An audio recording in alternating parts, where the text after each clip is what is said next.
The Unknown Reality, Volume 1. Preface by Seth. There is an quote-unquote unknown reality. I am part of it, and so are you. Some time ago, I suddenly appeared within your space and time. Since then, I have spoken to many people. This is my third book.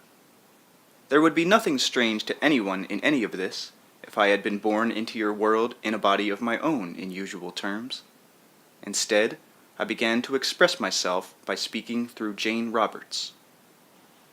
In all of this, there has been a purpose, and part of that purpose lies in this present book. Each individual is a part of the unknown reality. Because of my position, however, I am obviously more a part of it than most. My psychological awareness bridges worlds of which you are consciously aware, and others that seem, at least, to escape your notice. The woman through whom I speak found herself in an unusual situation, for no theories, metaphysical, psychological, or otherwise, could adequately explain her experience. She was led to develop her own, therefore, and this book is an extension of certain ideas already mentioned in Adventures in Consciousness. To write that book, Jane Roberts drew on deep resources of energy. The unknown reality, however, is unknown enough to usual reaches of the most flexible consciousness in your terms, that it can only be approached by a personality as couched in it as I am. Once expressed, however, it can be comprehended. One of my purposes, then, has been to make this unknown reality consciously known. Man once thought, historically speaking, that there was but one world. Now he knows differently, but he still clings to the idea of one God, one self, and one body through which to express it. There is one God, but within that God are many. There is one self, but within that self are many. There is one body in one time, but the self has other bodies in other times. All quote-unquote times exist at once.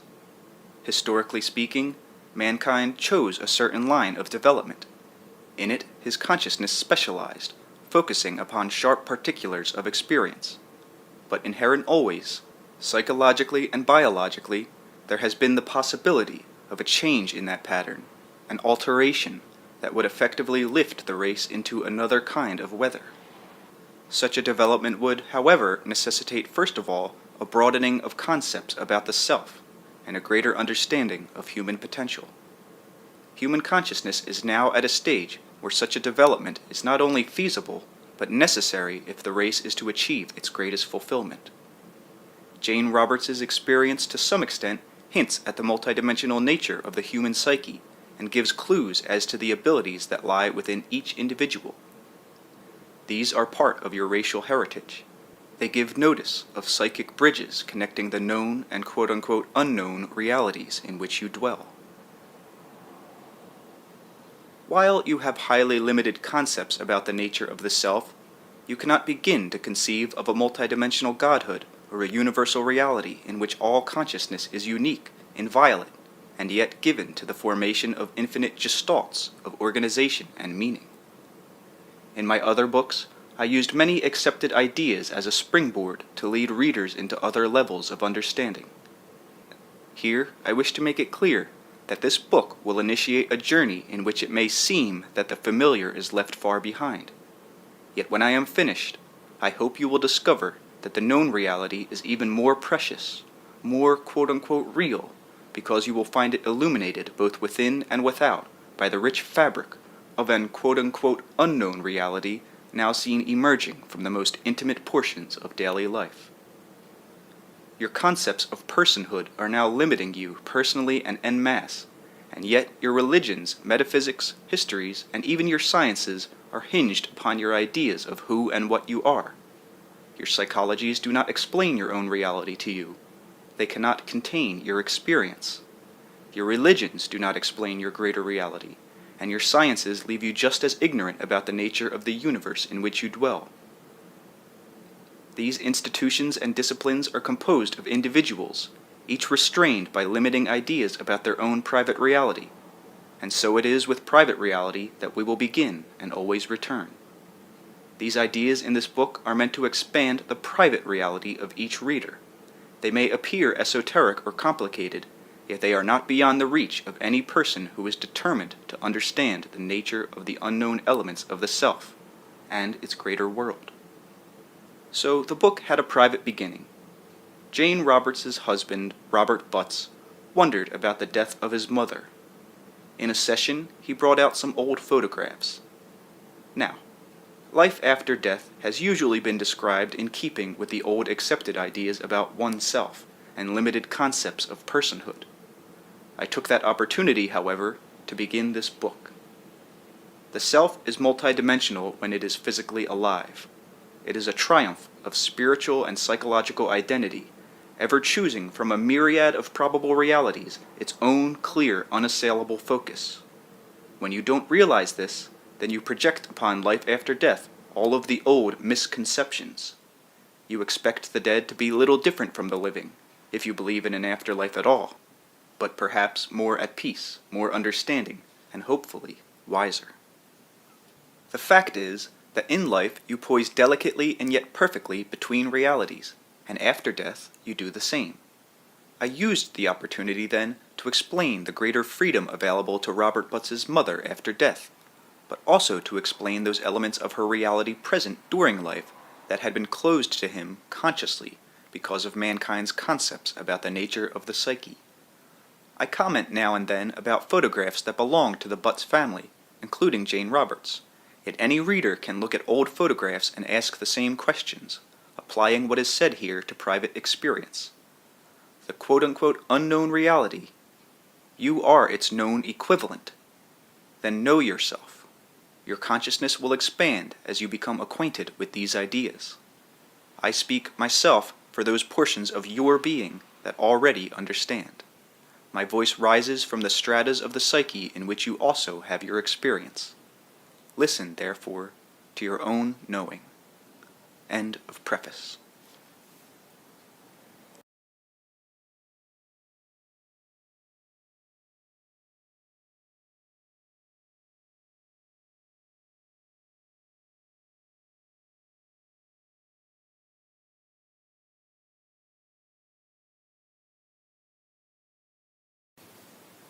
Session 679.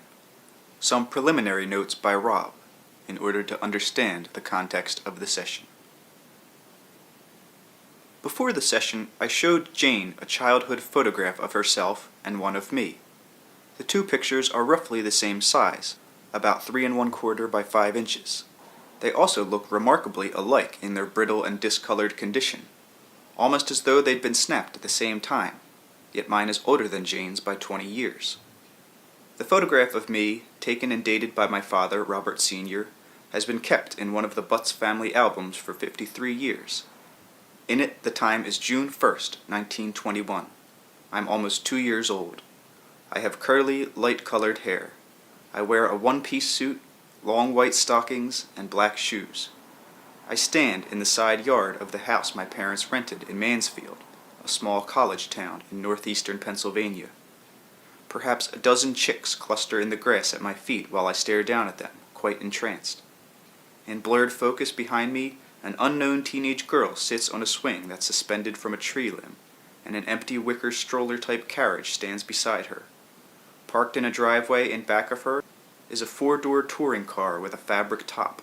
I might add that Mansfield is only 35 miles below Elmira, New York, where Jane and I live now. The photograph of Jane is 33 years old. It was taken by an older lady friend who was treating her to an outing at a spa just outside of the New York State resort of Saratoga Springs, where Jane lived with her bedridden mother, Marie, and a housekeeper. In a childish hand, Jane has scrawled her friend's name on the back of the picture, along with the date. Many years later, she was to tell me, "My mother hated that woman." In the snapshot, it's a sunlit day in August 1941. Jane is 12 years old. She sits on the grass before some evergreen shrubs. She leans slightly back on her right hand, her bare legs rather primly folded. She wears a print dress that had been given to her in the Roman Catholic orphanage in Troy. some 35 miles from Saratoga Springs. She'd spent the previous 18 months there in the institution while her mother had been hospitalized in another city for treatment of rheumatoid arthritis. Jane also wears a short-sleeved pullover sweater. Her mother had knitted it during her stay in the hospital. Jane's blonde hair, which was to turn quite black, is neatly parted and combed, and she wears a beret in it. Her face is youthfully round, but quite unsmiling. She's not scowling. Rather, from her position on the grass, she just stares directly out of the photograph at the viewer, displaying a sober, almost controlled regard that seems out of place for one of that age. To me, both photographs had a certain mysterious quality that I'd often found intriguing, an aura due partly to their being old, personal, and so irreplaceable, I suppose. But for a long time I'd been aware of other feelings connected with them. Jane had begun delivering the Seth material late in 1963, and soon afterwards Seth started developing his ideas on probabilities. Many times while looking at the snapshots since then, I'd found myself speculating about the probable realities surrounding their two young subjects. I told Jane now that I understood the course of action each of us had chosen to make physical, or quote-unquote real in our terms. But what of all the other paths our probable selves had embarked upon since those pictures had been taken? By now, did those photographs actually depict the immature images of us, the Jane and Rob we knew and had always been, or from our standpoint, did they show a probable Jane, a probable Rob, two individuals who long ago had set out upon their own journeys through other realities? I wasn't clear on what I wanted to know, and had trouble expressing myself to Jane. Maybe I just wanted Seth to comment on probabilities in a more personal way. At the time, I had no idea that my questioning would trigger a new Seth book. The outward signs of Jane's trance performances as Seth are very interesting in themselves, and I don't intend to minimize them. Indeed, I describe them every so often. My real fascination, however, lies with what I call the greatly enhanced consciousness or energy that she displays in the sessions. And always I sense an even more powerful flow of that quality just beneath the surface of her delivery. I thought of this as Jane sat quietly in her Kennedy rocker, waiting for Seth to come through. After a few minutes, her right hand lifted to her glasses. As she took them off, her eyes were much darker and more luminous than they usually are. She was dissociated, in trance. Seth was there, staring at me. Now, good evening. I am doing two things here, but you can also have the material on any picture separately if you choose to. Each of you, again, chose your parents and environment. You spoke in your notes of precognition in connection with art, an excellent point.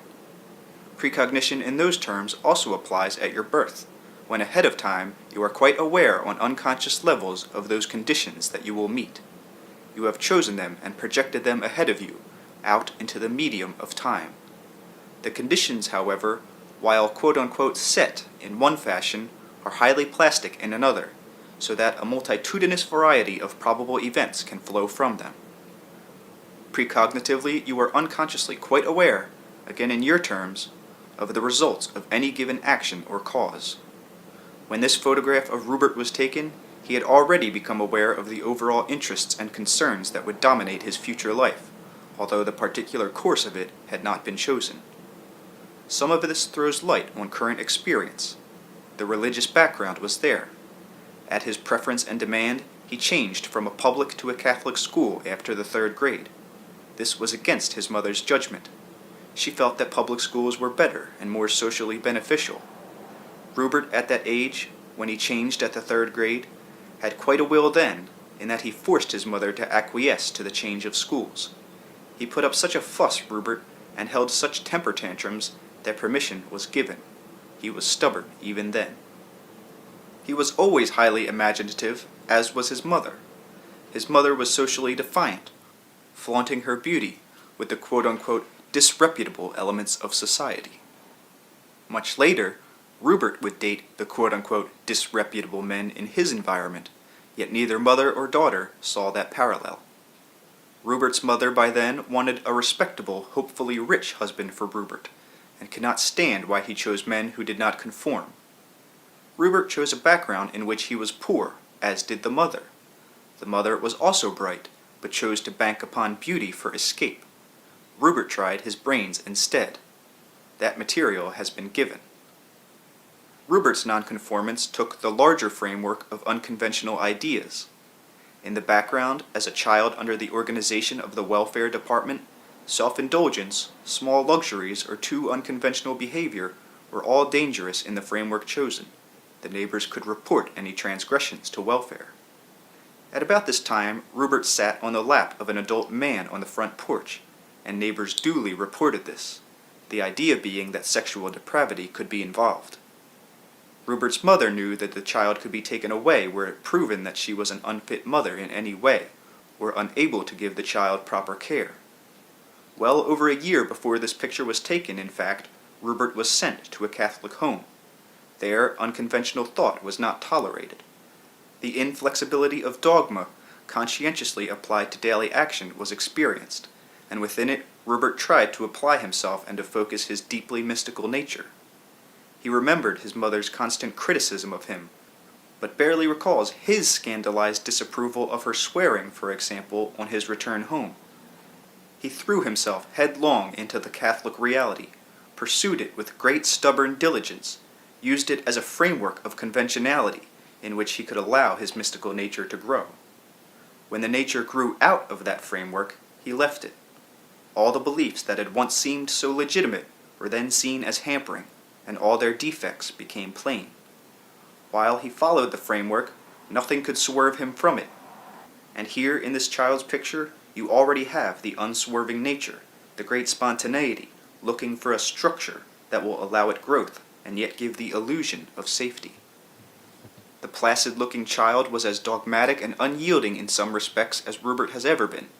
Yet leaving the church framework, Rupert fastened upon the mind as opposed to the intuitions.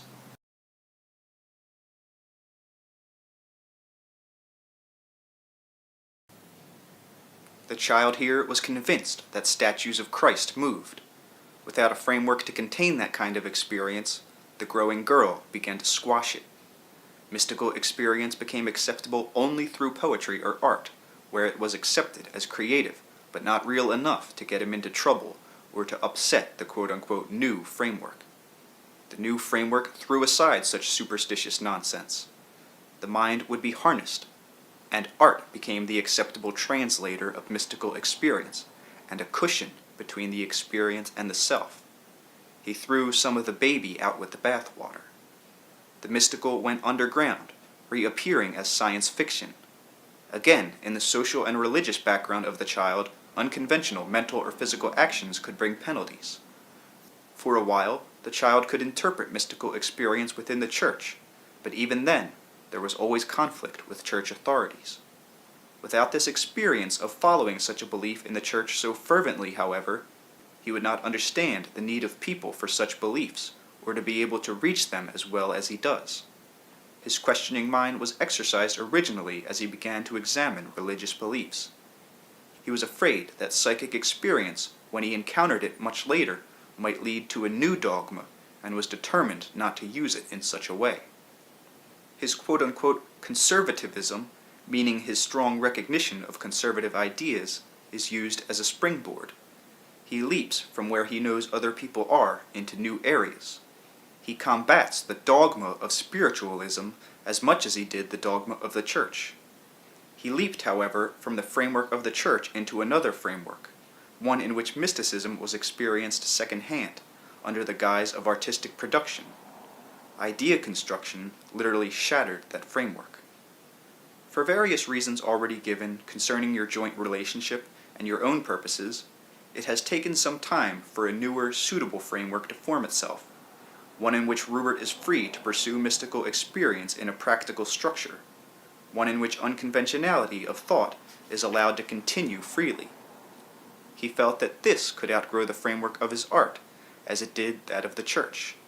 The physical symptoms served quite literally as a framework in which spontaneity was to some extent at least allowed a mental and psychic freedom, until he felt secure.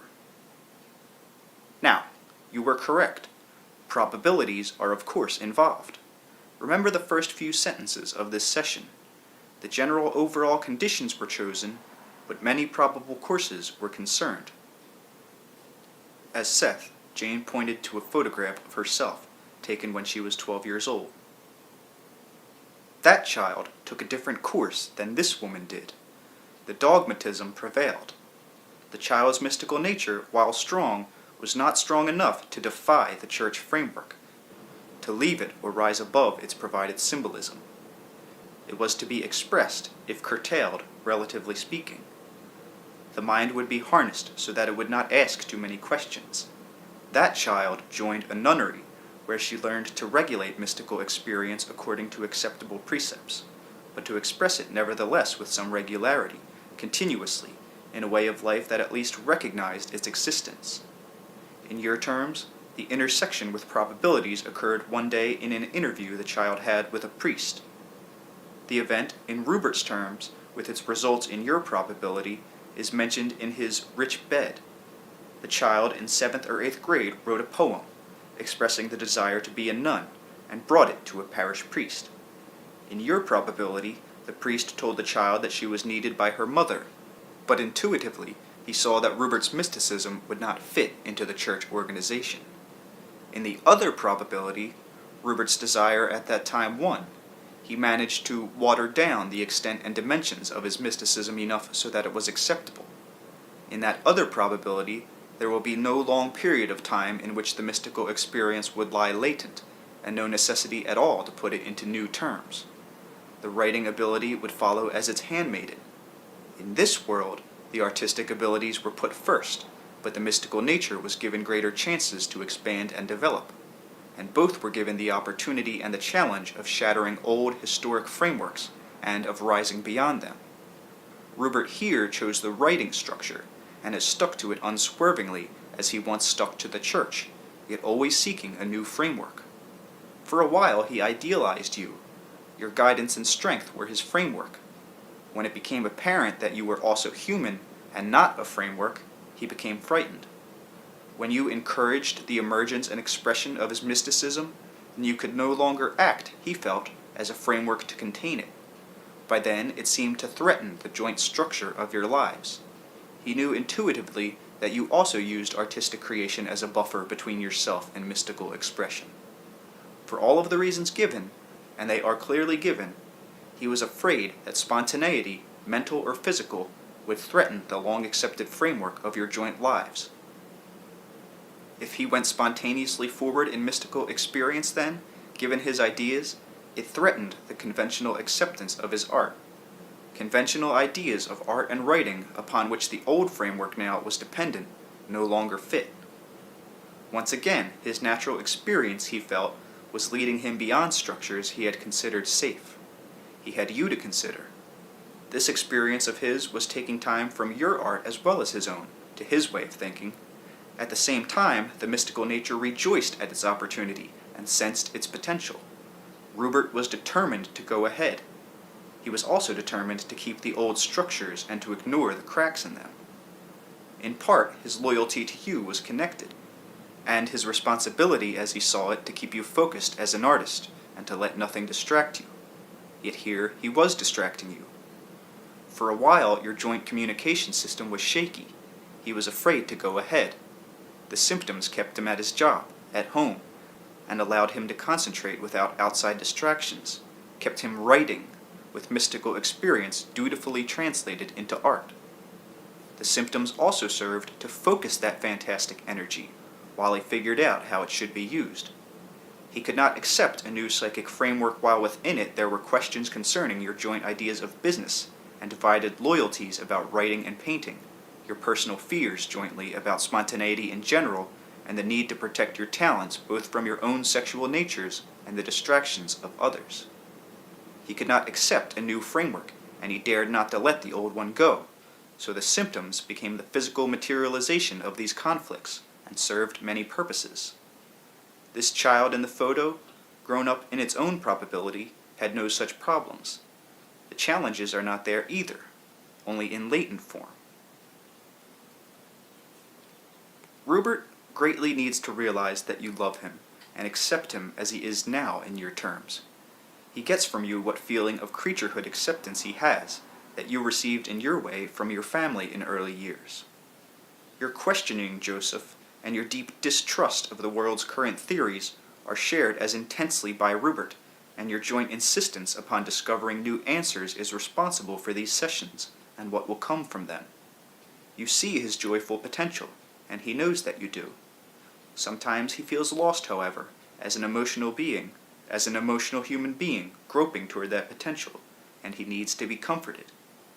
As you know now, comforting him can be frightening to you, because it returns you both to deep emotional realizations and feelings that you sublimate in your paintings, and even to mystical experiences that you also channel through your work.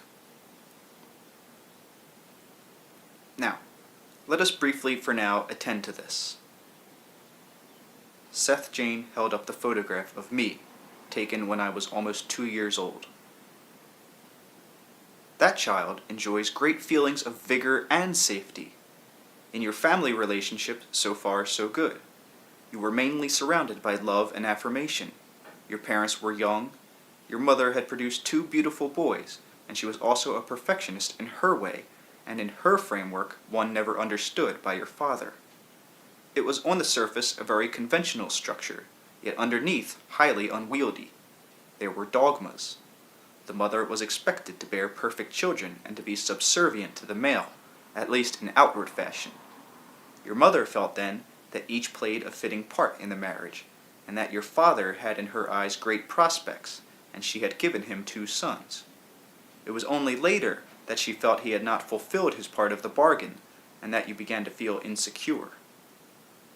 She had forced herself to focus all of her great emotional power into the marriage structure as they both understood it, but your father would not concentrate his own abilities into the cultural and financial structure as he had agreed to do in the tacit contract.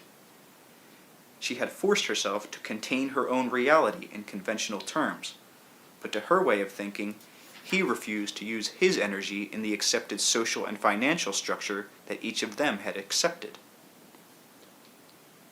You began to feel, years later, as Rupert did, that creativity was in its way dangerous, that it would lead you outside of accepted social structures, and definitely must be protected against normal family life.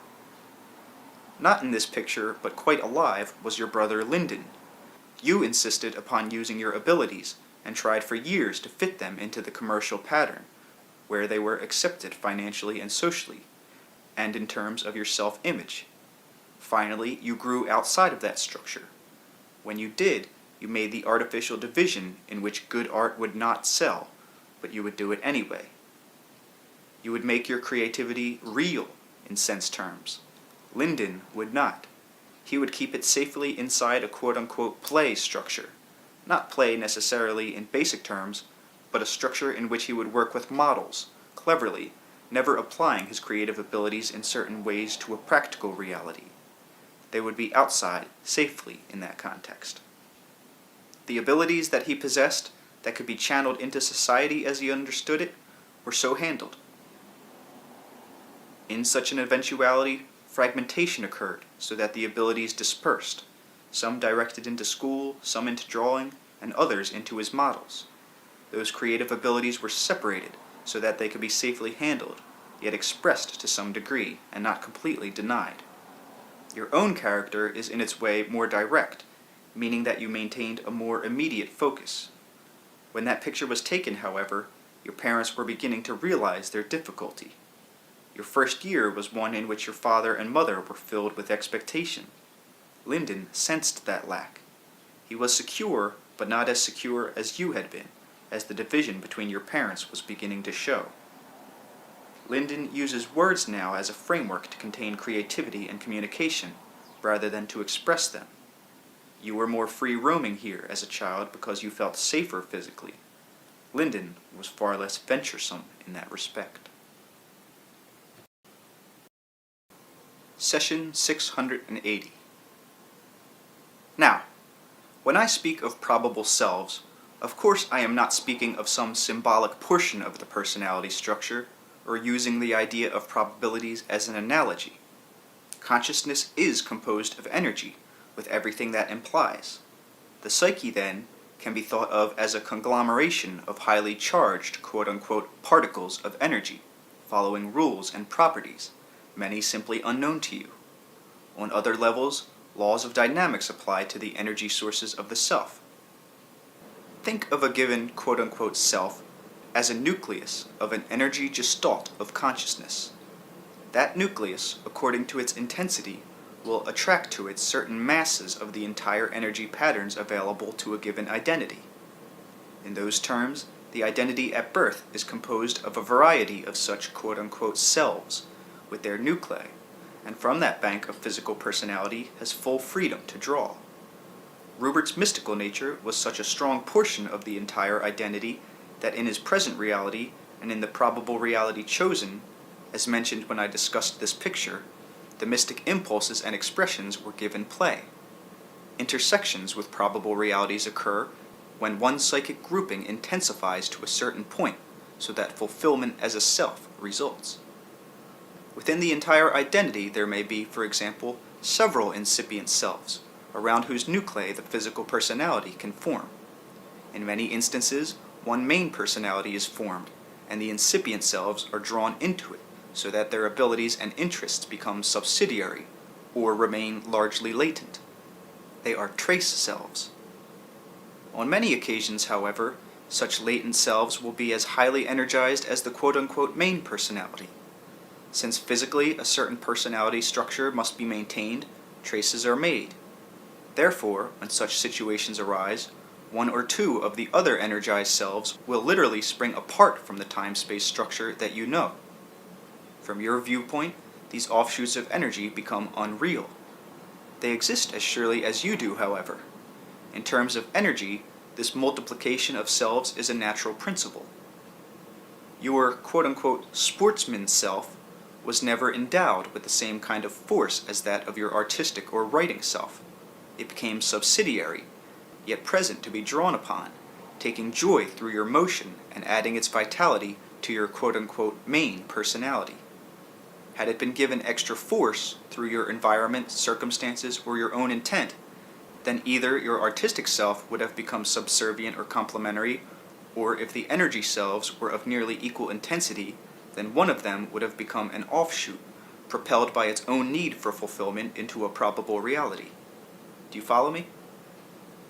Your parents literally did not share the same reality at all. This is not as unusual as you may think. They met and related in a place between each of their realities. It was not that they disagreed with each other's interpretation of events. The events were different. In terms of energy, intent is stabilizing. There is a center to the self again that acts as a nucleus. The nucleus may change, but it will always be the center from which physical existence will radiate. Physically, intent or purpose forms that center, regardless of its reality in terms of energy. In your family life in this reality, your parents acted opaquely to each other. There were strong energy shifts, so that the personalities did not meet directly. Some of this is difficult to explain. In a way, they were unfocused, yet each with strong abilities, but dispersed. There was a reason for this. They contained within themselves intense and yet blurred talents that were used as energy sources by the children. They came together precisely to give birth to the family, and for no other main reason as far as their joint reality was concerned. They seeded a generation then. Your mother loved physical reality and took the greatest pleasure in its most minute aspects for all of her complaints. Your father loved it but never trusted it. Each of your parents had their strongest reality this time, and in your terms, in a probable system of reality, and here they were offshoots. To them, this system always seemed strange. In another system of reality, your father was, in fact still is, a well-known inventor, who never married but used his mechanically creative abilities to the fullest, while avoiding emotional commitment. He met Stella. They were going to be married, and in terms of years, the same years are involved historically. At one time then, in your father's past as you think of it, having met Stella, he did not marry her at all. His love was for machinery, the speed of motorcycles, mixing creativity with metal. At that point of intersection, equal desires and intents within him became like twin nuclei. Whole regroupings of energy occurred, psychological and psychic implosions, so that two equally valid personalities were aware in a world in which only one could live at a time. By far, the creative, mechanically inventive personality began to outstrip the other. The father that you knew was the probable self, therefore. That probable self, however, dealt with emotional realities that the other avoided, and this was indeed his sole intent. This does not mean that such a personality is limited, basically, or that he does not collect about him new interests and challenges, for he is himself mobile. He even has many of the characteristics of the other self, though these are, of course, latent. But through having children, your father brought about the birth of emotional existence, full-bodied and alive, in sons. This was a great fulfillment on his part, for the inventor did not trust himself to feel much emotion, much less give birth to emotional beings. In that other probability in which your parents originally met, your mother married a doctor, became a nurse, and helped her husband in his practice. She became an independent woman, and again in your historical context, when it took some doing for a woman to distinguish herself. She had one son, then a hysterectomy, on purpose. She schooled herself rigorously, moved in social circles, hid the unschooled, naive aspects of herself. In that life, for example, she would certainly not wear red bows in her hair. All of the controlled energy made her somewhat bitter, though she was successful. She died in her 50s. Do you follow me? Her energy was such that it spilled over into this system with your father, however. Someday I will try to explain this more clearly in terms of energy patterns. Historically, however, many probabilities exist at once. When your mother died in her 50s in one probable system, your mother in this system was the recipient of energy that then returned. Your father's greatest vitality was in the inventor's reality, and so in your terms, this one suffered. This does not mean that each personality, regardless of probabilities, is not endowed with free will and so forth. Each is born in whatever system from a source gestalt energy and develops. When your picture was taken, therefore, your parents were already living in a probable reality, but you and your brother Lyndon were not. Now, there are basically no limitations to the self, and all portions of the self are connected, so the probable selves are aware, unconsciously, of their relationships. Because no system is closed, there are flows of energy between them and interaction. Some of this is exceedingly difficult to verbalize, since the word quote-unquote structure itself is not only serialized, but particleized. You think of entities as particles, for example, rather than as waves of energy, aware and alert, or as patterns. Think of Rupert's living area in Adventures in Consciousness, for example. Imagine that at age 13, 3 strong energy centers come to the surface of the personality, highly charged, so that one person cannot adequately fulfill the desires or abilities presented. You may have a 3-way split at age 13. At age 40, each of the 3 selves may recognize age 13 as a turning point, and wonder what might have happened had they chosen other courses. None of this is predetermined. An offshoot probable self might leave your reality at age 13, say, but could intersect with you again at age 30 for a variety of reasons, where to you, you suddenly change a profession or become aware of a talent that you thought you had forgotten, and find yourself developing it with amazing ease. Your birth in 1919 coincided with the birth of your mother's child in that other reality, hence her stronger feelings toward you. Your birth and that of your youngest brother were highly charged for her, yours for the reasons just given, and your brother's because it represented the time of your mother's hysterectomy in that other reality. In this reality, Richard's birth represented your father's final attempt to deal with emotional reality. Both of your parents imbued the third son with the strongest emotional qualities of their natures. Your mother had him defiantly, after the usual childbirth age, almost reacting against that hysterectomy. In this world, she could and would have another child. Lyndon was the one quote-unquote natural child of this marriage. Watch how you interpret that. But he was the child least affected by other realities. For that reason, however, and because of your parents' personalities here, the same amount of attention was not paid him psychically, and he felt that lack. I told you that in one probability Rupert was a nun, expressing mysticism in a highly disciplined context, where it must be watched so that it does not get out of hand.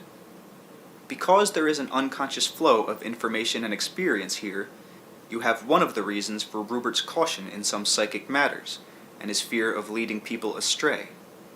There were 3 offshoots. 1, the nun, with mysticism conventionally expressed but under guarded circumstances. 1, the writer, who veiled mystical experience through art. And 1, the Rupert you know, who experienced mystical experience directly, teaches others to do the same, and forms through writing a wedding of the 2 aspects. You have known 2 of those selves then, and you were present at Rupert's birth with idea construction. The birth of Joseph took place at York Beach with the dancing episode, so you have in your own experience examples in adult life. I cannot give you everything in one evening, of course. A few glimpses before a word for Rupert. Sportsmen make good money, and so for this and other reasons you early turned to commercial art, a field in which artistic ability would be well paid for. There were other connections, seemingly trivial yet pertinent. You enjoyed doing comics with outdoor scenes, animals in motion, the body performing. As an audience watches a sportsman perform, so those who read the comics watched your characters perform in action across the page. All hidden patterns, yet each one making sense. I will go into the birth of Joseph. Now, however, a word for Rupert.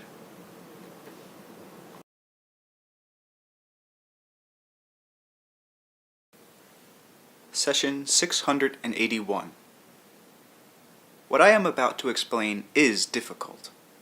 Purposely, it is not as yet in any of the books, simply because certain beliefs must be dispensed with before these ideas can be at all accepted.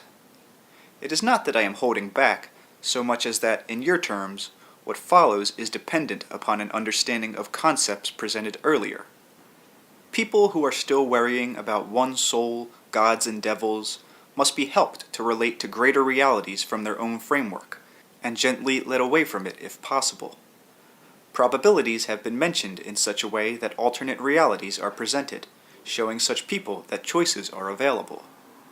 The deeper explanations, however, demand a further expansion of ideas of consciousness and a certain reorientation. It is extremely important that you bear in mind the importance of free will and the presence of your own identity as you think of it. With that preamble, let me continue then.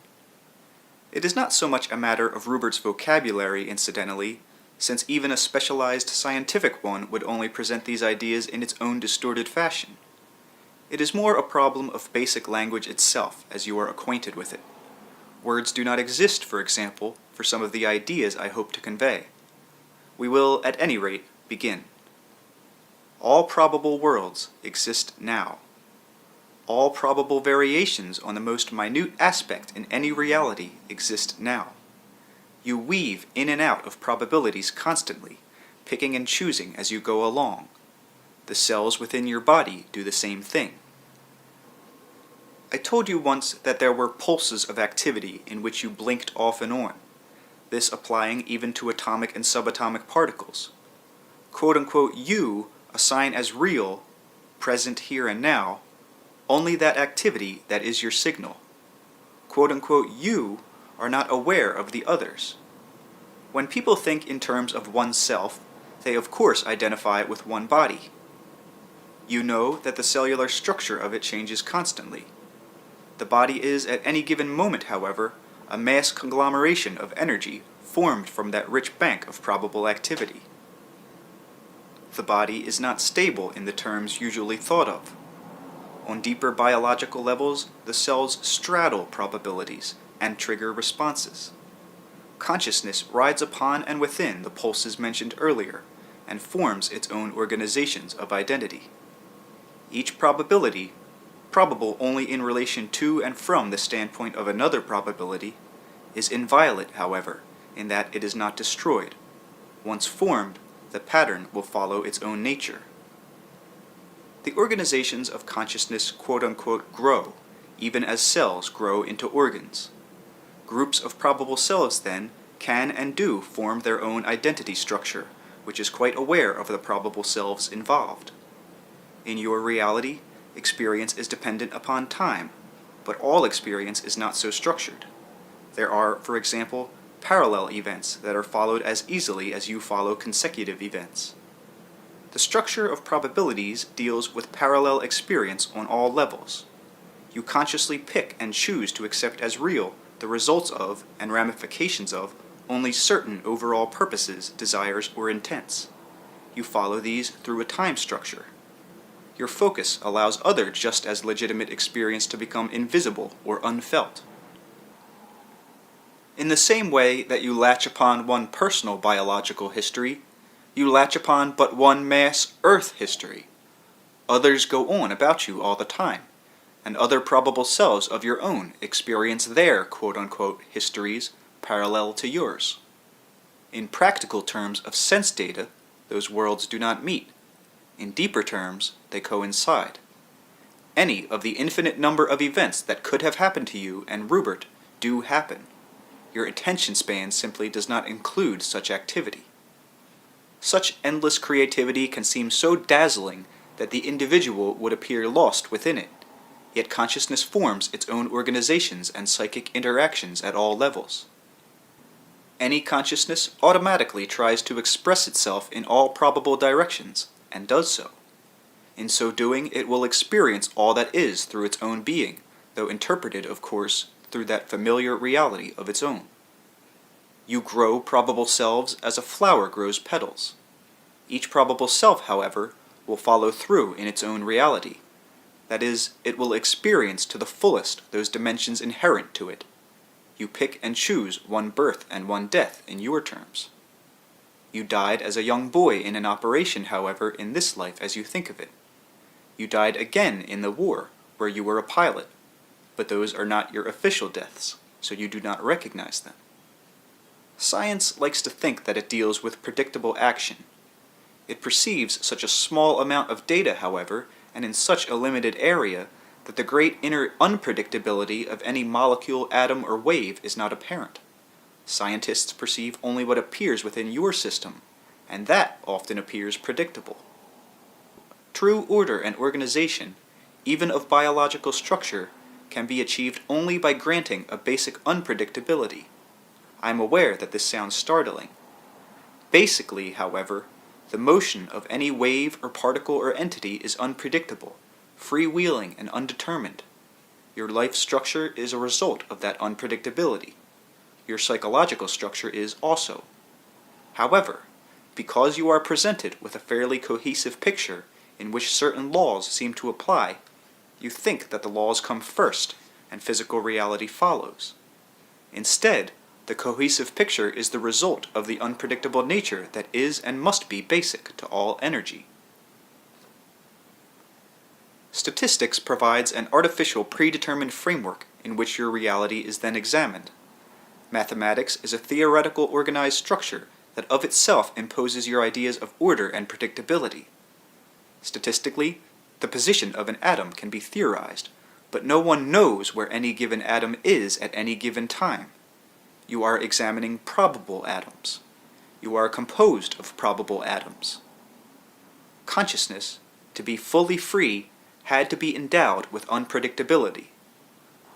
All that is had to surprise himself, itself, herself, constantly, through freely granting itself its own freedom, or forever repeat itself.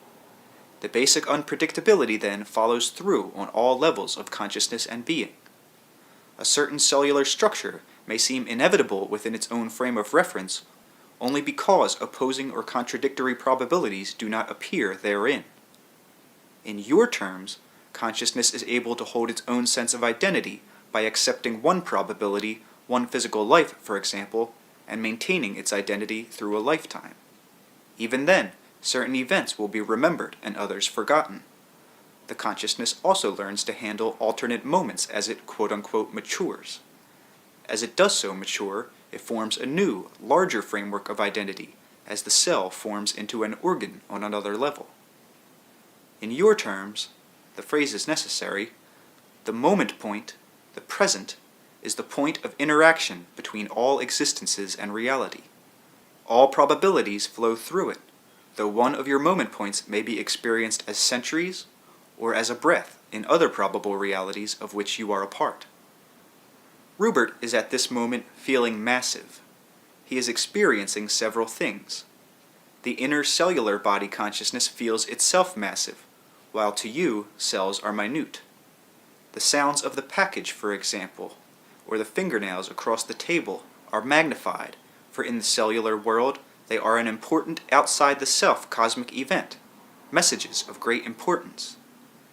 The cellular consciousness experiences itself as eternal, though to you the cells have a brief life. But those cells are aware of the body's history in your terms, and in a much more familiar fashion than you are aware of the Earth's history.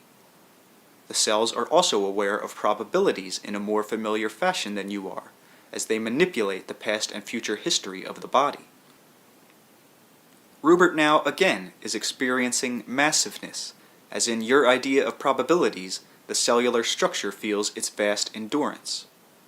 Working with events not even real to you, it produces a physical structure that maintains identity and predictability out of a vast creative network. The network is unpredictable, yet from it, Rupert can predictably put ashes into that shell. The predictability of that gesture rests upon the basis of an unpredictability in which multitudinous other actions could have occurred, and in other realities do occur. Now, your beliefs and intents cause you to pick from an unpredictable group of actions those that you want to happen. You experience those events. Quote-unquote, your desire to live straddled the death of the child in an operation. The child's desire to die chose that event. People are as free as atoms are. In no way could you predict what would happen to the child in that photograph of yourself. In no way can you now, quote-unquote, predict what will happen to you now. You can choose to accept as your reality any number of given unpredictable events. In that respect, the choice is yours, but all events you do not accept occur nevertheless. In a very small measure, you can see how this works when you think of your mother in, say, her last years, and compare your idea of her with those of your brothers, Lyndon and Richard. She was a different person to each of you. She was herself, but in the interweaving of probabilities, while certain agreed-upon historic events were accepted, she admitted into her reality whatever portions of your probable reality she chose. Each of you had a different mother. Probabilities intersect then in your experience, and their intersection you call reality. Biologically and psychically, these are intersections, coming togethers, consciousness adopting a focus. Again, Rupert is still experiencing massiveness. All of the atoms and molecules that have composed your body since your birth, and will compose it until your death, in your terms, exist now. So even your knowledge of the body is experienced in a time form, that is, bit by bit. Part of Rupert's feeling of massiveness comes from the mass experience of the body, existing all at once. Therefore to him, the body feels larger. Calculations impossible to describe occur, so that from this basic unpredictability, you experience what seems to be predictable actions. This is only because you focus upon those actions that quote-unquote make sense in your reality, and ignore all others. I am not speaking symbolically, of course, when I say you died as a youngster, nor was any harsh reality forced upon the mother by the dying child, for that portion of your mother was the part that regretted having had the child. Now, atoms can move in more directions than one at once. You only perceive scientifically the probable motion you are interested in. The same applies to subjective experience. Now, only out of unpredictability can an infinite number of orders or ordered systems arise. Anything less than complete unpredictability will ultimately result in stagnation, or orders of existence that in the long run are self-defeating. Only from unpredictability can any system emerge that can be predictable within itself. Only within complete freedom of motion is any quote-unquote ordered motion truly possible. From the quote-unquote chaotic bed of your dreams springs your ordered daily organized action. In your reality, the behavior of your consciousness and of your molecules are highly connected. Your type of consciousness presupposes a molecular consciousness, and your kind of consciousness is inherent in molecular consciousness, inherent within your system, but not basically predictable. Predictability is simply another word for significance. Unpredictability, looking at itself in a variety of different fashions, finds certain portions of itself significant and forms certain orders or ordered sequences about itself. In one of our very early sessions, I told you that you perceive from a vast field only certain data that you find meaningful. The data could only arise from the bed of unpredictability. Only unpredictability can provide the greatest source of probable orders. Your cells are quite able to handle different orders of events. Therefore, in the dream state, they are able, in their individual ways, to perceive your experience, and from it to choose those actualities you want made real in your terms. In dreams, you are acquainted with probable events, from which you then choose. So before you died as a child, you knew that you could pick or choose that death. In greater terms, you chose both life and death, and the picture of you at the age of 16 was never taken in one reality. We have quite all that Rupert can handle this evening, and this is a beginning.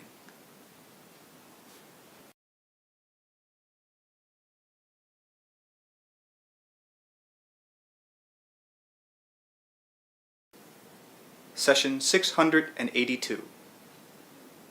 The Nature of Personal Reality is an excellent handbook, one that will enable people to manipulate in the world they know with greater effectiveness. It will not matter whether or not they understand deeper issues upon which the whole nature of physical reality itself depends. The material I am giving now will attempt some explanation of those deeper issues. Rupert's own development makes this possible, for it was necessary that he progress to the point that he has in adventures, and reach the level of certain theories, so that these could be used as springboards. We must unfortunately often deal with analogies, because these can form bridgeworks between concepts. There are units of consciousness then, as there are units of matter. I do not want you to think of these units as particles. There is a basic unit of consciousness that, expressed, will not be broken down, as once it was thought that an atom was the smallest unit and could not be broken down. The basic unit of consciousness obviously is not physical.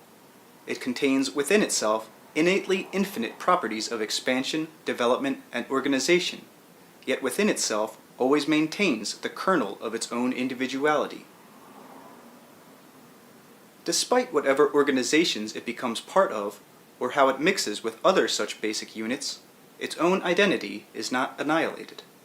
It is aware energy, identifies within itself as itself, not quote-unquote personified, but awareized. It is therefore the source of all other kinds of consciousness, and the varieties of its activity are infinite. It combines with others of its kind, forming then units of consciousness, as mentioned often, atoms and molecules combine. The basic unit is endowed with unpredictability. That very unpredictability allows for infinite patterns and fulfillments.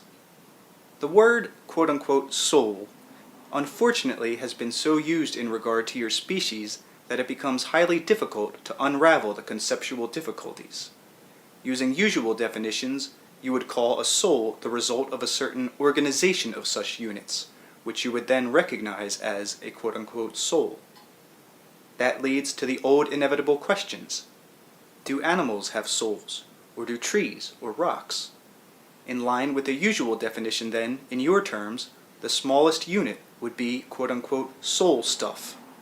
That viewpoint, however, is highly limited, for quote-unquote above you, using that scale, there are other more developed organizations of these units, and so from that quote-unquote more exalted viewpoint, you would seem to be junior souls indeed. So I prefer, here at least, to speak of these units of consciousness instead. Their nature is the vitalizing force behind everything in your physical universe, and others as well. These units can indeed appear in several places at once, and without going through space in your terms. Literally now, these basic units of consciousness can be in all places at once. They are in all places at once. They will not be recognized because they will always appear as something else. Of course, they move faster than light. There are millions of them in one atom, many millions. Each of these units is aware of the reality of all others, and influences all others. In your terms, these units can move forward or backward in time, but they can also move into thresholds of time into which you are not familiar.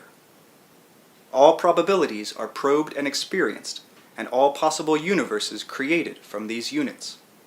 Therefore, there are realities in which the endless probabilities of one given event are probed, and all experience grouped about that venture.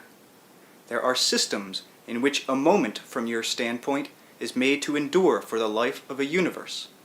I do not mean that a moment is simply stretched, or that time is slowed down alone, but that all the experiences possible within a moment become realities within that framework.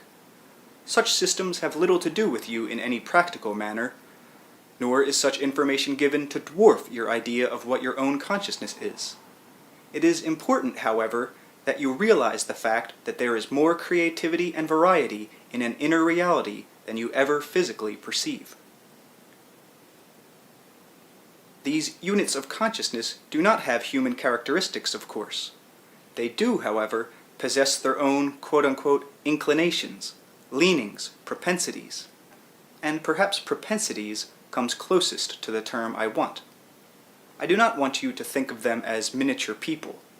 Nevertheless, neither are they clumps of quote-unquote idle energy. They are vitalized, aware, charged, with all the qualifications of being. All psychological structures, then, are composed of such organizations, however long or short-lived in your terms. They are innately endowed with the desire or propensity for growth and creative organization. They are not found alone, then, in isolation. Since these units of consciousness exist at once, they are aware of all the organized self-structures of which they are a part. To this extent, all probable realities are connected in that basic manner. These units grow out of themselves. Since I have told you that in your terms your past, present, and future exist at once, these units are constantly emerging out of the now point, from both the future and the past. I do not want to ruin your idea of stability, and I do not want to confuse you. The fact remains that in speaking of probabilities thus far, I have simplified the issues considerably. I said, for example, that you died as a child in one probability, and again in the military service, and I gave you a small sample of your parents' probable history. In doing so, I used ideas and terms quite easily grasped. The larger picture is somewhat more difficult, by far, to express. I am saying that I am now ready to lead you beyond those necessary preliminaries. All matter is based upon the units mentioned, with their unpredictability and their propensity for exploring all probabilities. Even your atomic structure, then, is poised between probabilities. If this is true, then obviously, quote-unquote, you are aware of only one small probable portion of yourself, and this portion you protect as your identity. If you think of it as simply a focus taken by, quote-unquote, your greater identity, then you will be able to follow what I am saying without feeling puny by contrast or lost. The focus that you have is indeed inviolate. I have often said that even in your lifetimes, all probable variations of any one event occur, but I never went much further. With your focus, it seems that you have a line of identity from birth to death. Looking back at any point, you are sure that the quote-unquote self of 10 years ago is the self of today, though perhaps changed in certain respects. There is, of course, no single-line kind of development at all. In the first place, as you know, your life is at once, though you experience practically a life-to-death sequence. Rupert's living area in Adventures. every probable event that could happen to you happens. I gave you one or two small examples of your mother's probable existences. Think in physical terms of the generations going out from one seed into the ages. Now, your self-reality in any given moment is like that seed, following probable generations that appear in other dimensions as well as this one. In each now moment, you draw from the vast bank of unpredictable actions certain ones that are quote-unquote significant to you, and your private idea of significance will result in what seems to be predictable action. Propensity is a selection of significance, an inclination toward the formation of selected experience. This applies on all levels, atomic and psychological, and to biological stimulus and mental intent. These basic units move toward organizations then of a selective nature. Having an unpredictable field to draw from, they select activity according to those significances. Various kinds of significances are the result of the units' individual natures. The body that you have is a probable body. It is the result of one line of quote-unquote development that could be taken by your particular Earth personality in the flesh. All of the other possible lines of development also occur, however. They occur at once, but each one simultaneously affects every other. There is actually far greater interaction here than you realize, because you are not used to looking for it. The harder you work to maintain the official accepted idea of the self in conventional terms, the more, of course, you block out any kind of unpredictability.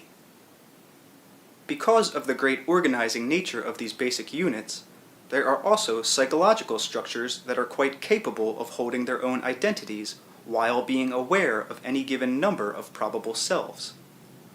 Life after death has great meaning in your reality because death is a part of it. Your greater reality obviously transcends both your births and your deaths. The idea of one universe alone is basically nonsensical. Your reality must be seen in its relationship to others. Otherwise, you are always caught in questions like, how did the universe begin? Or when will it end? All systems are constantly being created. Only in a context of probabilities can immortality make any sense. Heredity springs from the great inherent unpredictability that is then broken down to specifications inside the chromosomes, no two of which are alike. What you think of as daily life is then a focus upon certain probable events above others, a choosing of significances, a selection of pattern. Other portions of the self follow different selections. Now, because your greater identity is aware of its probable existences, you are in matter and out of it at the same time, in time and out of it. You have a greater identity outside of your context, yet a part of it is inside your context as you. Your you-ness is your significance, a focus of awareness, conscious of itself, that seeks out and views experience with its own unique propensities. The existence of probable realities and probable selves in no way denies the validity of your own experience or individuality. That rides secure, choosing from unpredictable fields of actuality those that suit its own particular nature. That selfhood jumps in leapfrog fashion over events that it does not want to actualize, and does not admit such experience into its selfhood. Other portions of your greater identity, however, do accept those same events rejected by you, and form their own selfhoods. Now, some of you might choose some of the same events, and their probabilities will merge. Such points of intersection are highly charged and creative. These intersections can happen in individual and mass terms. One historical event may be simultaneously accepted in several probable realities, for example, while others may occur in one and not in an alternate history. While words are difficult to use here, again, what I am saying applies, in different ways perhaps, to the behavior of worlds, atoms, and psychological structures. In the life that you know, as given in personal reality, your beliefs act to specify the particular probable events that will become quote-unquote real. Because you are a probable self, an understanding of your own nature will show you some of the abilities not used here, but present, that you can indeed choose to actualize. You can draw then from your own bank of probable abilities, for there will be traces of them in you. They are being developed in another reality. Therefore, in this one, they can be utilized far easier than you might suppose. When you exercise your right arm, your left arm benefits. When you develop abilities in one system, to some extent, they are easier to develop in another. In deciding to do some writing, you are drawing upon abilities that you have worked on in another system, and through your intent, you are to a certain extent blending probabilities. Even a simple understanding of this would help people realize that no existence is dead-ended.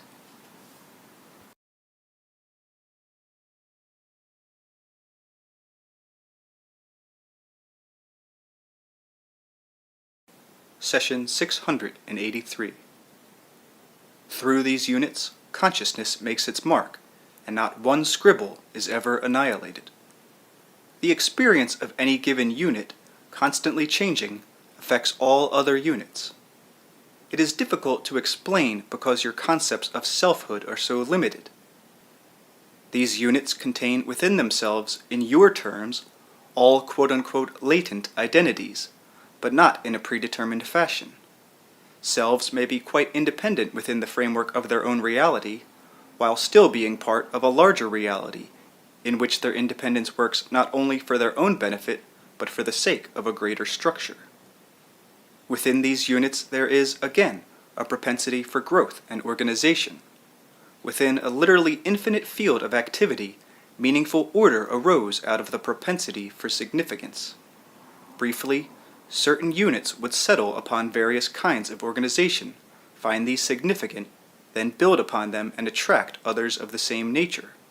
So were various systems of reality formed. The particular kind of significance settled upon would act both as a directive for experience and as a method of erecting effective boundaries, within which the selected kind of behavior would continue. The units can and do intermix, yet because of the propensity for selectivity and significance, whole groups of them will quote-unquote repel other whole groups, thus providing a protective inner system of interaction. The units form themselves into the various systems that they have themselves initiated. They transform themselves, therefore, into the structured reality that they then become. Rubert is quite correct in his supposition of what he calls quote-unquote multi-personhood in adventures. You think of one I-self as the primary and ultimate end of evolution. Yet there are, of course, other identities with many such I-selves, each as aware and independent as your own, while also being aware of the existence of a greater identity in which they have their being. Consciousness fulfills itself by knowing itself. The knowledge changes it, in your terms, into a greater gestalt that then tries to fulfill and know itself, and so forth. There have been experiments upon your Earth with both men and animals at a different level than just mentioned, but with that in mind.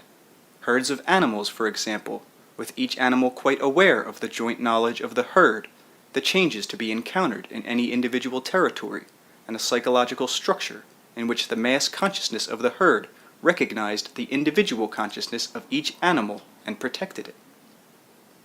There was a constant give and take between the individual animal and the mass herd consciousness, so we are not speaking of a condition in which the individual animal was controlled. The same thing with variations happened with your own race, and for that matter is happening. In the past, as you think of it historically, several groups experimented along these lines. At those times, the individual consciousness became as entranced with its own experiences, however, that the clear-cut, steady, and conscious communication with the mass consciousness went underground, so to speak. It became available to those who looked for it, but the same kinds of psychological organization did not result on those occasions. Other kinds of psychological gestalts have been and are being tried, some that would appear quite inconceivable to you, and yet now and then versions of them appear within your system. It is quite possible, for example, for several selves to occupy a body, and were this the norm, it would be easily accepted. That implies another kind of multi-personhood, however, one actually allowing for the fulfillment of many abilities of various natures usually left unexpressed. It also implies a freedom and organization of consciousness that is unusual in your system of reality, and was not chosen there. Most individuals, for example, develop intellectually or emotionally or physically, ignoring to a large degree the body's and mind's full potential. The limited I structure that you presently identify with selfhood is simply not capable of fully using all of those characteristics. The I structure arises from the inner self, formed about various interests, abilities, and drives. Selections are made as to the areas of concentration. You rarely find a person who is a great intellect, a great athlete, and also a person of deep emotional and spiritual understanding, an ideal prototype of what it seems mankind could produce. In some systems of physical existence, a multi-personhood is established, in which 3 or 4 quote-unquote persons emerge from the same inner self, each one utilizing to the best of its abilities those characteristics of its own. This presupposes a gestalt of awareness, however, in which each knows of the activities of the others, and participates, and you have a different version of mass consciousness. In the systems in which evolution of consciousness has worked in that fashion, all faculties of body and mind in one quote-unquote lifetime are beautifully utilized.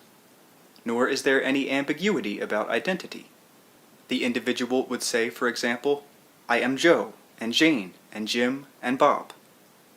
There are physical variations of a sexual nature, so that on all levels identity includes the male and female. Shadows of all such probabilities appear within your own system as oddities.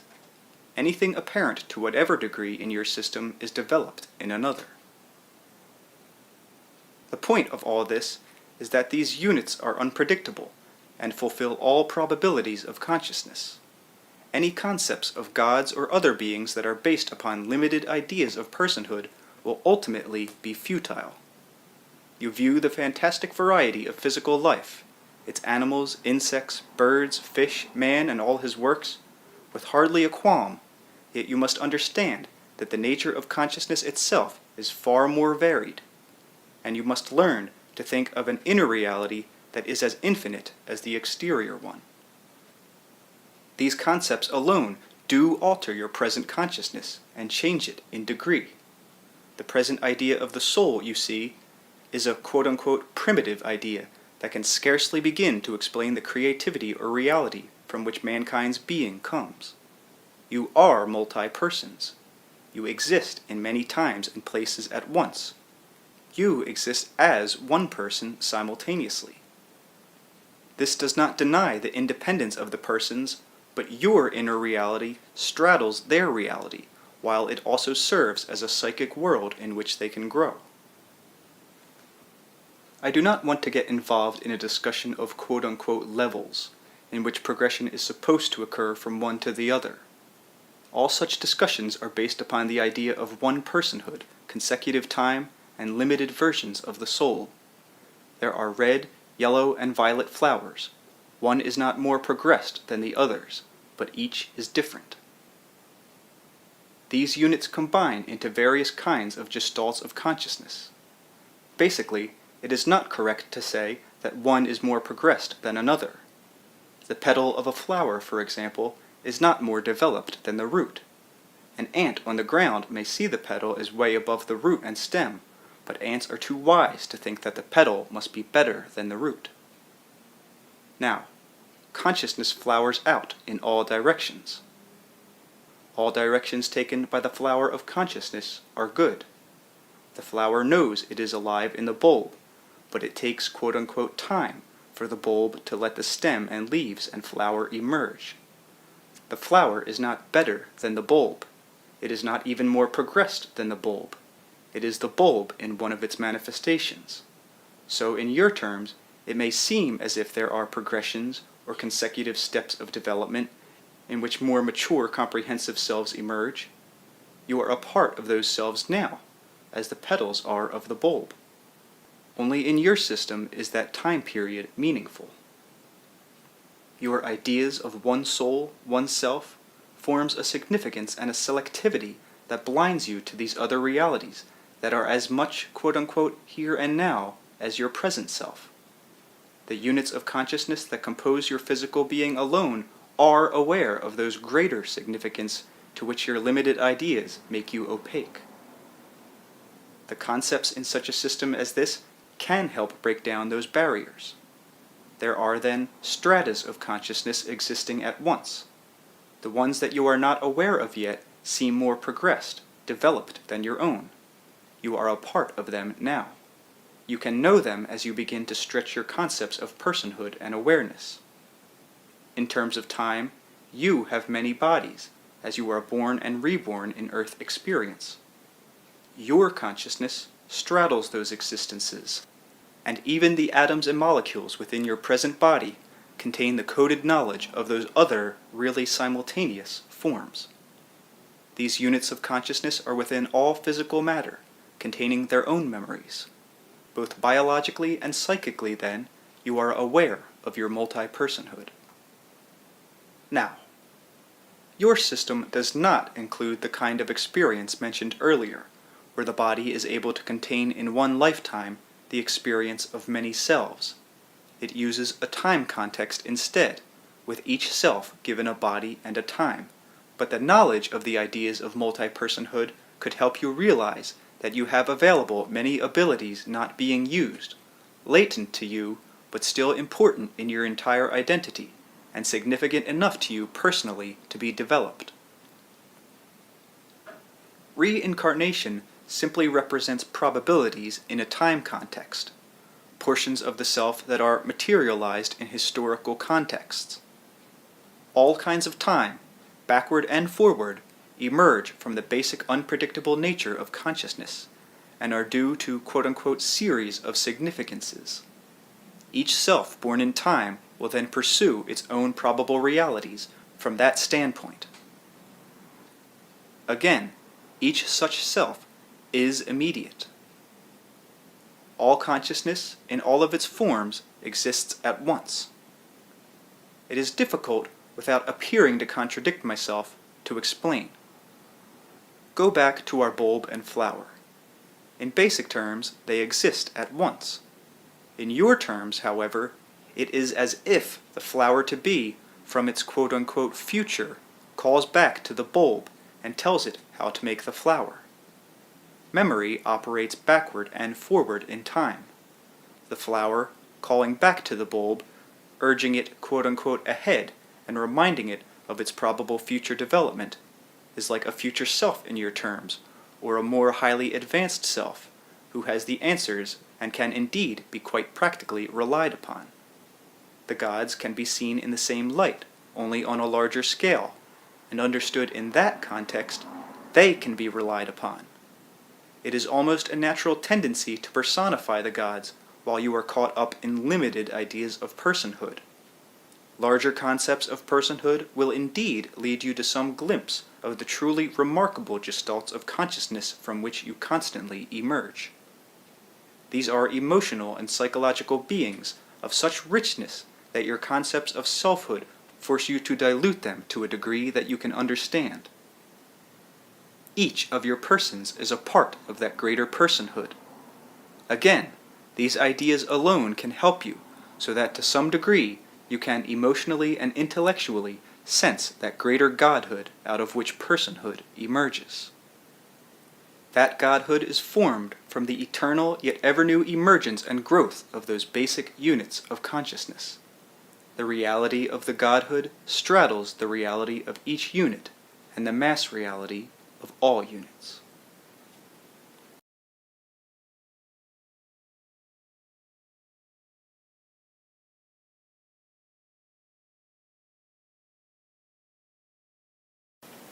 Session 684. Now, these units of consciousness move faster than the speed of light then, but that statement itself is meaningless in a way, since the units exist outside as well as inside the framework in which light itself has meaning. As these units approach physical structure, however, they do slow down in your terms.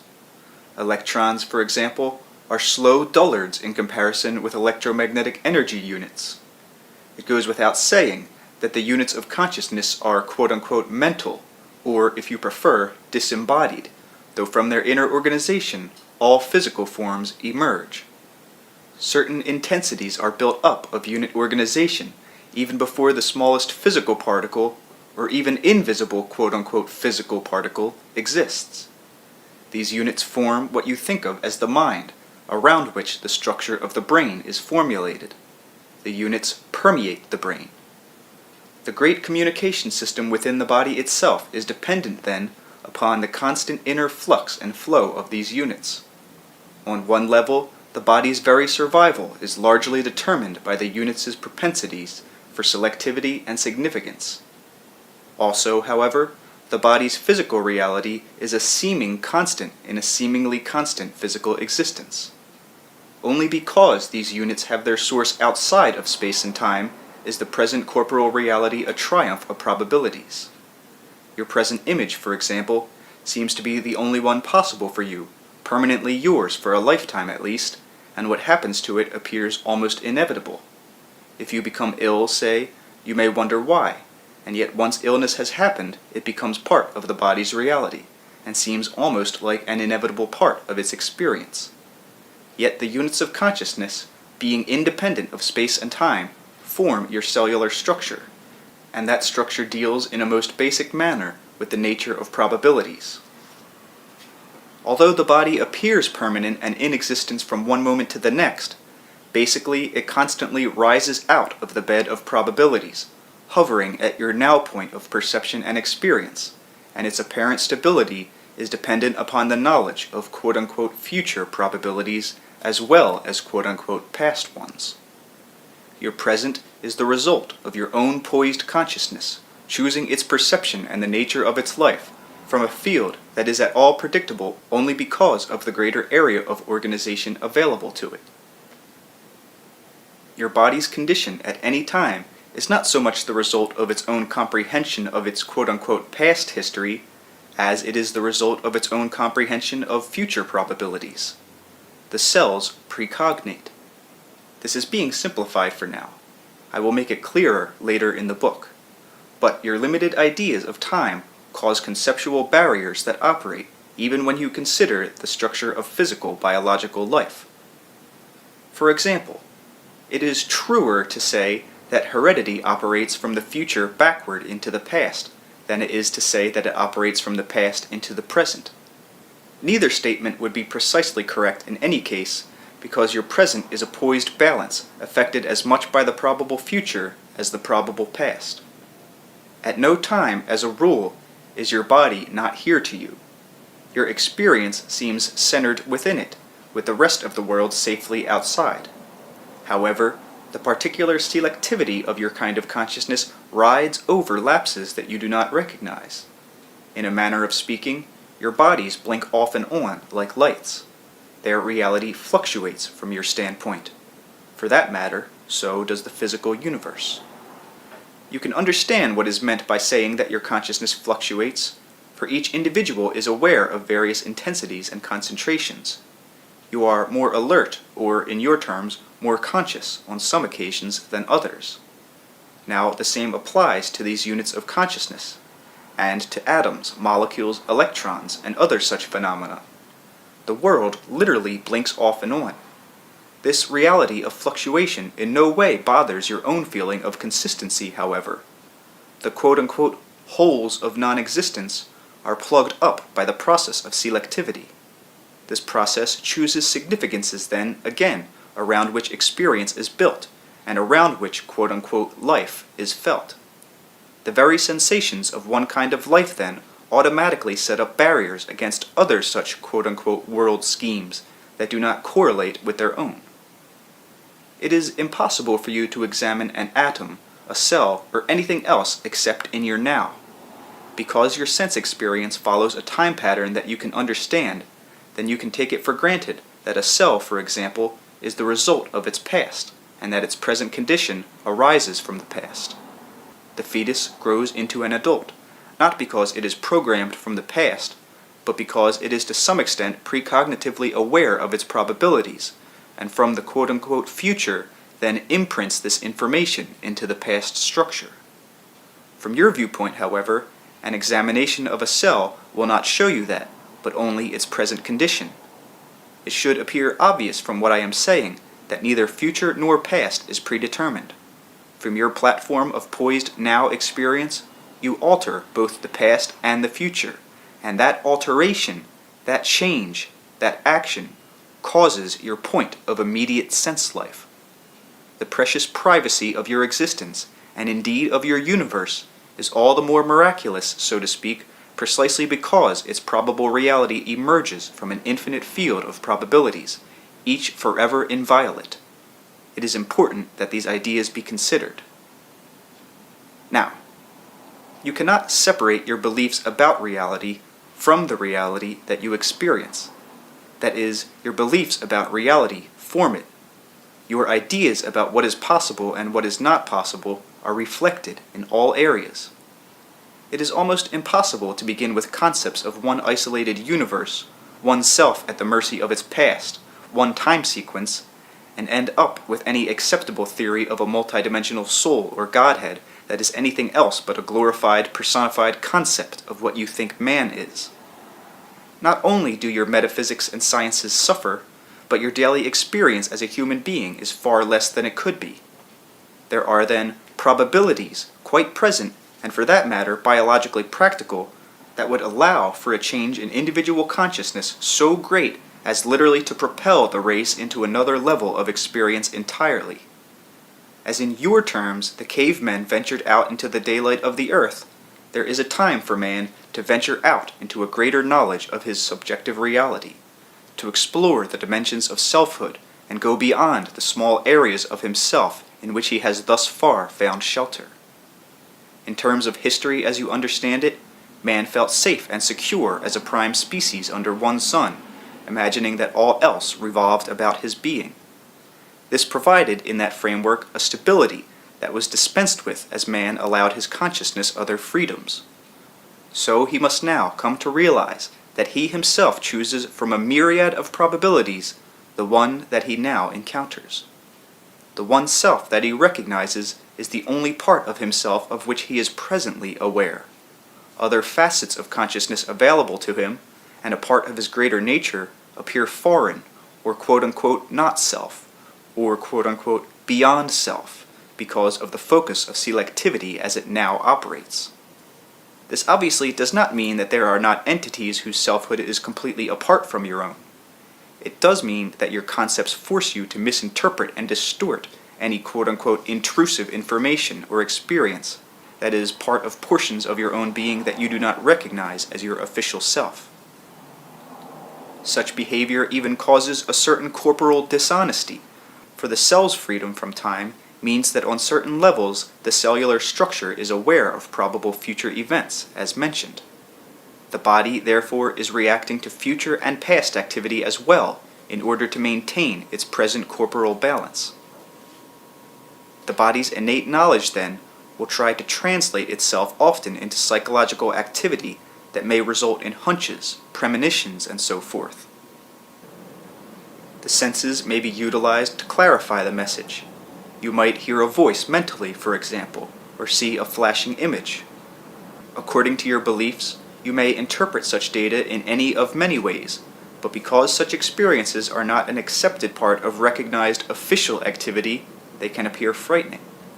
You may assign them to quote-unquote spirits or disembodied personalities, but in such a way that these are thrown together in a confusing mass of dogma or superstition. If you understand to begin with that you are a spirit and therefore free of space and time yourself, then you could at least consider the possibility that some such messages were coming to you from other portions of your own reality. Such messages are often ways of allowing you to avoid certain probable actions. Session 685. Now, body is also pattern. While the material that composes it changes constantly, the pattern maintains its own integrity. The form is etched in space and time, yet the pattern itself exists outside of that framework also. The body is a projection, therefore, into the three-dimensional field. The consciousnesses of the cells within it, however, are eternal. The physical framework, then, is itself composed of immortal stuff. The projection in time and space may disappear in your terms, wither and die. The main identity continues to exist, even as the consciousnesses of millions of cells still exist that at one time were part of the body. While inhabited by the usual human consciousness, the living body operates as an intense focus point. The conglomeration of consciousnesses within it on all levels focuses its own network of communication. This private network is connected to all others like it. There are levels of interaction, then, simply between all bodies, electromagnetically and biologically. The network is more far-reaching than that, however. Not only can all cells respond to each other, but their mass activity triggers even higher centers of consciousness to respond to a given set of world conditions, rather than to other quite as legitimate world conditions that do not fit the accepted pattern. Probabilities, to some extent, then, are determined along cellular lines. This should be obvious. The body's very structure will, in itself, set patterns for the kinds of probabilities that can be practically experienced. The source reality out of which all else springs is never predetermined, that is, predestined or even set. The universe, in any terms, is always being created. When consciousness is being specified, it always sees itself as the center of its world. All specifications of consciousness and all phenomenal appearances occur when the basic units of consciousness emerge into electromagnetic energy units, and hence into the dimensions of actuality in your terms.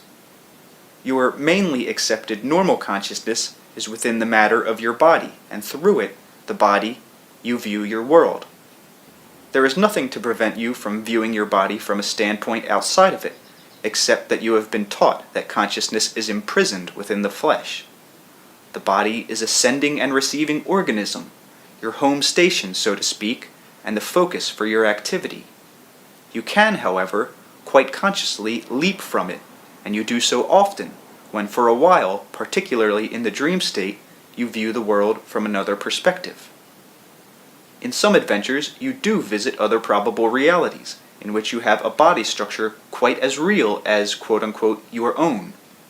Your own psychological makeup, for that matter, achieves its marvelous complexity because it draws from the rich bank of your greater probable existences. Even a small understanding of these ideas can help you glimpse how limiting previous concepts of psychology have been.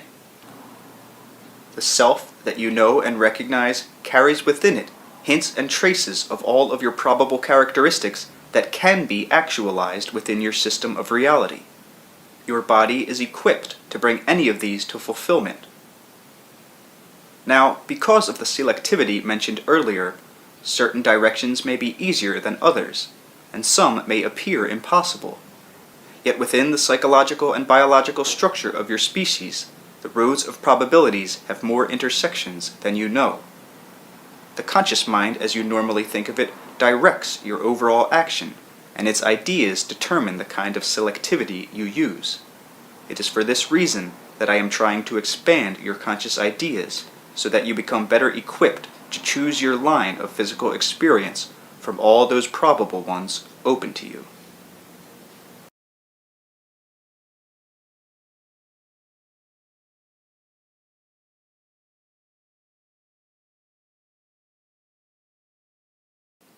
Session 686. Now, basically, the cell's comprehension straddles time as you think of it. Mankind's consciousness, however, experimented along time-specific lines. As he developed along those lines, various biological and mental methods of selectivity and discrimination were utilized. When, in historic terms, mankind became aware of memory and recalled his past as a past in your terms, it was possible for him to confuse past and present. Vivid memories, out of context but given immediate neurological validity, could compete with the brilliant focus necessary in his present. Though the past is actually quite as immediate, alive, and creative as the present is, man made certain adjustments on several layers that would focus definite distinctions and set past and present experience apart. While your particular kind of consciousness was developing, it began to intensify selectivity, to concentrate specifically in a small area of activity while blocking out other data. This was necessary because the particular kind of physical manipulation of corporal existence required instant physical response to immediately present stimuli. Such selectivity and specialization therefore represented a pertinent method as consciousness familiarized itself with earthly experience.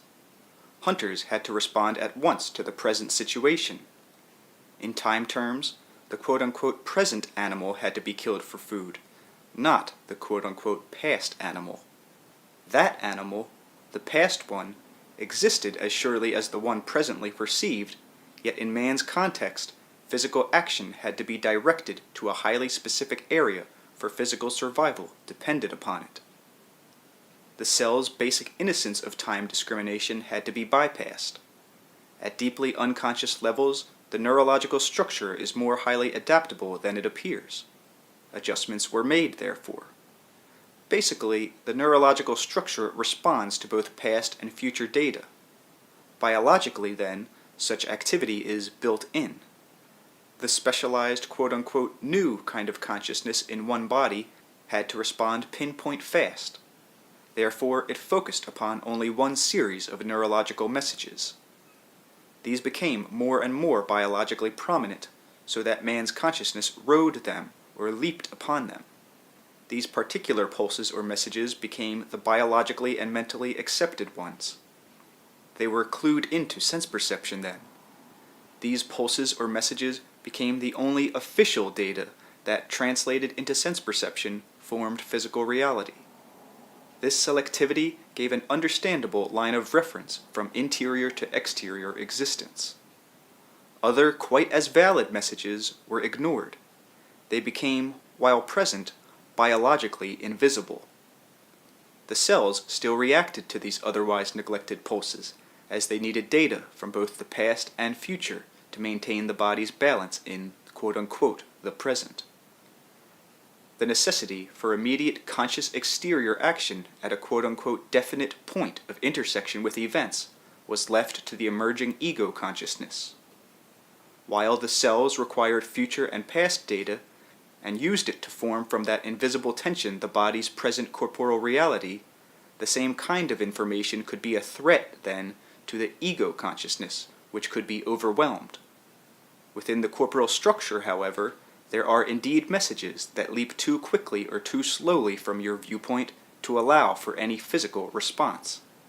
In that way, cellular comprehension is allowed its free flow, but the selectivity mentioned bypasses such information, so that it does not conflict with present sense data requiring physical action in time. Other pulses, carrying messages, are quite as valid as those that you perceive and physically react to. Again, the cells respond to those constantly. The body, as mentioned, is an electromagnetic pattern, poised in a web of probabilities, experienced as corporal at an intersection point in space and time. When man, speaking in your terms of history, began to experiment with memory, there were innumerable instances where the emerging ego consciousness did not distinguish clearly enough between the past and present as you understand them. The past, in the present, would appear so brilliantly that man could not react adequately in circumstances of time that he had himself created. The future was blocked, practically speaking, to preserve freedom of action and to encourage physical exploration, curiosity, and creativity. With memory, however, mental projections into the future were of course also possible, so that man could plan his activities in time and foresee probable results. Quote-unquote ghost images of the future probabilities always acted as mental stimuli for physical explorations in all areas and of all kinds. These ghost images provided stimuli for mental, spiritual, and physical experience. The race was dealing with the creation of a new world of physical experience. To do this particular kind of experiment, it was necessary that physical manipulation be concentrated upon. Ghost images from the future were one thing, inspiring mankind. Had such data instantly appeared before him, however, man would have been deprived of the physical joys, endeavors, and challenges that were so basic to the experiment itself. It would have been quite possible for you as a race to have chosen any other quote-unquote series of neurological pulses or messages as the quote-unquote real ones, and to structure your experience along different lines. The biological structure and the mental consciousness together, however, chose the most comfortable sequence in which a present area of activity brought about by neurological recognition would be backed up by the unconscious mental knowledge and other biologically invisible neurological connections. The psyche knows itself and is aware of its parts. When ego consciousness reached a certain point of biological and mental competence, when experience in the present became extensive enough, then ego consciousness would be at that stage where it could begin to accept greater data. Indeed, it is now at that stage. Its focus in the present is now secure. That focus finally brought about, in your terms, an expansion of consciousness, and one that early man did not have to handle. In your terms, time now includes more space, and hence more experience and stimuli. Again, speaking historically, in the past, the private person in any given hour was aware at once only of those events happening in his immediate environment. He could respond instantly. Events were, to that extent now, manageable. The ego specialized in expansions of space and its physical manipulation. It specialized with objects. As a result, now a person in any given hour is aware of events happening at the other end of the world. No immediate physical response he or she can make seems adequate or pertinent on many occasions. Bodily physical action, then, to that extent, loses its immaculate precision in time. You cannot kick an quote-unquote enemy who does not live in your village or country, an enemy furthermore whom you do not even know personally. Again, to that extent, instant physical action in time is not the same kind of life and death factor that it was when a man was faced with an enraged animal or enemy in close combat. Now, in the past, in the same way, love could be immediately expressed. In historic terms, early man, using here your theories about the race, early man, was in intimate contact with his family, clan, or tribe. With the developing expansion of space, however, loved ones often dwell far apart, and sudden bodily response cannot be expressed at once at a particular point of immediate contact. These developments, with others, are already triggering changes in man's behavior and inspiring him toward further alterations of consciousness.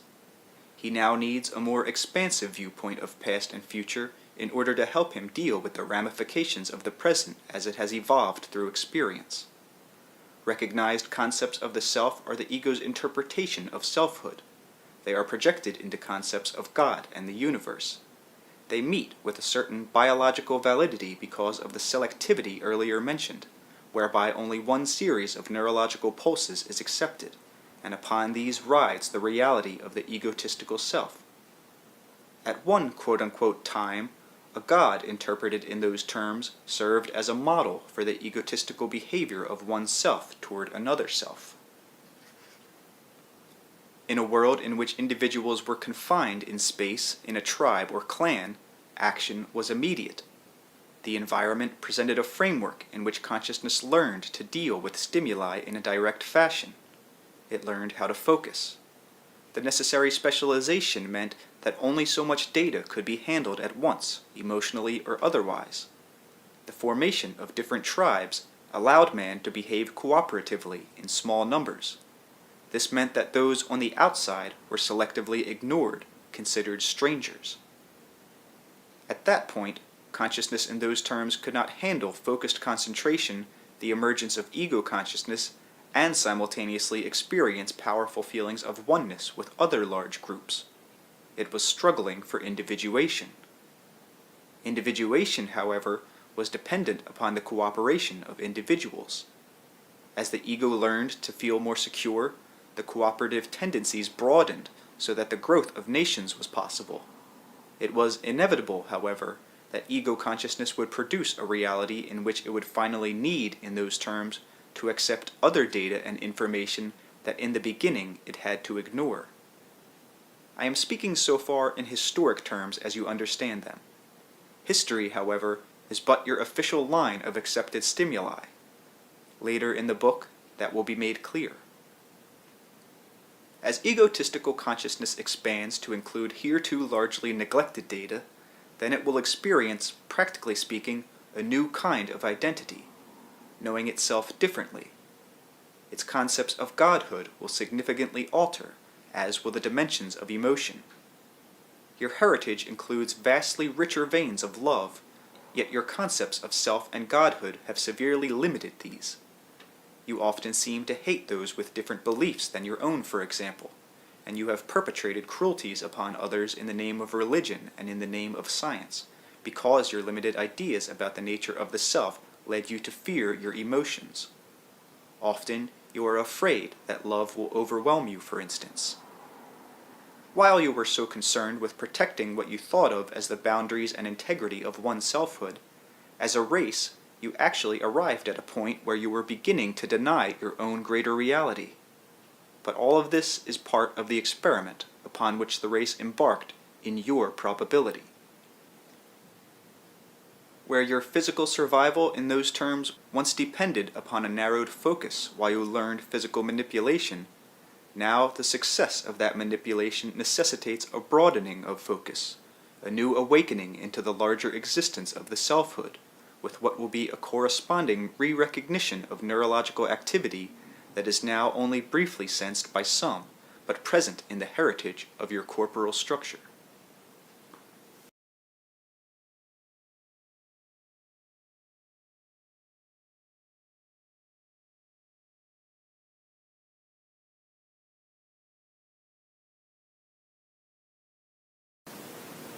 Session 687. Now, such experiences as Rupert's Saratoga episode are valuable because they begin a process in which other neurological pulses are to some degree recognized. Over a period of time, this can bring about some conscious experience with probable realities. In the beginning, the glimpses may be very brief and the sense experience misty. Nevertheless, new patterns and cognitive endeavors are being set up between the neurological structure and the consciousness that you know. An excellent preliminary exercise is the following. Practice Element 1. Take any remembered scene from your own past. Experience it as clearly as possible imaginatively, but with the idea of its probable extensions. Sometime, immediately or after a few tries, a particular portion of the scene will become gray or shadowy. It is not a part of the past that you know, but an intersection point where the past served as an offshoot into a series of probabilities that you did not follow. Instead of a shadowy element, you yourself may feel unsubstantial, quote-unquote ghostly, as Rupert did. Instead of any of those things, the imagined dialogue, if there is any, may suddenly change from the dialogue that you remember, or the entire scene and action may quickly alter. Any of these occurrences can be hints that you are beginning to glimpse the probable variations of a particular scene or action. It is, however, the subjective feeling that is the important clue here, and once you experience it, there will be no doubt in your mind. Some people will have little trouble with the exercise, and others will need to exert persistence before finding any success at all. This method is even more effective if you choose from your past a scene in which a choice was involved that was important to you. In such a case, begin imaginatively, following through with the other decision or decisions that you might have made. At one point, a shadowy effect, grayness, or other characteristic just mentioned will occur. One or several of these may be involved, but again, your subjective feeling is the most important clue. Imagination may bring you a clear picture, for example, that may then become fuzzy, and in that case the blurred quality would be your hint of probable action. Until you have tried the exercise and become fully acquainted with it, you will not understand its effectiveness. You will know, for instance, when the remembered event and the imagination intersect with another probability. Whether or not you have any great success, the exercise will begin a neurological reorientation that will be most important if you hope to glimpse realities that are outside of your present neurologically accepted sense reality. This exercise is a mental and biological doorway that can expand both your concepts of yourself and reality. There may be instances in which it seems that little progress is made during the exercise itself. During the day, however, having made an important decision in one direction, you may begin to feel the reality of the opposite direction and its ramifications. The exercise may also result in a different kind of dream, one that is recognized within the dream state at least as an introduction to a probable reality. You deal directly with future probabilities in the dream state in any case. For example, in a series of dreams you may try out various solutions to a given problem and choose one of these. That choice becomes your physical reality. According to the intensity of the situation now, another also desirable solution may be worked out in a probable reality. On an unconscious level, you are aware of your probable selves, and they of you. You share the same psychic roots, and your joint yet separate dreams are available to quote-unquote all of you. This does not mean that you are dreaming someone else's dream, any more than it means that twins, for example, do. It does mean that your probable selves and you share in a body of symbolism, background, and ability. The multi-structured nature of the dream state allows for dream dramas in which probable selves do appear. They may appear as symbolically representing strong characteristics upon which they have focused, though you have ignored them. The dream state, however, does operate as a rich web of communication between probable selves and probable existences. All probabilities spring from inner reality, from the psyche's own inner activity and structure. The consciousness that you know can indeed now emerge into even greater realization of itself, but not by obsessively defending its old position. Instead, it must recognize its power as the director of probable action, and no longer inhibit its own greater capacities. In your terms, until now your consciousness has specialized in neurological patterning. As mentioned, this was extremely important while it learned the art of specialized focus. Now, however, it must begin to recognize that it can indeed expand and bring into its awareness other quite legitimate realities. The nature of probabilities must be understood, for the time has come in the world as you experience it where the greatest wisdom and discrimination are needed. Your consciousness and neurological prejudice blind you to the full dimension of physical activity.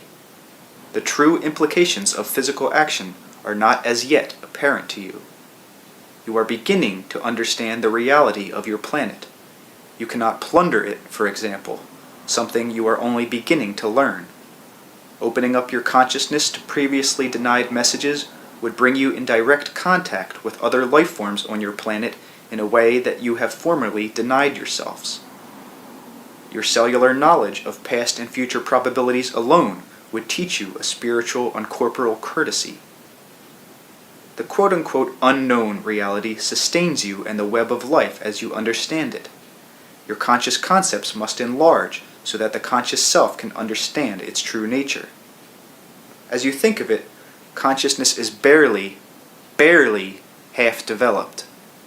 It has learned to identify with one small group of neurologically accepted responses. Portions of the brain not used lie latent, waiting for the recognition that will trigger them into activity. When this happens, the mind will become aware of the rich bed of probabilities upon which the ego now rides so blindly. The great latent but always sensed dimensions of spiritualized creaturehood will then begin to flower. A few great men have glimpsed those abilities, and their love of the race and their integrity has caused them to trigger the unused portions of the brain. In their way, they sensed the great probable future and its ramifications. In centuries past, they saw your present, though through their own vision, and so it was only partially the present as you know it. Your emotional reality truly leaps into its own only now and then, for your very concepts of yourselves deny the multidimensional aspects of your being. The need and the yearning to love and to know are both biologically present within you. They are present within the animals and within a blade of grass. The concepts of God that you have gone hand in hand with the development of your consciousness. The ego, emerging, needed to feel its dominance and control, and so it imagined a dominant God apart from nature. Other nations acted as group egos, each with its own God picturing its own concepts of power. Whenever a tribe or a group or a nation decided to embark upon a war, it always used the concept of its God to lead it on.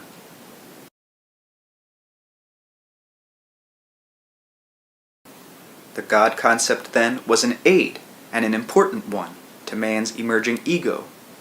To develop its sense of specialization, the ego forgot the great cooperative venture of the earth. If a hunter literally knows his relationship with an animal, he cannot kill it.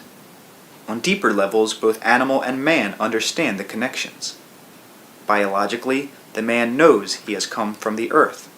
Some of his cells have been the cells of animals, and the animal knows he will look out through a man's eyes. The earth venture is cooperative. The slain beast is tomorrow's hunter. In terms of ego consciousness, however, there were stages of growth, and the God concepts that spoke of oneness with nature were not those that served the ego's purposes in the line of development as you understand it. For a while, such techniques worked. Always, however, there was the undeniable inner self in the background, man's dreams, his biological and spiritual integrity, and these in one way or another were always before him. In your probability, you did allow the inner self some freedom. Therefore, the so-called egotistical consciousness was not given complete sway. It remained flexible enough so that even hidden in its God concepts there were symbols of greater reality. Your system deals with physical manipulability again, and the translation of creativity into physical form. An exterior separation had to occur for a while, in which consciousness forgot, egotistically speaking, that it was a part of nature, and pretended to be a part. It was known, however, and unconsciously written in the cells and mind and heart, that this procedure itself would only go so far. When man's consciousness was sure of itself, it would not need to be so narrowly focused. Then the true flowering of humanity's consciousness could begin. Then the ego could expand and become aware of realities it had quote-unquote earlier ignored.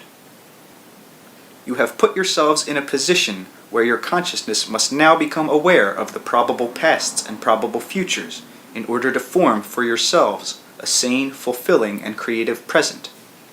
Ego consciousness must now be familiarized with its roots, or it will turn into something else. You are in a position where your private experience of yourself does not correlate with what you are told by your societies, churches, sciences, archaeologies, or other disciplines. Man's quote-unquote unconscious knowledge is becoming more and more consciously apparent. This will be done under and with the direction of an enlightened and expanding egotistical awareness that can organize the hereto neglected knowledge, or it will be done at the expense of the reasoning intellect, leading to a rebirth of superstition, chaos, and the unnecessary war between reason and intuitive knowledge. When, at this point now of mankind's development, his emerging unconscious knowledge is denied by his institutions, then it will rise up despite those institutions and annihilate them. Cult after cult will emerge, each unrestrained by the use of reason, because reason will have denied the existence of rampant unconscious knowledge, disorganized and feeling only its own ancient force. If this happens, all kinds of old and new religious denominations will war, and all kinds of ideologies surface. This need not take place, for the conscious mind, basically now, having learned to focus in physical terms, is meant to expand, to accept unconscious intuitions and knowledge, and to organize these deeply creative principles into cultural patterns. The great emotion of love has been thus far poorly used, yet it represents even the biological impetus of your being. Your religions, in a large measure, have taught you to hate yourselves and physical existence. They have told you to love God, but rarely taught you to experience the gods in yourselves. Now, in one way or another, religions have always followed, again, the development of your consciousness, and so they have served its purposes and yours, and they have always reflected, though distorted, those greater inner realities of your being. In historic terms, as you understand them, the quote-unquote progression of religion gives you a perfect picture of the development of human consciousness, the differentiation of peoples and nations, and the growth of the ideas of the quote-unquote individual. There is nothing wrong with the concept of an egotistically based individual being. I am not suggesting, therefore, that your individuality is something to be lost, thrown aside, or superseded. Nor am I saying that it should be buried, submerged, or dissolved in a super-self. I am not suggesting that its edges be blurred by a powerful unconscious. I am saying that the individual self must become consciously aware of far more reality, that it must allow its recognition of identity to expand so that it includes previously unconscious knowledge. To do this, you must understand again that man must move beyond the concepts of one God, one self, one body, one world, as these ideas are currently understood. You are now poised in your terms upon a threshold from which the race can go many ways. There are species of consciousness. Your species is in a time of change. There are potentials within the body's mechanisms in your terms, not as yet used. Developed, they can immeasurably enrich the race and bring it to new levels of spiritual and psychic and physical fulfillment. If some changes are not made, the race as such will not endure. This does not mean that you will not endure, or that in another probability the race will not, but that in your terms of historical sequence, the race will not endure. Speaking now in those historic terms that you understand, let me say that there was no single line of development from animal to man, but parallel lines, in which for centuries animal-man and man-animal coexisted cooperatively. In the same way now, unknown amongst you, many species of what you may call probable man dwell in embryo form. Because of the ego's particular line of development, you have experimented with artificial drugs and chemicals, both in foods and for medicinal purposes, as well as for quote-unquote religious enlightenment. Some of the effects of LSD and other artificial psychedelic drugs give you a hint of other probable directions your consciousness might have followed, or might still follow. As the experiments are conducted, however, and in the ignorance of the framework, the conscious mind takes a subordinate position. Instead, using methods other than drugs, it could be taught to expand its knowledge far more safely, to organize it in ways that could be most advantageous. Still, some of the experiments do give hints of certain aspects of one of the species' probable developments. You cannot do anything, literally, that is not natural. Nevertheless, over a period of time, quote-unquote artificial chemicals taken with food into the body will form a new kind of nature in your terms. Your bodies are beautifully equipped and will turn almost anything to their advantage. According to many schools of thought, artificial drugs, so-called, or chemicals, are considered in a very negative light, cutting you off from nature. Yet such experiments represent a strong line of probability only in its quote-unquote infancy, in which man could sustain himself without draining the earth, live without killing animals, and literally form a new kind of physical structure connected to the earth while not depleting its substance. This does not mean that some biological confusion might not result in the meantime. It does mean that even in those terms, and consciously unknowing, mankind is experimenting with a probable species and working out quite spiritual issues. Your probable futures and your probable pasts, in larger terms, exist at once. I will begin by explaining your history to you, at least to some extent, in the historical terms you recognize. To that degree, I hope to make your unknown reality consciously known. As I describe some of early man's past in historic terms, I will also show how that quote-unquote heritage is alive in your daily experience with the world as you know it. The archaeology of the soul and the blood is not buried, but alive in your experience. A photograph is no more a relic than a fossil is. Each is filled with the energy of being. Neither is buried in a past beyond your knowing. A photograph lives in the present of your psyche, and a fossil in the living vitality of your cells.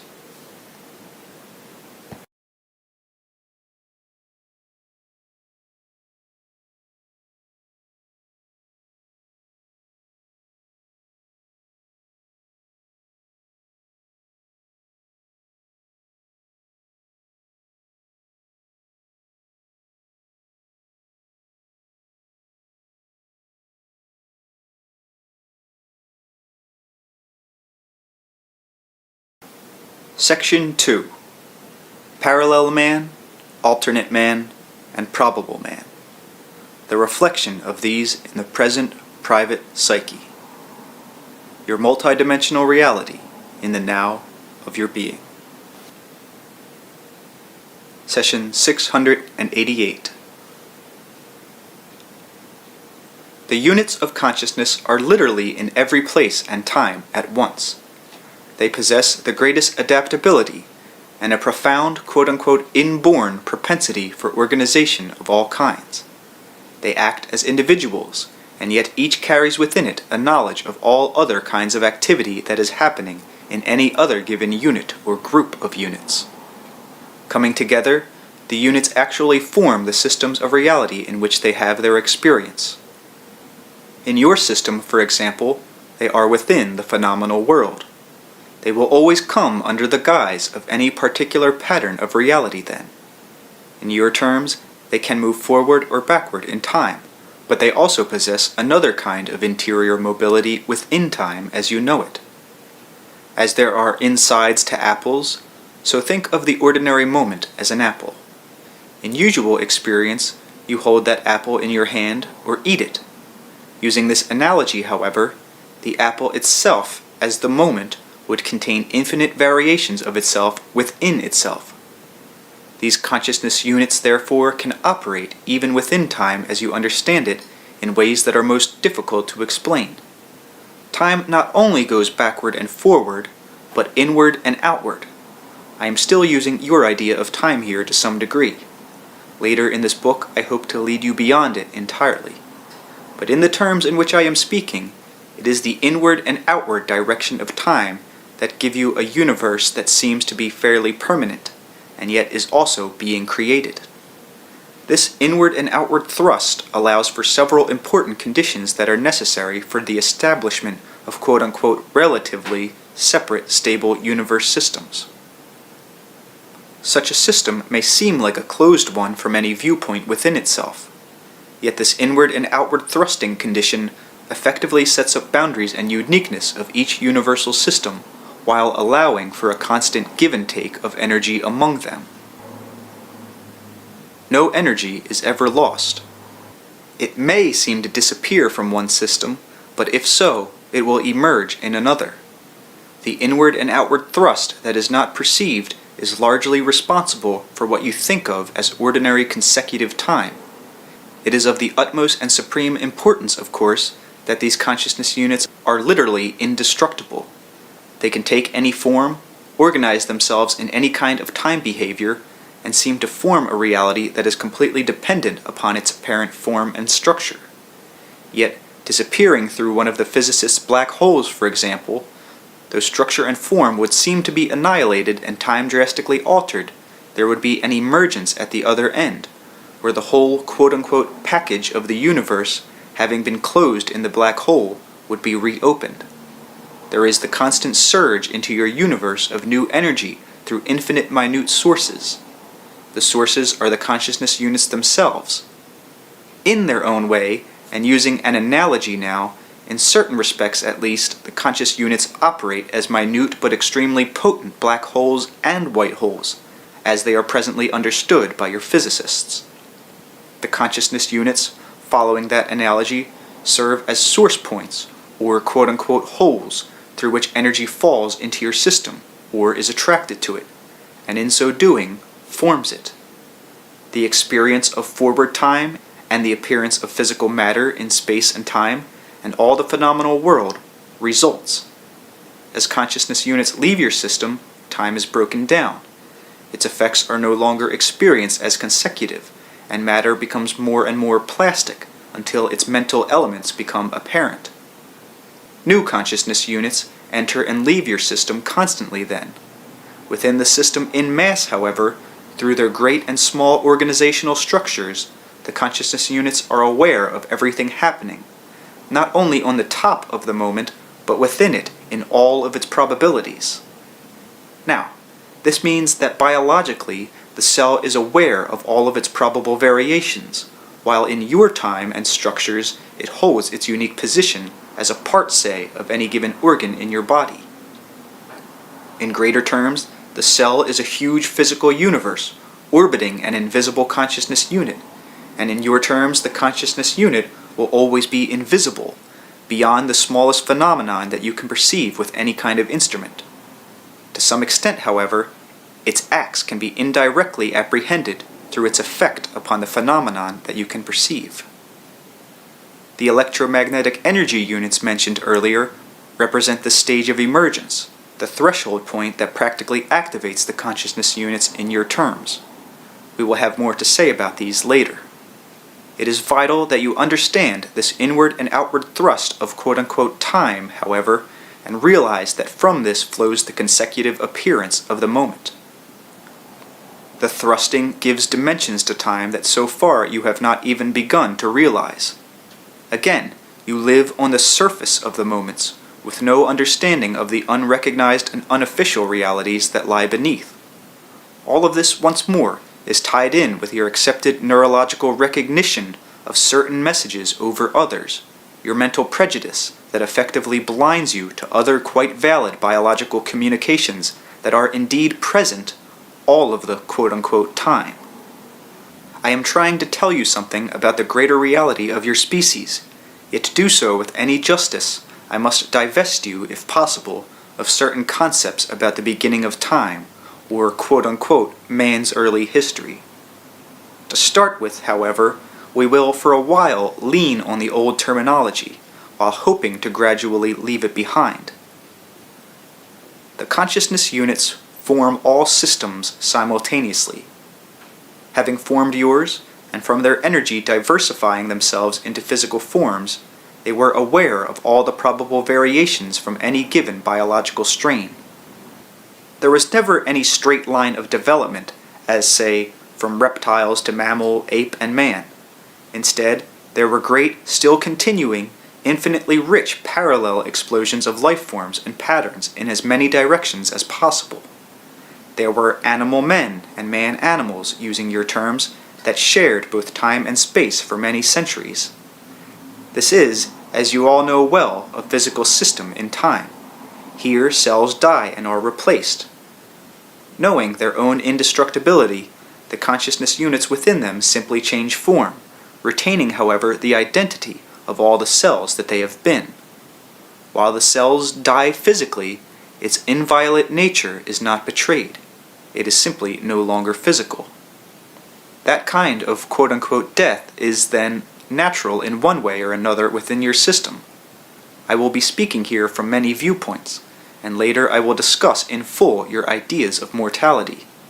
Here, however, let me state that all life is cooperative. It also knows it exists beyond its form.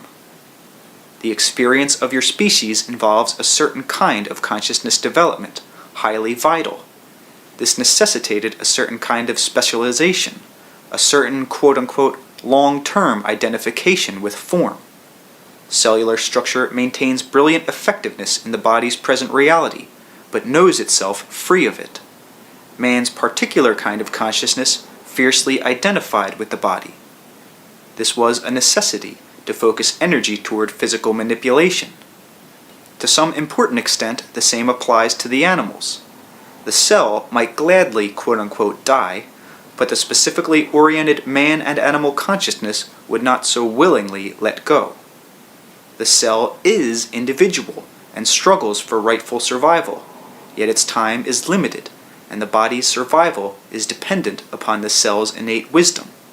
The cell must die finally for the body to survive, and only by dying can the cell further its own development and therefore ensure its own greater survival. So the cell knows that to die is to live. Man's consciousness, and to some extent that of the animals, is more specifically identified with form, however. In order to develop its own kind of individualized awareness, man had to consciously ignore for a while his own place within the structure of the earth. His experience of time would seem to be the experience of his identity. His consciousness would not seem to flow into his body before birth and out of it at death.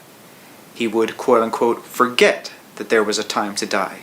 He would forget that death meant new life. A natural message had to replace the old knowledge.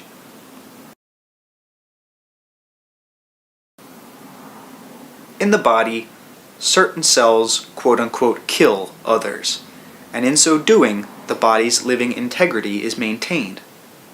The cells do each other that service. In the exterior world, certain animals, quote-unquote, kill others. You had for centuries then, speaking in your limited terms, a situation in which men and animals were both hunters and prey. In those misty eras from your standpoint, these activities were carried on with the deepest, most sacred comprehension. Again, the slain animal knew that it would, quote-unquote, later look out through its slayer's eyes, attaining a newer, different kind of consciousness. The man, the slayer, understood the great sense of harmony that existed even in the slaying, and knew that in turn the physical material of his body would be used by the earth to replenish the vegetable and animal kingdoms. Even when you lost sight, as you knew you would, of those deep connections, they would continue to operate until, in its own way, man's consciousness would rediscover the knowledge and put it to use, deliberately and willfully, thereby bringing that consciousness to flower. In your terms, this would represent a great leap, for the egotistically aware individual would fully comprehend unconscious knowledge and act on his own out of choice. He would become a conscious co-creator. Obviously, this has not as yet occurred. I told you that you presently perceive only the surface of the moment, so you also perceive but one line of the species' development. Yet even within your system, there are hints of the other probable realities that also coexist. The dolphins are a case in point. In your line of probability, they are oddities, yet even now you recognize their great brain capacity, and to some dim extent, glimpse the range of their own communication. At one time on your Earth, in the way you look at time, there were many such species, water dwellers with brain capacities as good and better than your own. Your legends of mermaids, for example, though highly romanticized, do indeed hint of one such species' development. There were several species smaller than the dolphins, but generally the same structurally. Their intelligence was indisputable, and old myths of sea gods arose from such species. There is even now an extremely rich emotional life on the part of the dolphins, to which you are relatively blind, and more than this, on their part, a greater recognition of other species than you yourselves have. The dolphins possess a strong sense of personal loyalty and an intimate family pattern, along with a highly developed individual and group recognition and behavior. They cooperate with each other, in other words. They go out of their way to help other species, and yet they do not take pets. There were also, however, many varieties of water-dwelling mammals, some combining the human with the fish, though roughly along the lines of a combination chimpanzee-fish type. These were small creatures who moved with amazing rapidity and could emerge onto the land for days at a time. In other probabilities, water-dwelling mammals predominate. They farm the land as you farm the water, and are only now learning how to operate upon the land for any amount of time, as you are only now learning how to manipulate below the water. The physical universe serves then as a threshold for probabilities, and all possible species find their greatest fulfillment within that system, each of them neurologically tuned into their own reality and their own quote-unquote time. So the body itself, as it presently exists, is innately equipped with other neurological responses that to you would seem to be biologically invisible. Nevertheless, Your consciousness and your beliefs are what direct this neurological recognition. At birth, and before structured learning processes begin, you are far freer in that regard. You could walk into quote-unquote yesterday, as well as tomorrow at the point of your birth, if you could walk. And indeed, your perception brings you events both in and out of time sequence. Responses to out-of-time events do not bring the infant recognition, approval, or action, however. It immediately begins to learn to accept certain neurological pulses which bring results, and not others, and so neurological patterns are early learned. This can be a frightening process, though it is accompanied by reassurances. The infant sees, out of context, both present and future without discrimination, and I am speaking of images physically perceived. Nightmares on the part of children often operate as biological and psychic releases, during which buried out-of-time perceptions emerge explosively, events perceived that cannot be reacted to effectively in the face of parental conditioning. The body, then, is indeed a far more wondrous living mechanism than you realize. It is the body's own precognitions that allow the child to develop, to speak and walk and grow. In the same manner, the species, as you think of it, is at one level aware of its own probabilities and quote-unquote future lines of development. The child learning to walk may fall and hurt itself, yet it does learn. In the same way, the race makes errors, and yet in response to its own greater knowledge, it continues to seek out those areas of its own probable fulfillment.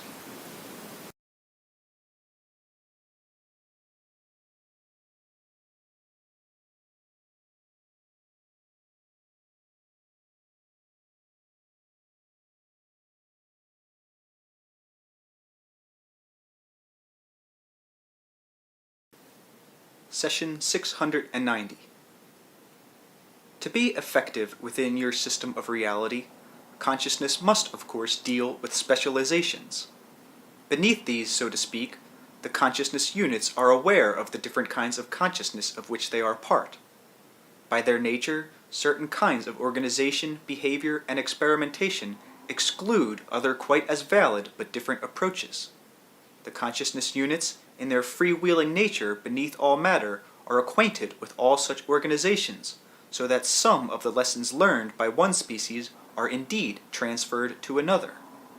One particular experiment in consciousness may be pursued by one species, for example, and the knowledge given to another, or transferred to another, where it appears as quote-unquote instinct.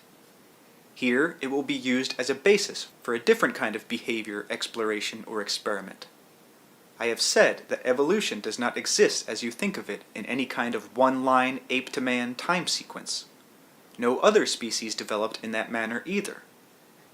Instead, there are parallel developments. Your time perception shows you but one slice of the whole cake, for instance. In thinking in terms of consecutive time, however, evolution does not march from the past into the future.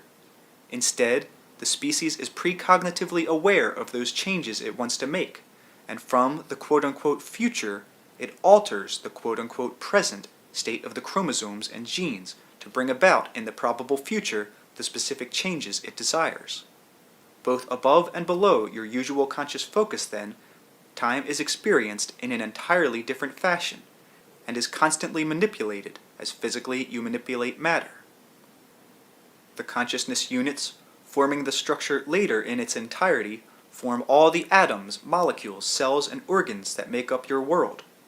Land changes and alterations of species are conditions brought about in line with overall patterns that involve all species or land and water masses at any given quote-unquote time. There is a great organization of consciousness involved on such occasions, sometimes creative cataclysms in which, again from its own precognitive information, nature brings about those situations best suited to its needs. Such biological precognition is firmly based in the chromosomes and genes and reflected in the cells. As mentioned earlier, the present corporal structure of any physical body of any kind is maintained only because of the cell's innate precognitive abilities. To the self, the future, of course, is not experienced as future. It is simply one of the emerging conditions of an experienced now. The cells practically felt quote-unquote now includes then what you would think of as past and future, as simple conditions of nowness. They maintain the body's structure in your poised time only by manipulating themselves in a rich medium of probabilities. There is a constant give and take of communication between the cell as you know it in present time and the cell as it quote-unquote was in the past, or quote-unquote will be. The cell's comprehension leaps its present form. The reality, the physical reality of a given cell, is the focused result of its existence before and after itself in time, and from its knowledge of past and future it receives its present structure. In a larger sense, the same applies to any given species. You are yourselves in time then, because of the selves that exist before and after you in time. On a cellular basis, this is true. In psychic terms, it is also true. Your thoughts and feelings are quite as real as your cells. They also form organizations. Your desires go out from you in time, but in all directions. On the one hand, as a species, your present forms your future, but in even deeper terms, your precognitive awareness of your own possibilities from the future helps to form the present that will then make that probable future your reality. In physical terms, you may want a new city, so you begin urban renewal. Architects draw plans that first were dreams, of course, inside their minds.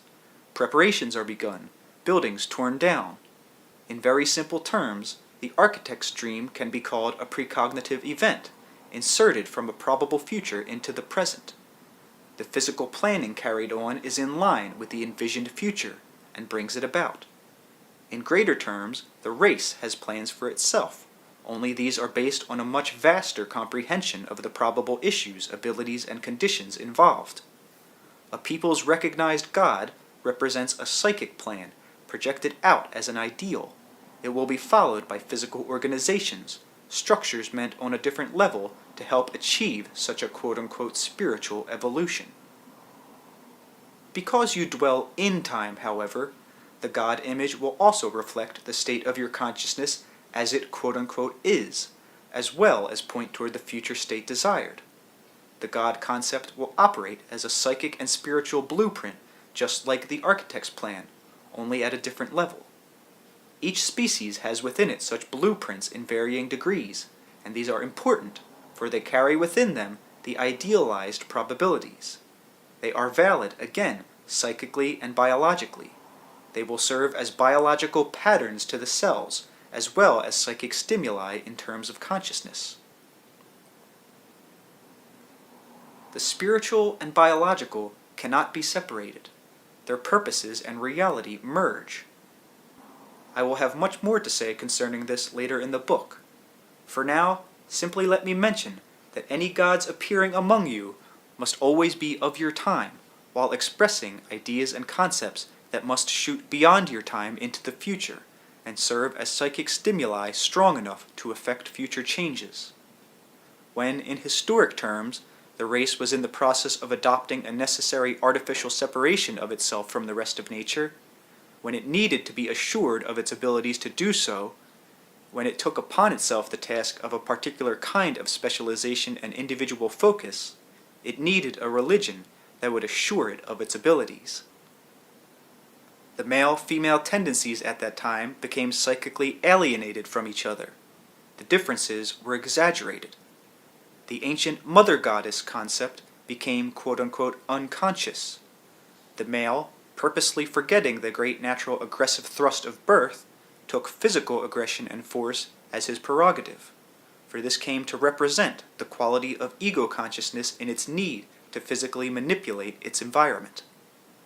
While it recognized its deep oneness with the earth and all creatures, it could not at the same time develop those abilities of specialization and its own particular unique focus.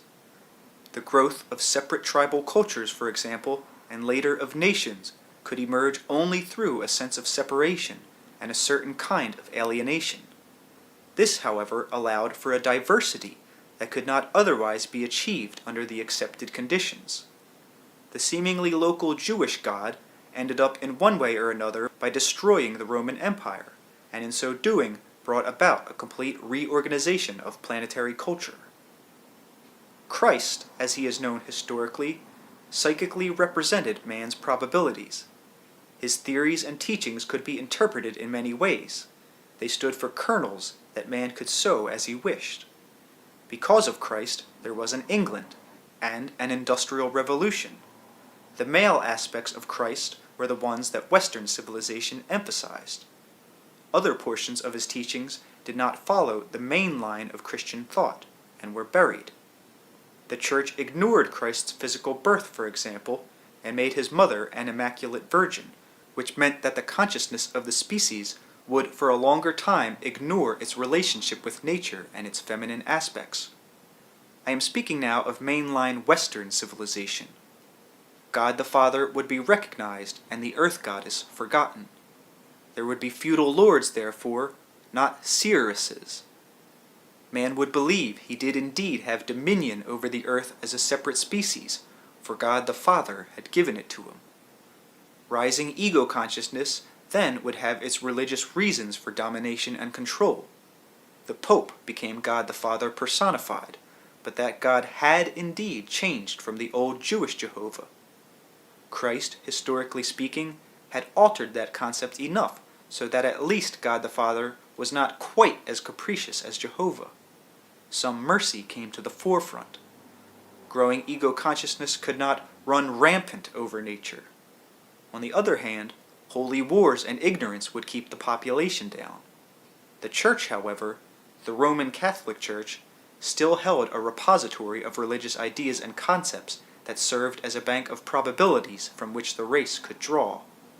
The religious ideas served as a social organization, much needed, and many of the monks managed to preserve old manuscripts and knowledge underground. Those who were allied with religious principles now mainly survived and brought forth communities and descendants who were protected. Psychic and religious ideas then, despite many drawbacks, served as a method of species organization. They are far more important in terms of quote-unquote evolution than is recognized. Religious concepts from the beginning kept tribes together, provided social structures, and ensured physical survival and the protection that made descendants most probable. Now, realize that for now I am emphasizing your Western civilization. American democracy arises directly from the birth of Protestantism, for example, and a new kind of venture. Luther is as much responsible for the United States of America as George Washington is.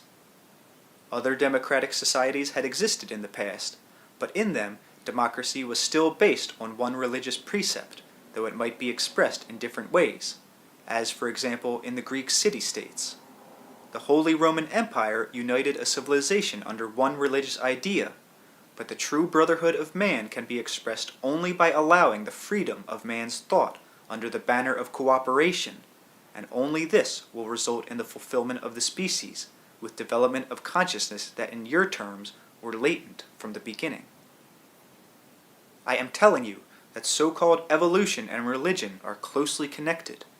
Further developments in your concepts will lead to greater activation in portions of the brain now not nearly utilized, and these in turn will trigger expansions in both psychic and biological terms. The growth of ideas space-wise was a prerequisite. Man on one side of the planet had to know what men were thinking on the other side. All of this presupposed spatial manipulation. Religious incentives always served to stimulate man's spatial curiosity. Many of the species that share your world bear within themselves latent abilities that are even now developing. Men and animals will again meet upon the earth with the old understanding in yet a new situation. There are no closed systems, and in deep biological orders, each species knows what another is doing and its place in the overall scheme that has been chosen by each. You are perceived in one way or another by all those inhabitants of Earth you may consider beneath you. Probable man is emerging now, but also in relationship with his entire natural environment, in which cooperation is a main force. You are cooperating with nature, whether or not you realize it, for you are a part of it.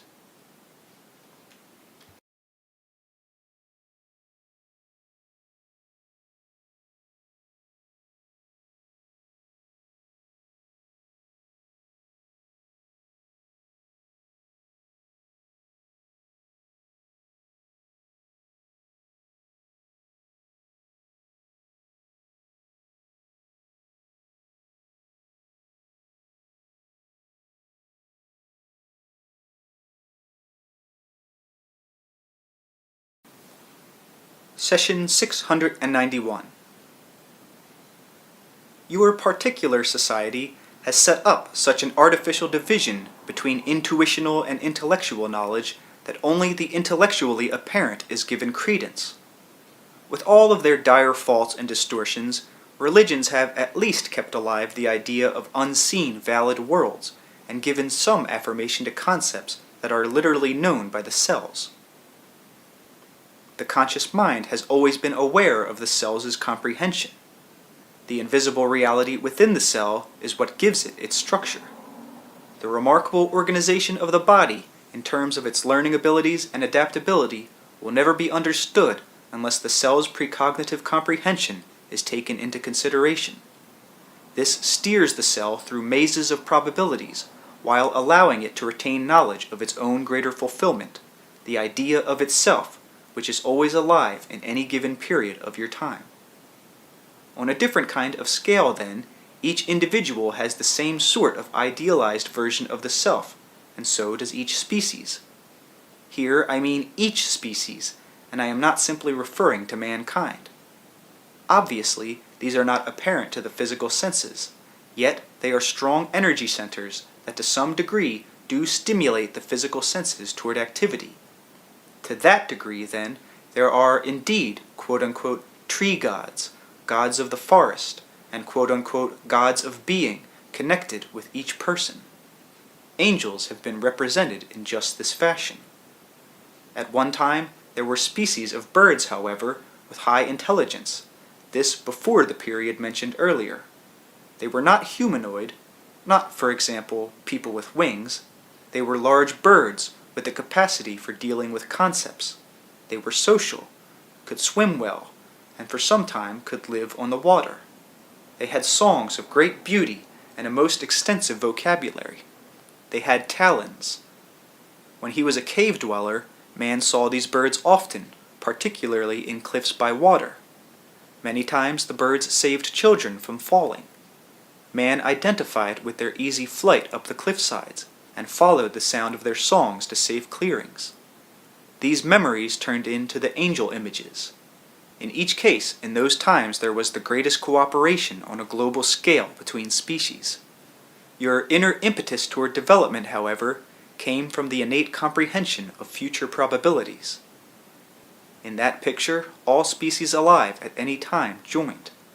This included plants and fauna. Those who cooperated survived, but they did not think in terms of the survival of their own species alone, but in time terms of a greater living picture, or world in violet, in which all survived. There are various orders of existence even within your system itself. You merely focus upon the one to which you are oriented. There are, then, quote-unquote spirits of all natural things, but unfortunately, even when you consider such possibilities, you project your own religious ideas of good and evil upon them. You may simply dismiss such concepts as silly, for they seem intellectually scandalous to many. If you do entertain such ideas yourself, you must often personify such spirits, projecting upon them your own ideas of personhood. Instead, you should think of them as different kinds or orders of species that are connected with all natural living things. They certainly have a reality in energy, and they aid in the conversion of energy into physical terms. They are active rather than passive then. You see about you physical forces and think nothing of them. For example, you feel the wind and its effects, but you cannot see it. The wind itself is invisible. So these other forces are also invisible. In basic terms, they are no more good or evil than the wind is. I say this because you usually imagine that if something is good, there must be a countering force that is evil. Such is not the case. In greater terms, these forces are good. They are protective. They nourish every living thing. They have been the impetus for what you think of as evolution. They are biological in that they are to some extent composed of mass cellular knowledge, basically free of time but directing physical activity in time, and thereby maintaining physical equilibrium. There is great cooperation, again, between such forces. In such a way, one tree in a forest knows of the entire environment and its relationship in it. Its treeness can merge with soilness, for example. Now, because you are people, you personify what you perceive, quote-unquote, peopleize it. You imagine such quote-unquote spirits to be small people, endowed with your own kind of characteristics. Instead, there are simply species of consciousness, entirely different from your own, not usually perceived physically under most conditions. They are indeed connected with flora and fauna, but also with the animals and yourselves. And they are the quote-unquote earth gods that Rupert imagined as a young person. You each have your own earth god. The term may not be the best, but it is meant to express the portion of yourself that is as yet unexpressed in your terms, the idealized earth version of yourself, which you are becoming. The idealized earth version is not meant to mean a perfect self in flesh at all. Instead, it represents a psychic reality in which your own abilities fulfill themselves in relationship with your earthly environment to the fullest extent possible within the time and place you have already chosen. That earth god portion of yourself attempts to direct you through probabilities.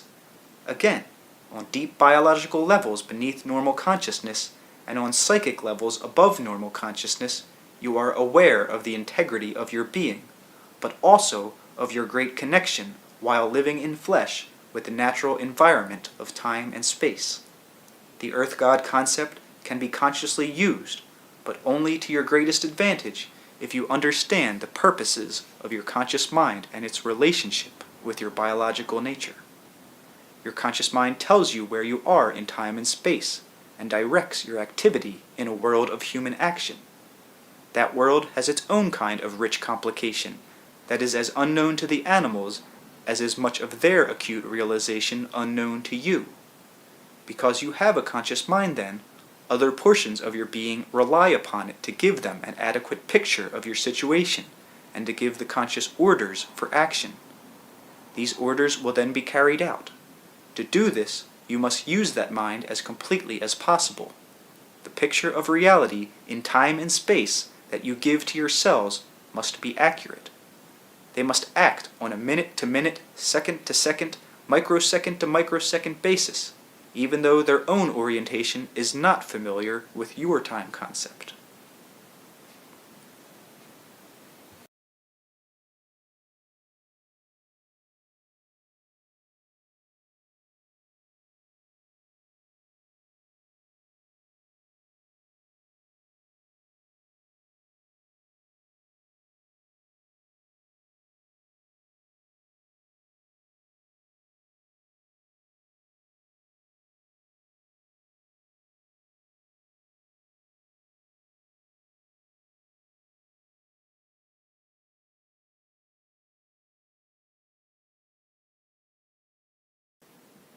Session 692.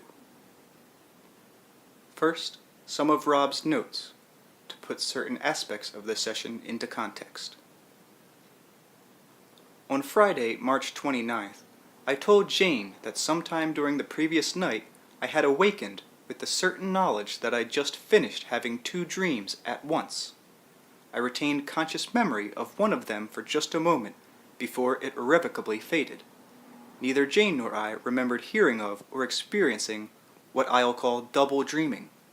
I wrote an account of the phenomenon while wondering if I'd distorted some quite ordinary dream happening, and while knowing at the same time that I hadn't. I decided to ask Seth to discuss the 2 dreams when we went back to having sessions again, then forgot about them until I got around to rereading my first rough version of these notes last week. When Seth discusses my quote-unquote dreams in this session, however, it turns out that from his perspective, he's able to be more accurate about labeling them than I was. Before finishing the notes, I thought of asking a few other people if they have either heard of double dreaming or had experienced it. The first person I talked to was our friend Sue Watkins, who had attended ESP class almost from the time Jane started it in 1967. I was more than a little surprised when Sue said that she'd enjoyed such events several times. Jane and I have known Sue since 1965, yet as far as any of us could remember, and for whatever reasons, the subject of double dreaming had never been discussed among us. Not only had she done it more than once, Sue said she could recall portions of the simultaneous dreams she'd had on some of those occasions, which was a lot more than I could claim. Grinning, she proceeded to confound me further by describing the double dreams of another class member, since obviously the individual in question had also had certain dream adventures that Jane and I didn't know about. I ended up thinking that my own little experience hadn't amounted to so much after all, but still it had made Jane and me aware of another facet of dream life. Dreaming two at once led me to write down a second question for Seth. I wanted him to enlarge the statement he'd made at 11:29 in the 690th session, when he said, "Further developments in your concepts will lead to greater activation in portions of the brain now not nearly utilized, and these in turn will trigger expansions in both psychic and biological terms."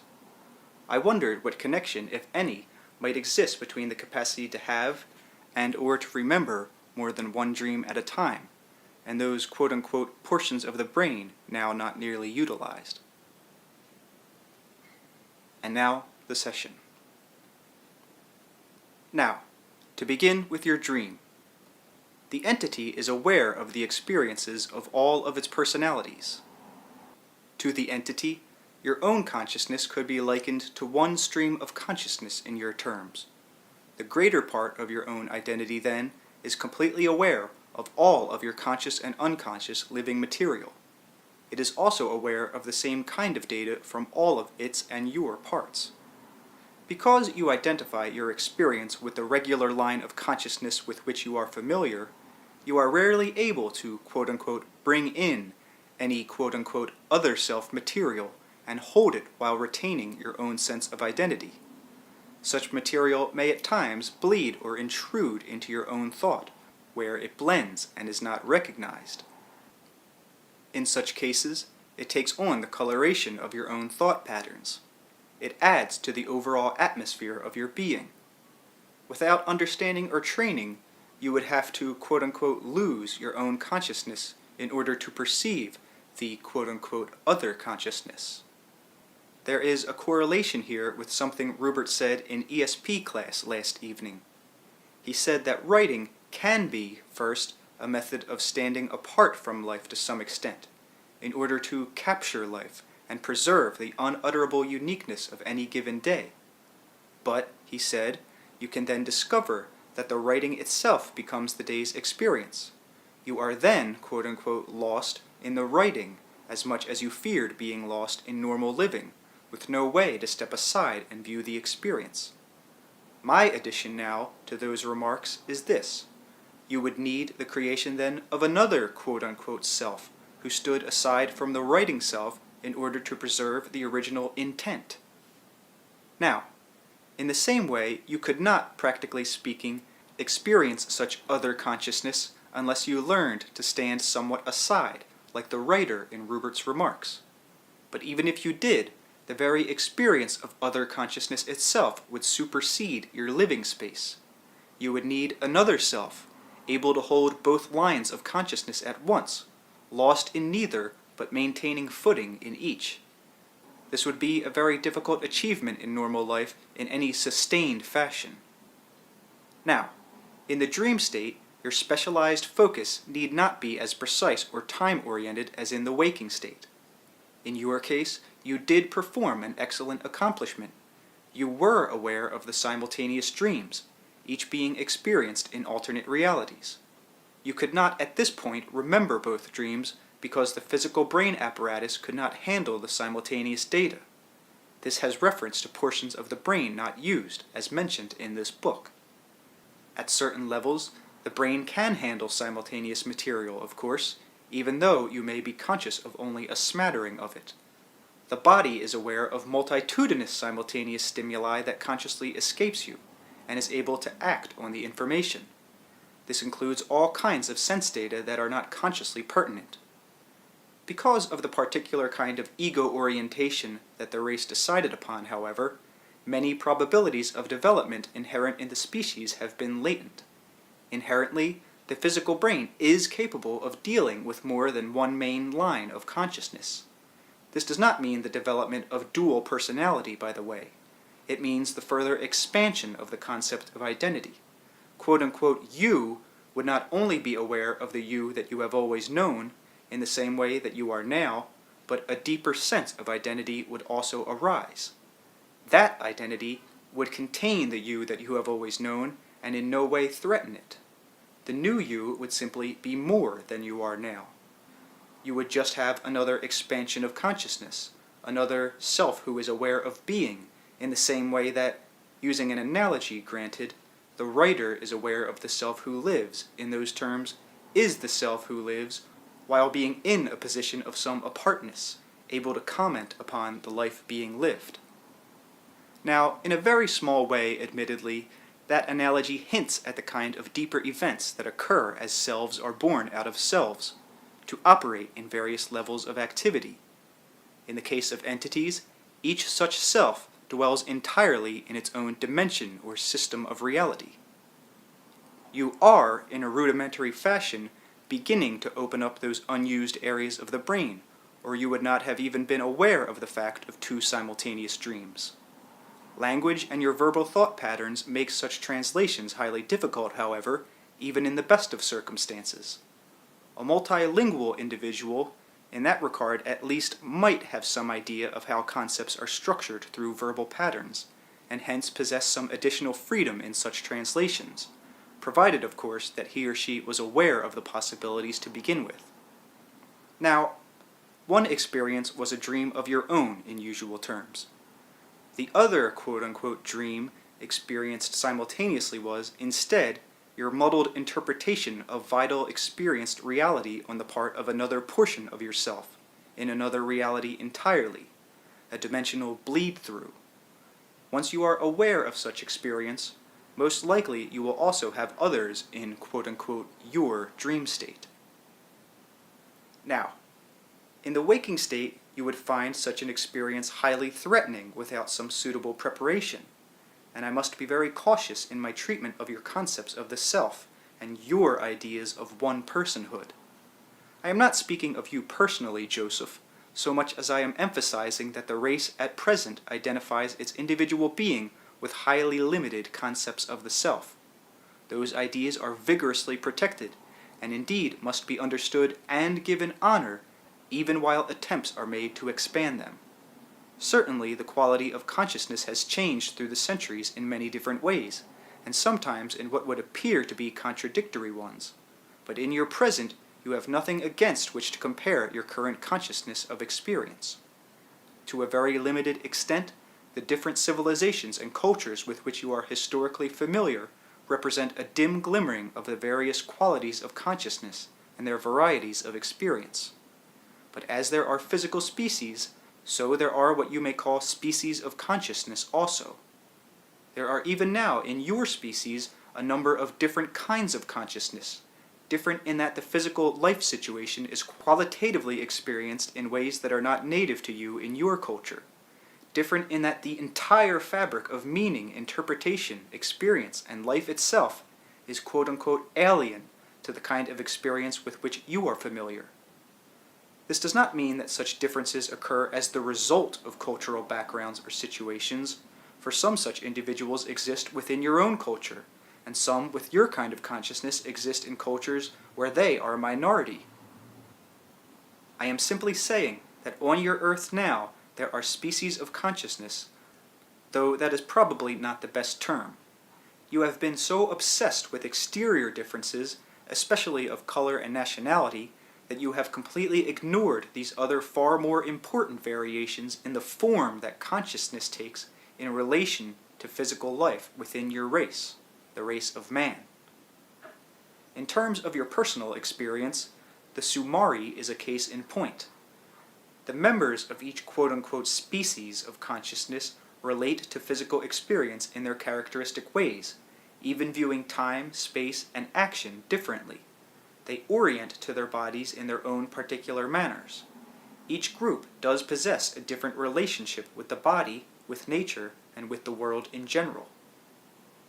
Your stratified concepts of one personhood overlook all such inherent differences, however, and you have a tendency to transpose your own concepts whenever you come in contact with those whose ideas you cannot understand.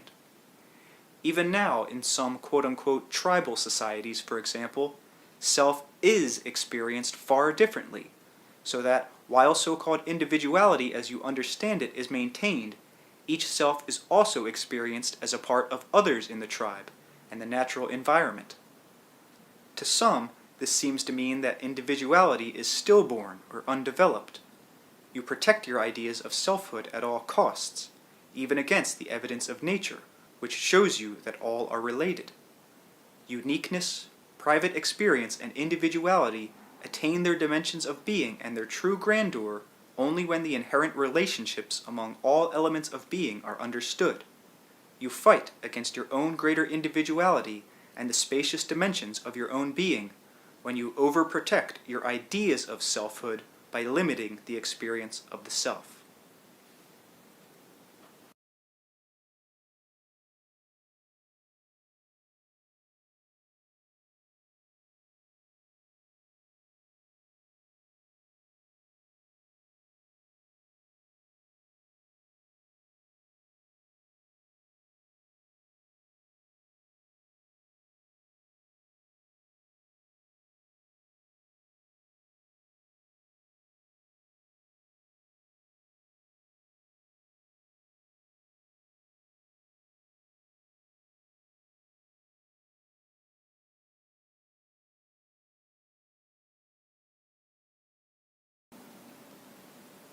Session 693.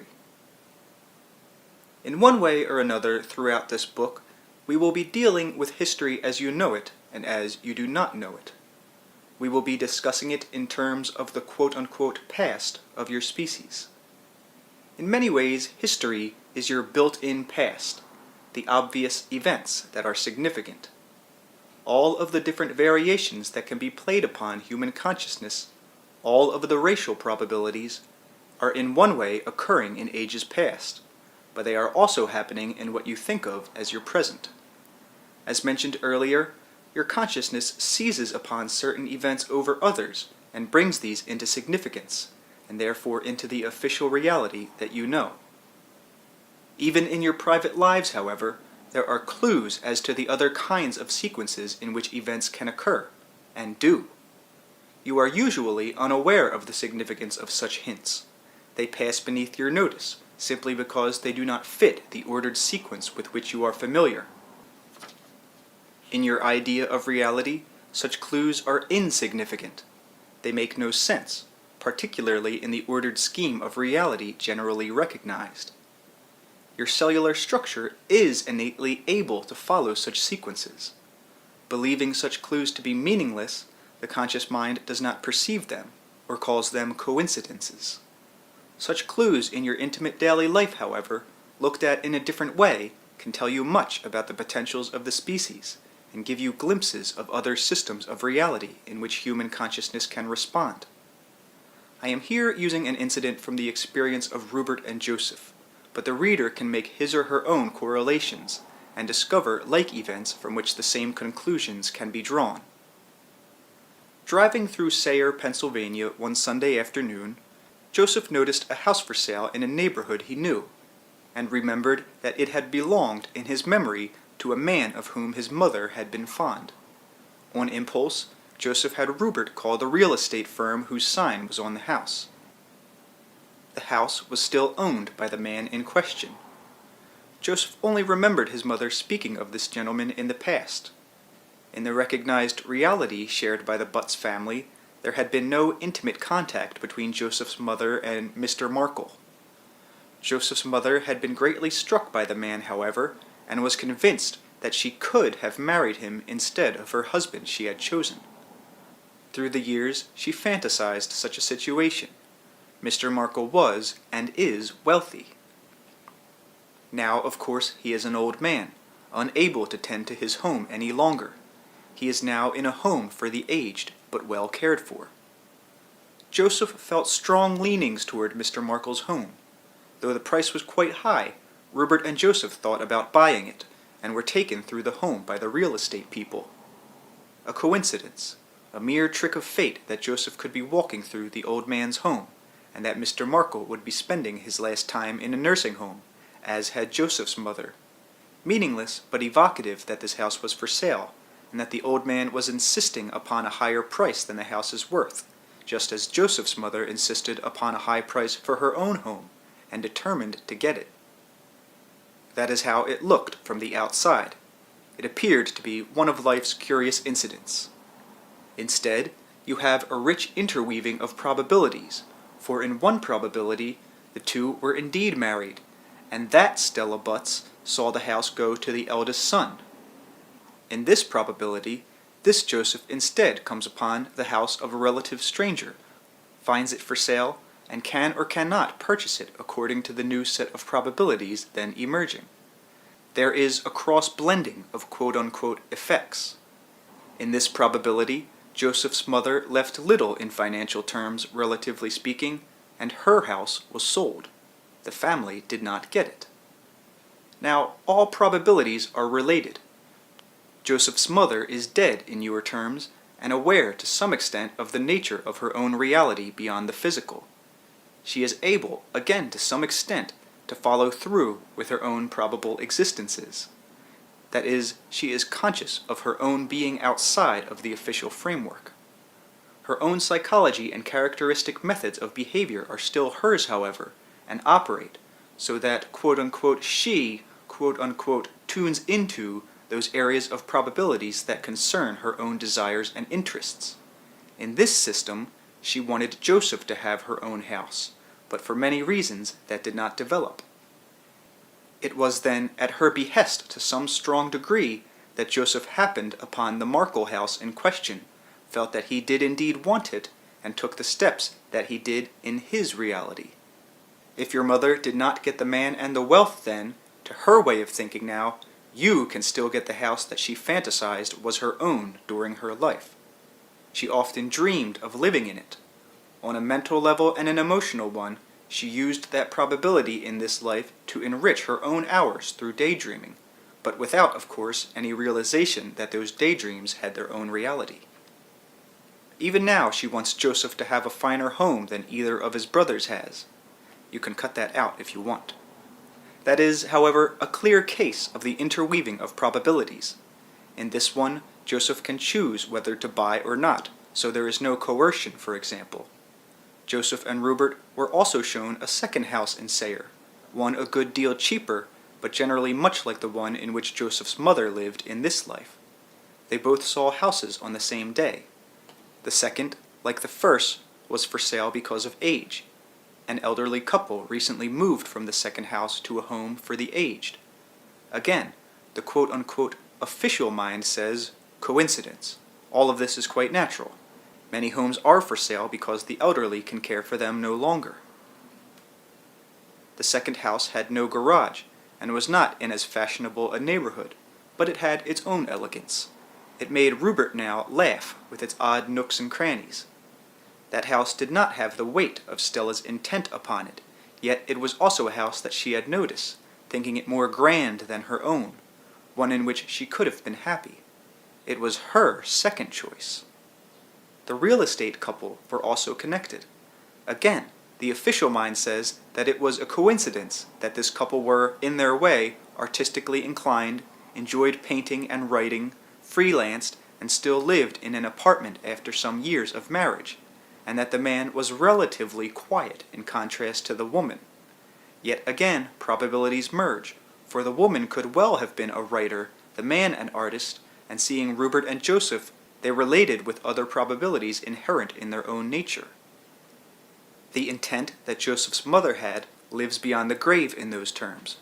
She still wants Joseph to have a house, and one that will be more fashionable and wealthy than her own. Now, Mr. Markle, a wealthy businessman, also had strong artistic abilities. He was a dealer in precious stones and fine antiques. These qualities attracted Joseph's mother, Stella, and with the situation as she set it up in that life, she was impressed, knowing that the man's talents would bring him wealth. His artistic leanings caused him to choose real estate people who had latent artistic abilities of their own. As the two couples talked, it turned out that there were other quote-unquote coincidences. Rupert and Joseph had recently thought of taking a weekend vacation at a particular resort motel within the general area, but not especially close by. This real estate couple had been forced to spend a night at the same resort due to poor weather, at a time when a psychic was featured as an entertainer. The psychic startled the couple by correctly identifying some specific elements of their experiences, so there was some kind of psychic connection also. Again, of course, coincidence. So says the officially organized mind. The rich interweavings of probabilities are apparent in all of your lives if only you stop organizing your perceptions and experience in pre-packaged ways. The many directions possible for the species exist now. Joseph reacted on a cellular level in one respect. The cells recognized the probable reality involved, and he, Joseph, felt that he was, quote-unquote, at home, and yet consciously could not explain the feeling. In certain terms, his mother will feel vindicated if Joseph buys that house, but the choice is still his and Rupert's. If you pay more attention to what you think of as coincidences, you will discover another kind of order that underlies the recognized order you follow. This has all kinds of implications biologically as far as the species is concerned. You can perhaps understand then that there are also probable histories beneath your lives, individually and en masse. The neurologically unrecognized orders can show themselves since you recognize their reality. Then your sense data will begin to confirm what has not been confirmed thus far. Now, the apartment house in which Rupert and Joseph presently reside has a shared driveway. In certain terms, it is the connection, the symbol, between the two probability systems, for Mr. Markle's house also has a shared drive. Rupert and Joseph live in double apartments, in a large old mansion redone into such quarters. The driveway is shared with a very wealthy family next door, in which the same size house is a home to one family. Joseph's mother wanted Joseph to be very wealthy. The drive symbolically connects the two realities and is a point where the two merge.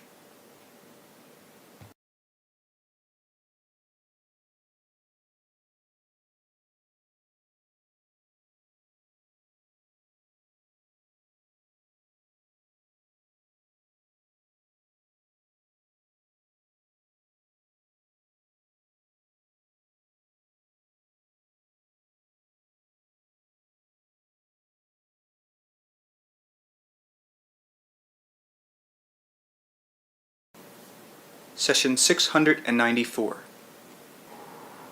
Now, the relatively insignificant example of probable events and their interaction just given provides a few important clues to the nature of probabilities in general. An organization is definitely present, but it is not the kind of order you are used to recognizing. This small private experience is repeated endlessly with different variations in all areas of daily living. That is, probable events constantly interact, and through their interactions, you end up with one recognized series of episodes that you accept, called physical reality. Underneath this recognized order of events, however, there is actually a vast field of ever-occurring action. These fields of probabilities are action sources for your reality, but your world action is also a source for these other probabilities. This applies at all levels, mental and biological. Probabilities involve the atoms and molecules, therefore, and the cells. They involve thoughts also, as well as more obviously physical events. Your bodies are probable constructs, in that they exist only because of the atoms' appearance at certain points of probability. At other levels, the atoms do not exist at those same points, and your bodies there are not the same physical constructs. They do not, then, exist there. Scientifically, with all of your instruments, you are thus far able to perceive the atom's presence only in the field of your own system of probability. Since you perceive physically through the body, which is atomically structured, then of course your sense perceptions lead you to block out recognition of other probable stimuli or reactions. In his book, Adventures in Consciousness, Rubert mentions what he calls prejudiced perception. It is an excellent term in this regard. Some of this is difficult to verbalize. The electromagnetic energy units within matter, within the atoms and molecules, are aware of the probable fields of action that are possible, while the body's integrity must lie in a constant reiteration in one probability and maintain within that probability system a certain quote-unquote constant, and while physically perception is largely directed there, the basic integrity of the body system and consciousness comes from outside the system into it. The atoms, while behaving properly within the system and seeming to adhere to its rules and assumptions, nevertheless actually straddle probabilities.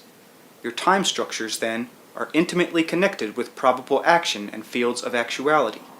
In your terms, for example, it would seem as if Joseph could not have seen that house for sale until after a given series of events had occurred. It would seem as if all of this was dependent upon earlier events: his mother's prior meeting with Mr. Markle years ago, when both were young, her daydreams and fantasies in later years, her own death, Mr. Markle's old age, and his own abandonment of the home. In your terms, it seems that all of that had to happen before the house was put up for sale, so that Joseph, passing by only a few days ago, could see the sign and decide to look at the house. In much more basic terms, all events exist at once, even as atoms and molecules appear at once in all probable positions. The body, behaving in time, uses a time structure and acts in it naturally as the quote-unquote constant structure endures in time. So in that framework, time was experienced, and using that organizational structure, time seems to unite those events. Those events then arise into significance because of the peculiar kind of organization chosen. Other quite as valid events do not seem significant. They do not rise into perception or reality. They exist, however. In one reality, for example, Joseph's mother married Mr. Markle. Joseph inherited the house. In that reality, Mr. Markle died before Joseph's mother did, so there was no need for a Joseph here to even look for a house. He had one. In that reality, Joseph did not marry Rupert, and in this reality, the one you and Rupert know, Rupert instinctively felt apart from that house. I made it clear that the decision rested with Joseph and Rupert, but more than that, the whole question of a house of that kind brought into their own lives questions of values and prerogatives that were of great importance. They needed to encounter their own positions on such issues. Joseph was unconsciously aware of the first house, and could have chosen not to drive down that particular street, for example. Both he and Rupert have thought relatively little about money or social status. They have lived an apartment life instead, and little care for appearances. Yet there is always pressure in your society toward the acquisition of fashionable homes, and material possessions are often considered the medal of ability. Financially, Rupert and Joseph were beginning to do well. Only then did conventional ideas come to the forefront. These ideas themselves emotionally attracted certain aspects of Joseph's mother. Quite simply, in her terms, she wanted her son to do well, and to her that meant possessing an excellent home. On her part, it was an innocent enough ambition. When she sensed any strong feelings that Joseph also wanted such a home, then, in your terms now, she began, from her different framework after death, to bring that opportunity into his experience. This is not manipulation. It does show, however, that one portion of Joseph's mother, the portion connected to her son, still relates to him in a certain fashion. It also shows that his desires for a house in Sayre helped bring about certain events. He could have such a house if he wanted one. The episode also mirrored his beliefs, for to his way of thinking, he would have to relinquish certain freedoms, and this he was not ready to do. The events basically exist at once, though at your level you have to perceive them in time. As your intimate daily reality can be involved with and colored by probabilities, brought into your experience by your own desires and beliefs, so is your mass culture, world history, and species orientation colored by probable events that do not fit into your officially recognized idea of physical reality. Alternate man, probable man, alternate yous, probable yous. These issues apply individually as well as in terms of the species, and they apply to your future as well as to your past. The greatest scientific discoveries are always quote-unquote accidents. They come from intuitional creativity, when suddenly a new kind of significance is seen that was not quote-unquote earlier predictable. You accept all data that fit your theories and ignore clues to the contrary, yet underneath it all, you are significance-making creatures, pattern formers, immersed in time but basically apart from it, and so new insights come into your awareness and literally change the quality of any given reality at any given time. Joseph's mother is not only alive in another level of reality, but still learning. She is quite aware, therefore, of his decision not to buy the Markle house. In her level of reality, she is aware of the fact that Joseph wanted the house strongly, that one portion of him thought of possessing a large home, even though this would require upkeep and attention that another part of him did not want to provide because he felt it would take too much time from his painting and our work. The portion that momentarily desired the house immediately attracted the same kind of desire always felt on the part of Joseph's mother. This, on another level of activity than physical, reactivated old conflicts between them. For a while, their desires united them. Now, however, Stella Butts is better able to understand her son's reactions. Through his decision in this reality, she is finally beginning to glimpse the reasons for his actions in the past that before were incomprehensible to her. Try to understand that all of these reactions are really happening at once. Joseph's desire at this end attracted his mother's like desire. In your terms, however, the reactions continue.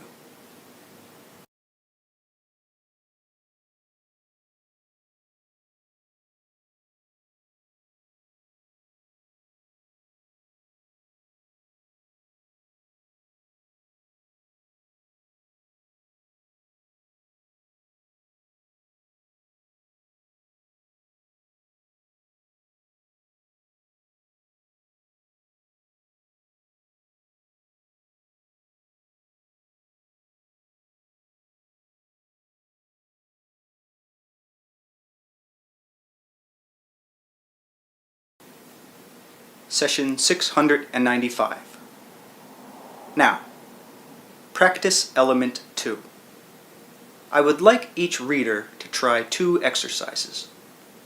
First of all, take any incident that happens to you the day you read this page.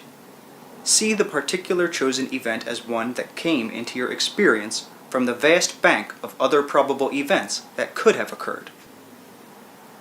Examine the event as you know it.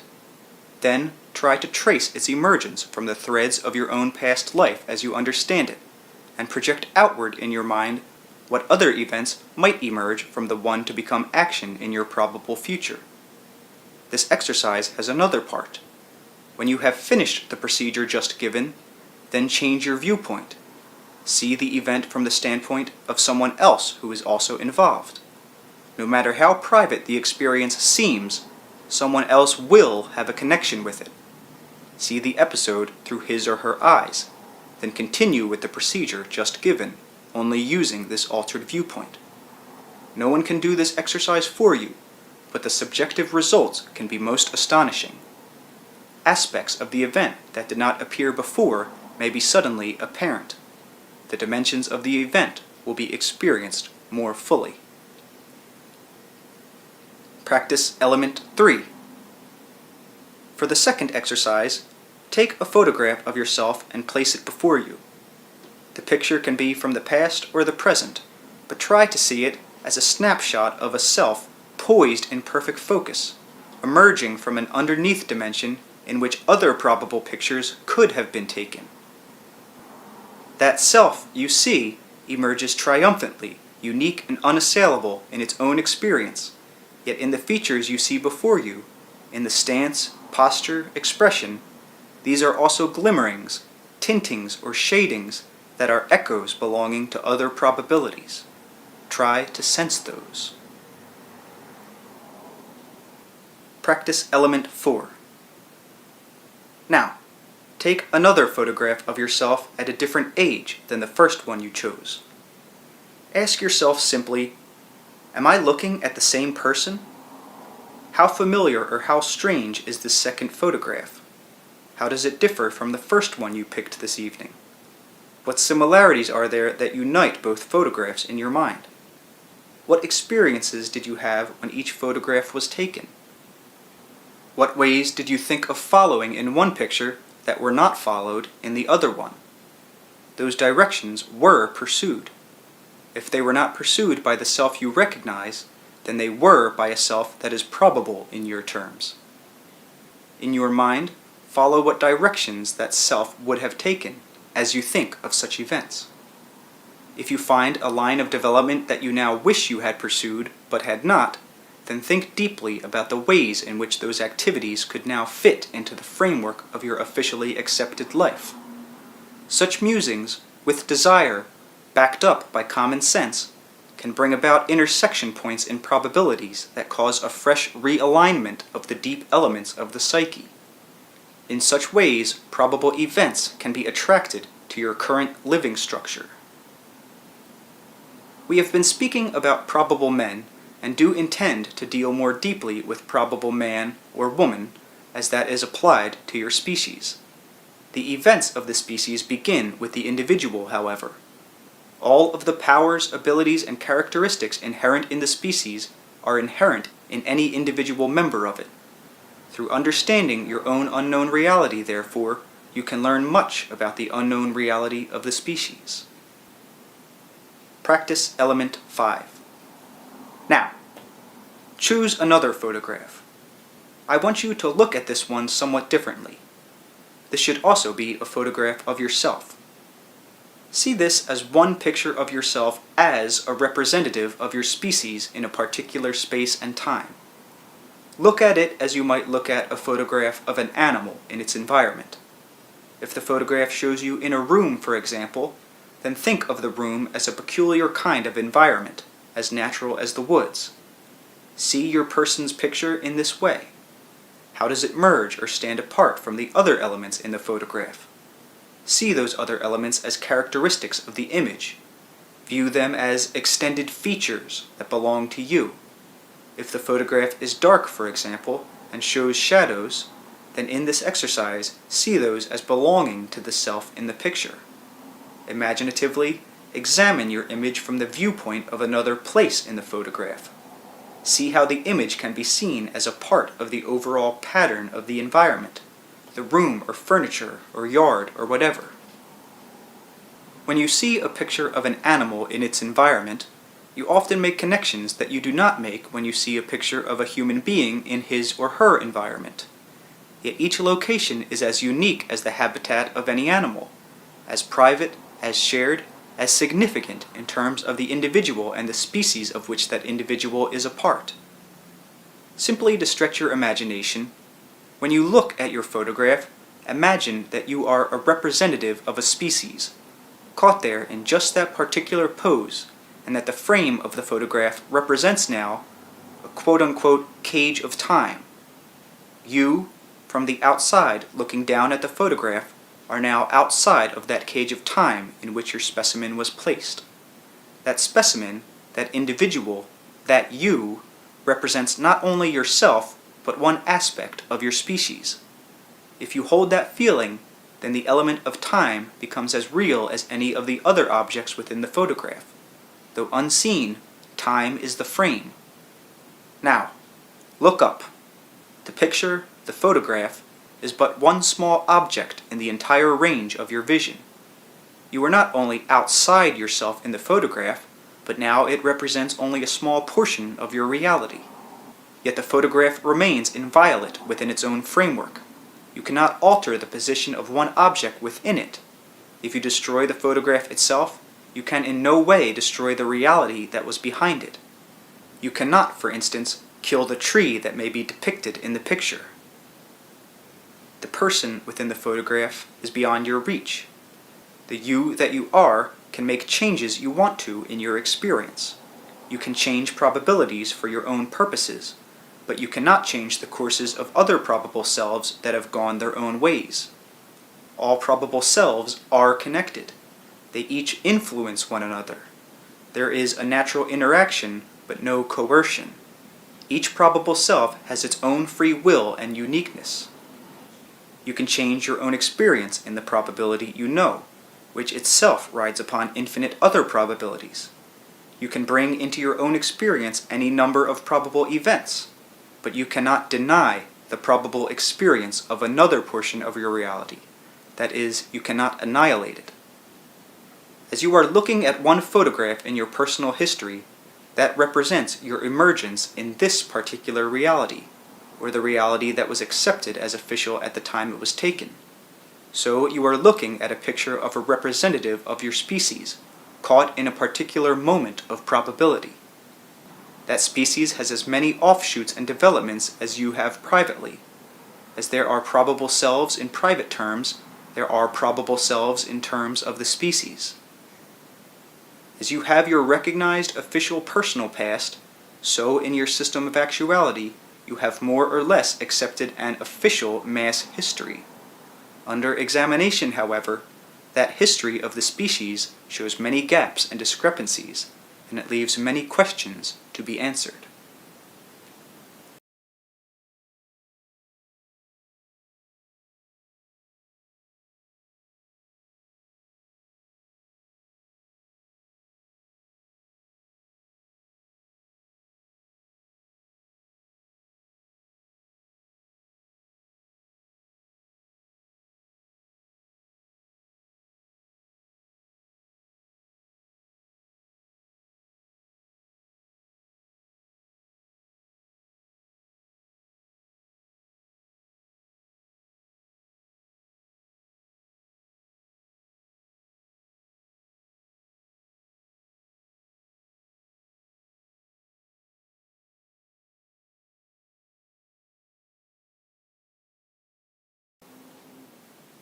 Now, Section 3. The private probable man, the private probable woman, the species in probabilities, and blueprints for realities. We have been using Rupert and Joseph's private experience here. For now, however, I would like each reader to consider the members of his or her family, so that in a more direct fashion, the reader can find in private experience a realization of some ideas I want to present. Practice Element 6. In your terms, think of those ancestors in your family history. Now think of yourself and your contemporary family. For this, try to imagine a time as being something like space. If your ancestors lived in the 19th century, then think of that century as a place that exists as surely as any portion of the earth that you know. See your own century as another place. If you have children, imagine their experience 50 years hence as still another place. Now, think of your ancestors, yourself, and your children as members of one tribe, each journeying into different countries instead of times. Culture is as real and natural as trees and rocks. So see the various cultures of these three groups as natural environments of the different places or countries, and imagine then each group exploring the unique environment of the land into which they have journeyed. Imagine further, of course, that these explorations occur at once, even though communication may be faulty, so that each group has difficulty communicating with the others. Imagine, however, that there is a homeland from which our groups originally came. Each expedition sends quote-unquote letters back home, commenting upon the behavior, customs, environment, and history of the land in which it finds itself. These letters are written in an original native language that has little to do with the acquired language that has been picked up in any given country. Mama and Papa, back at the homestead, know where their children have gone, in other words. They read with amusement, amazement, and wonder the communications from their offspring. In this homespun analogy, Mama and Papa send letters back, also in the native language, to their children. As time goes by, however, the children lose their memories of their home tongue.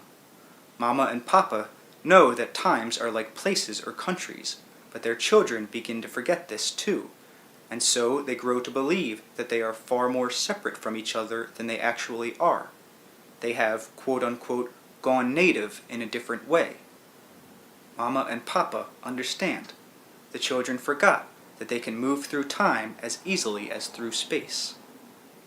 Remember, in this analogy, the various children represent your ancestors, yourself, and your own children. They are exploring the land of time. Now, in your physical world, it is obvious that nature grows more of itself. In the land of time, time also grows more of itself. As you can climb trees both up and down the branches, so you can climb times in the same way. Back home, Mama and Papa know this. The family tree exists at once, but that tree is only one tree that appears in the land of time. It has branches that you do not climb and do not recognize, and so they are not real to you. They are probable family trees then. The same applies to the species. There are alternate realities, and these exist only because of the nature of probabilities. The potentials of the true self are so multidimensional that they cannot be expressed in one space or time. Any person who loves another recognizes the infinite potential within that other person. That potential needs infinite opportunity. The true self's reality needs an ever-new changing situation, for each experience enriches it, and therefore enhances its own possibilities. En masse, in your terms, the same is true of the race of man. Mama and Papa, in our analogy, represent the infinite potential within one basic unit of consciousness. Then think of your ancestors, your immediate family, and your children, and sense in them the vast potential that is there. Now, imagine your species as you think of it, and the literally endless capacities for expression and creation simply in the areas of which you are aware. No single time or space dimension could contain that creativity. No single historic past could explain what you are now as an individual or as a member of a species. Session 696. Now, each probability system has its own set of quote-unquote blueprints, clearly defining its freedoms and boundaries, and setting forth the most favorable structures capable of fulfillment. These are not quote-unquote inner images of perfection, and to some extent the blueprints themselves change, for the action within any given system of probabilities automatically alters the entire picture, enlarging it. The blueprints are actually more like inner working plans that can be changed with circumstances, but to some extent they are idealizations. As an individual, you carry within you such a blueprint then. It contains all the information you require to bring about the most favorable version of yourself in the probable system that you know.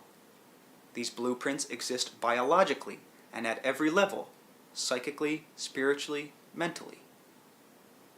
The information is knit into the genes and chromosomes, but it exists apart, and the physical structures merely represent the carriers of information. In the same fashion, the species in mass holds within its vast inner mind such working plans or blueprints. They exist apart from the physical world and in an inner one, and from this you draw those theories, ideas, civilizations, and technologies which you then physically translate. Platonic thought saw this inner world as perfect. As you think of it, however, perfection always suggests something done and finished, or beyond surpassing, and this of course denies the inherent characteristics of creativity, which do indeed always seek to surpass themselves. The Platonic idealized inner world would ultimately result in a dead one, for in it the models for all exteriorizations were seen as already completed, finished and perfect. Many have seen that inner world as the source for the physical one, but imagined that man's purpose was merely to construct physically these perfect images to the best of his abilities. In that picture, man himself did not help create that inner world or have any hand in its beauty. He could at best try to duplicate it physically, never able, however, to match its perfection in those terms. In such a version of inner-outer reality, the back-and-forth mobility, the give and take between inner and outer, is ignored. Man, being a part of that inner world by reason of the nature of his own psyche, automatically has a hand in the creation of those blueprints, which at another level he uses as guides. To some extent, great artists not only capture a physical picture of inner idea, but they also have a hand in creating that idea or inner model to begin with. In your terms, the inner world does represent idea potential as yet unrealized, but those ideas and those potentials do not exist outside of consciousness. They are ideals set in the heart of man, yet in other terms, he is the one who also put them there, out of the deeper knowledge of his being that straddles physical time. Existence is wise and compassionate, so in certain terms, consciousness, knowing itself as man, sent future extensions of itself out into the time scheme that man would know, and lovingly planted signposts for itself to follow, quote-unquote, later.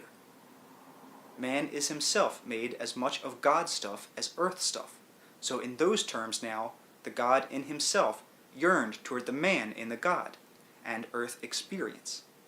Now, understanding yourselves, you have tried to put the idea of God outside of yourselves and your living framework. Through various exercises in this book, I hope to acquaint each of you with the inherent oneness of the inside and outside realities, to give you a glimpse of your own infinite nature, even within the bounds of your creaturehood, to help you see the God stuff in the man stuff.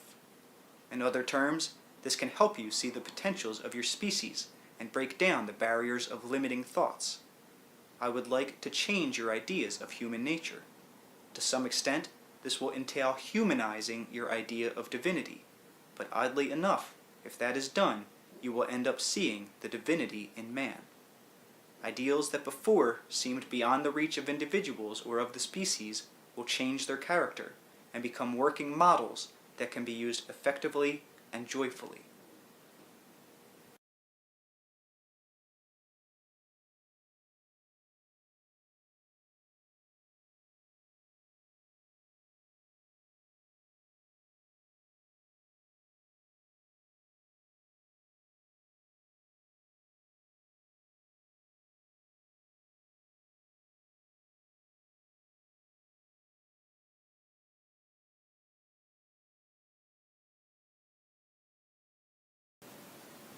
Session 697.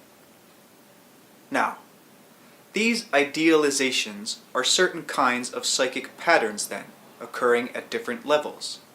In certain terms, they become the cell's private quote-unquote idea of its own growth and development, a picture alive within the cell in terms of physical information, a part of its structure.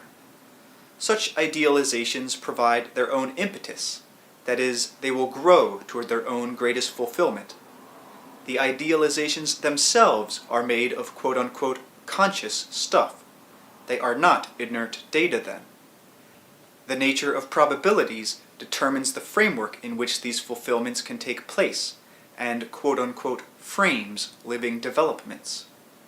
The structure of probabilities provides on the one hand a system of barriers in which practical growth is not chosen or significant, and on the other hand, it ensures a safe, creative, rich environment, a reality, in which the idealization can choose from an almost infinite variety of possible actions those best suited to its own fulfillment. In any system, the idealization has already accepted certain kinds of events as significant, and has rejected other, quite as probable events as non-significant. This simply provides a workable focus in which achievement and experience can happen. In simple terms, you will not try to achieve something that you believe impossible within your concepts of reality.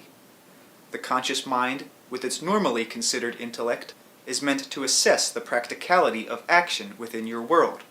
You will literally see only what you want to see. If the race believed that space travel was impossible, you would not have it. That is one thing. But if an individual believes that it is literally impossible for him to travel from one end of the continent to another, or to change his job, or perform any act, then the act becomes practically impossible. The idealization of motion, however, in that person's mind, or of change, may be denied expression at any given time, but it will nevertheless seek expression through experience. This applies in terms of the species as well as individuals. Because you are now a conscious species in your terms, there are racial idealizations that you can accept or deny. Often, at your particular stage of development as a race, these appear first in your world as fiction, art, or so-called pure theory. Thoughts have their own kind of structure as cells do, and they seek their own fulfillment. They move toward like thoughts, and you have as a species an inner mass body of thought. Privately, your thoughts are expressions of your idealizations, and while expressing those inner patterns, they also modify and creatively change them. Each cell in your body is to some extent altered with each thought that you think. Each reaction of the cells alters your environment. The brain then responds to the alteration. There is a constant give and take. As the cells respond at certain levels to ever-changing streams of probabilities, so do your thoughts. Your body responds as you think it should, however, and so your conscious beliefs about reality have much to do with those probable experiences that you accept as a part of your intimate living. The private blueprint, yours at birth, is in certain terms far greater than any one physical materialization of it that could occur in your space and time. This provides you with areas of choice, gives you manipulability, and allows for the myriad of probable activities, quote-unquote, possible. You are the judge and the final word in that regard, so that as your ideas change, as you move toward one probable self and decide upon that as your official self, you will always have a rich bank of probable actions to choose from. If only one were provided, you would have no choice. The same applies to the species. Your current decisions to accept one specific line of consciousness as real and to ignore others makes such concepts difficult to understand. You train yourselves, biologically even, to inhibit certain stimuli, yet often the body itself responds to the very stimuli that you consciously ignore. By opening up your minds to new kinds of significances, however, you can begin to glimpse other orders of events with which you are quite intimately concerned. Often, for instance, you handle probabilities very well, while remaining consciously blind to them because of your concepts. Even then, however, on other levels, your unconscious reaction will follow your conscious intents. You may make a move in physical life, for example, seemingly for one reason.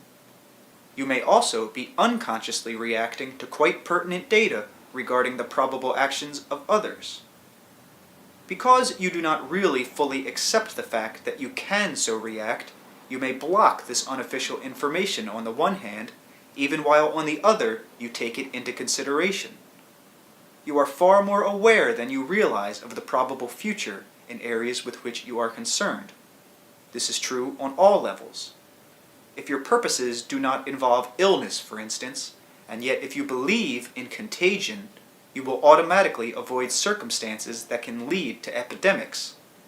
In terms of probabilities, that particular kind will not enter your experience. All of this applies en masse in terms of diseases, for example, that run rampant through a species. I will have more to say concerning illnesses, epidemics, and mass disorders in this book. Consciousness, by its nature, continually expands. The nature of consciousness as you understand it as a species will, in one way or another, lead you beyond your limited ideas of reality, for your experience will set challenges that cannot be solved within your current framework. Those problems set by one level of consciousness will automatically cause breakthroughs into other areas of conscious activity where solutions can be found.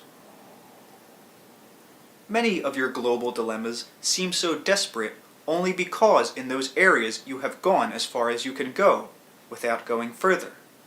The problems act as stimuli in that regard. This doesn't mean that you have to experience disasters. They are not preordained. It does mean that you have chosen certain experiences, but that these will automatically lead to further creative development, if you allow them to. The idealization is one of brotherhood in terms of your species.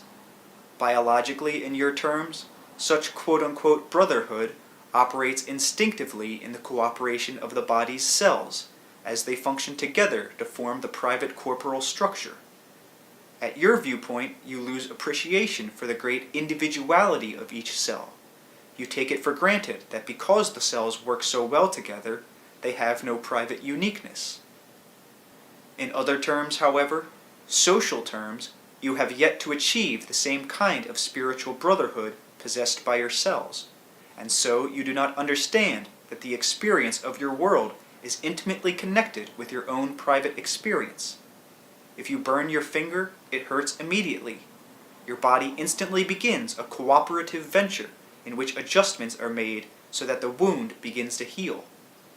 If a portion of the race is hurt, it may take a while before quote-unquote you feel the pain, but the entire unconscious mechanism of the species will try to heal the wound. Consciously, you can facilitate that development and admit your brotherhood with all other living beings. The healing will take place far quicker if you do. A biological brotherhood exists, an inner empathy on cellular levels, connecting all individuals of the species with one another. This is the result of a biological idealization. It exists in all species and connects all species. The race suffers when any of its members die of starvation or disease, even as a whole plant suffers if a group of its leaves are quote-unquote unhappy. In the same way, all members of the species are benefited by the happiness, health, and fulfillment of any of those individuals who compose it. Man can be aware of the vast medium of probabilities in which he exists, and therefore consciously choose those best suited to those idealizations that point toward his greatest fulfillment. One part of the species cannot grow or develop at the expense of the other portions for very long. A photograph is to some extent a materialization of an idealization carried to a certain degree. At another level, your body and your experience is a far richer fulfillment, a living, presently experienced materialization. The picture of your world is still another. Practice Element 7. If you can, find a photograph of yourself as a member of a class, a graduation picture perhaps, or a photograph of club members. Examine what you see there. Then, contemplate what is not seen. Imagine the emotional reality of each person present in the time that the photograph was taken. Then, try to feel the emotional interactions that existed between the various individuals. Take your time. When you are finished, try to get a glimpse of those intimate relationships that each person had with other persons not present in the picture, but contemporary. Let your mind, after that, follow through by imagining contacts involving family members reaching back through time prior to the taking of the photograph. Then think of all the probable actions that were either accepted or discarded, so that in time terms these people assembled. Biologically, there were illnesses avoided, deaths that could have occurred but did not. In space, there were endless varieties of probabilities and decisions. People could have moved and did not, or others did move and so came into that particular space area. There were an infinite number of ideas behind all those decisions. You form your own experience. In greater terms, therefore, those people decided to be at that particular time and place so that the photograph is the result of multitudinous decisions and represents a focus of experience rising from myriad probabilities. The picture of the world in a greater dimensional fashion, the same kind of focus. Your most intimate decision affects the species. You are the creator of yourself in space and time. You also have your hand in the larger creativity of mankind's experience.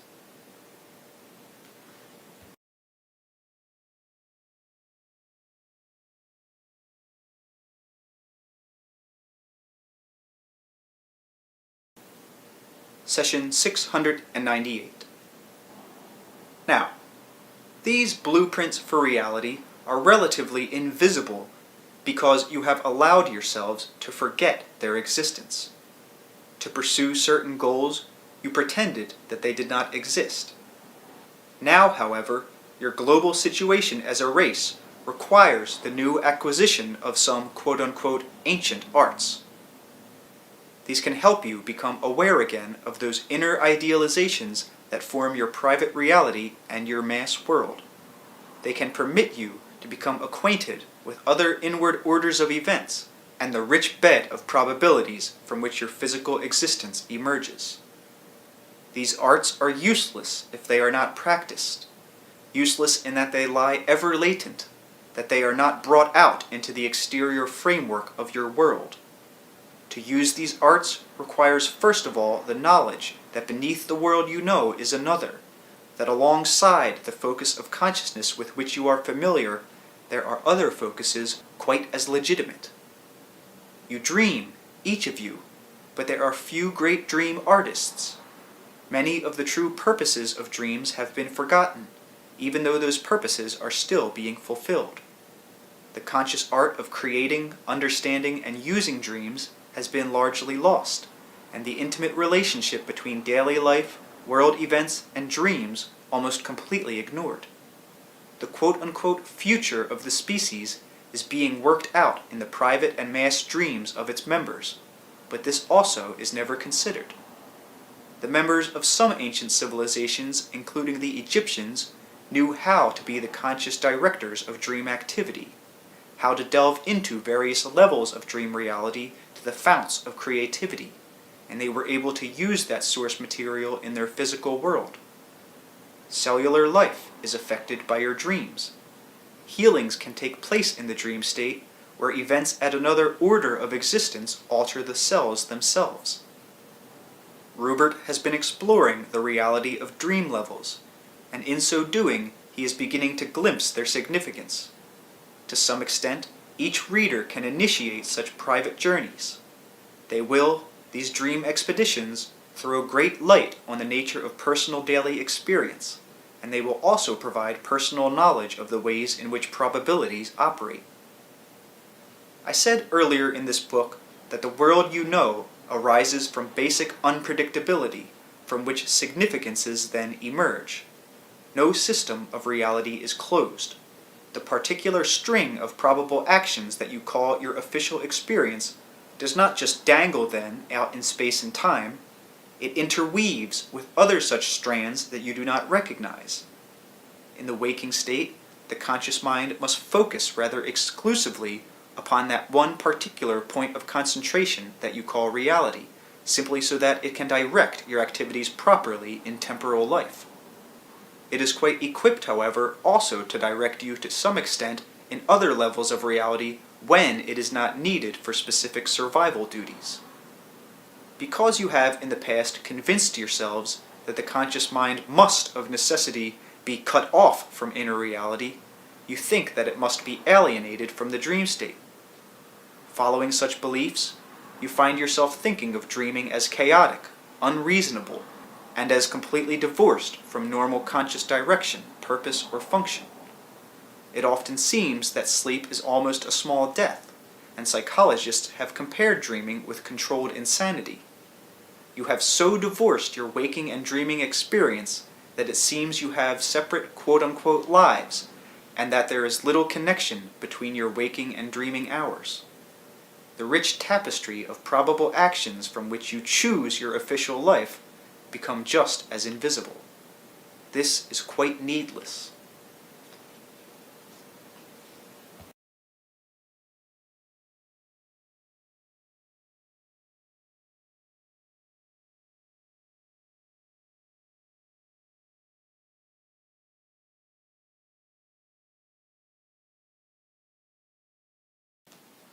Session 699. In your terms, a photograph freezes motion, frames the moment, or all of the moment that you can physically perceive. In usual circumstances, you may remember the emotions that you felt at the time a picture of yourself was taken, and to some extent, those emotions may show themselves in gestures or facial expressions. But the greater subjective reality of that moment does not appear physically in such a photograph. It completely escapes insofar as its physical appearance within that structure is concerned. In the same way, the past or the future is closed out. The particular focus necessary to produce such a picture then necessitates the exclusion of other data. That certainly is obvious. Because you must manipulate within specific time periods, you do the same kind of thing in daily life, and on a conscious level ignore or exclude much information that is otherwise available. In a way, one remembered dream can be compared to a psychological photograph, one picture that is not physically materialized, not frozen motion, not framed by either space or time. Therefore, many of those ingredients appear that are necessarily left out of any given moment of waking conscious activity.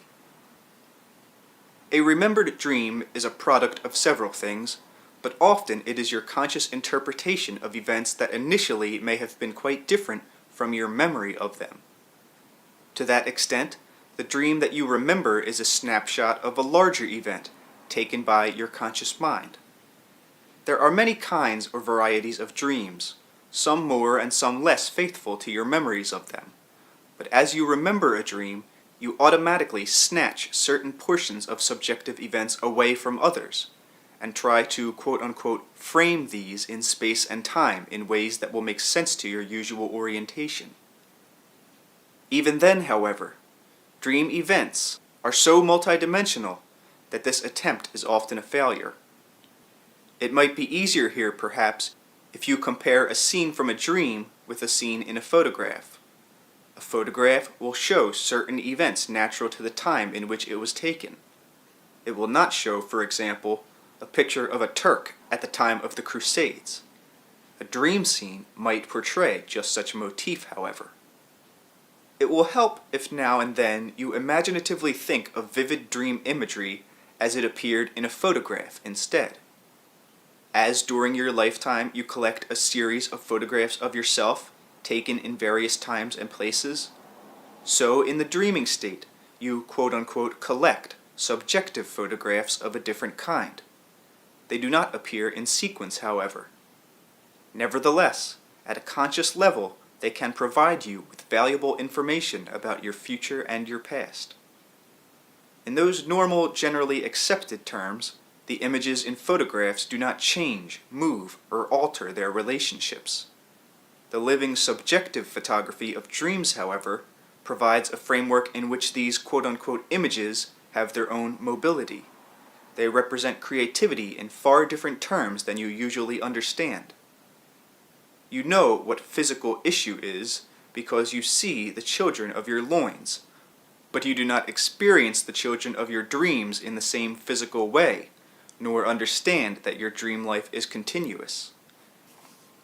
It has organization on its own levels that you do not comprehend, and from its rich source you draw much of the energy with which you form your daily experience. Your conscious mind is the director of that experience. In your terms, however, you dream whether you are living or dead. When you are alive, corporally speaking, what you think of as dreaming becomes subordinate to what you refer to as your conscious waking life. You always examine your dreams, then, from an quote-unquote alien standpoint, one prejudiced in favor of the ordinary waking state. However, the dreaming condition is consequently experienced in distorted form. Often it does not seem clear. By contrast to waking consciousness, it can appear hazy, not precise, or off focus. This does not always apply, because in some dreams, the state of alertness is undeniable. For many reasons, some mentioned here and some not as yet discussed, you have closed your dreams out of your lives to a large extent. While you must of course hold accurate focus in time and place, there is still no basic reason why you must so divorce yourself from dream experience. Some inventors, writers, scientists, artists, who are used to dealing with creative material directly are quite aware of the fact that many of their productive ideas came from the dream condition. They see the results of dream activity in practical physical life. Many others, though untrained, can clearly trace certain decisions made in waking life to dreams. Few understand, however, that private reality is like a finished product, rising out of the immense productivity that occurs in the dreaming condition. Rubert calls this the wonder works, and with good reason. In waking life, there are fluctuations in your consciousness, periods when you are more or less alert in your terms, when your attention wanders from issues at hand, or when instead you are certainly brilliantly focused in the moment. So there are gradations of consciousness in the waking state. Usually, you pay little attention to them. The official line of consciousness that you accepted blithely ignores any deviations, and when such events occur, usually continues merrily on as if nothing has happened. In the dreaming state, such fluctuations also happen. It should be obvious that there you can leap from time to time. Much more is involved, however, for there are quote-unquote separate strands, if you prefer, of consciousness that are naturally pursued in the dream state, and these can be followed with some training and diligence. They involve probable quote-unquote series of events. For example, if one particular dream event is chosen for physical materialization, then in your reality, other events will appear in due time, and in serial fashion. You have yourselves painted a pretty enough picture of what you think of as your own reality, as individuals and as a species. All of your institutions, beliefs, and activities seem to justify your picture, because everything within the overall quote-unquote frame will, of course, seem to agree.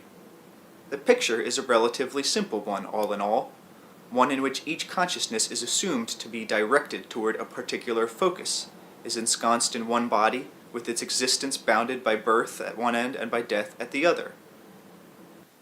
Unfortunately, that picture is as limited as any one of your photographs. You are used to examining your dream state from the viewpoint of your quote-unquote waking condition. But sometime in the dream state, try to examine your normal waking reality. Simply give yourself the instructions to do so. You may be quite surprised with the results. Speaking as simply as I can, and using concepts that you can understand, let me put it this way. From the other side, within what is loosely called the dream state, there is an existence quite as valid as your own, and from that viewpoint, you can be considered as the dreamer. Quote-unquote you are the part of you concentrating in this reality. You form it through information and through energy that on the one hand has its source outside this system, and that on the other constantly flows into this system. And so in that respect, the systems are united. The same applies to all consciousnesses of any type or variety. In a manner of speaking, then, your cells dream. There are minute variations of electrical discharge, not now perceivable, that could pinpoint this kind of fluctuation on the part of cells, and also on the part of atoms and molecules. In your terms, obviously, atoms do not dream of cats chasing dogs, yet there are indeed quote-unquote lapses from physical focus that are analogous to your dreaming state. In those conditions, the atoms pursue their own probable activities and indeed make astounding calculations, bringing into your actuality the necessary probable actions to ensure official life forms. But neither are they limited otherwise, for their other probable directions are also actualized. On different levels in the dream state, then, you are also subjectively aware of other probable realities. Your conscious intent is unconsciously brought into the dreaming condition, and that intent helps you sort the data. So, from other streams of actuality, you choose those events that you want physically materialized, and you do this according to your beliefs about the nature of reality. A photograph is taken, and you have before you then a picture of an event that in your terms has already happened. In dreams, you take many subjective quote-unquote photographs, and decide which one among them you want to materialize in time. To a certain extent, therefore, the dreams are blueprints for your later snapshots.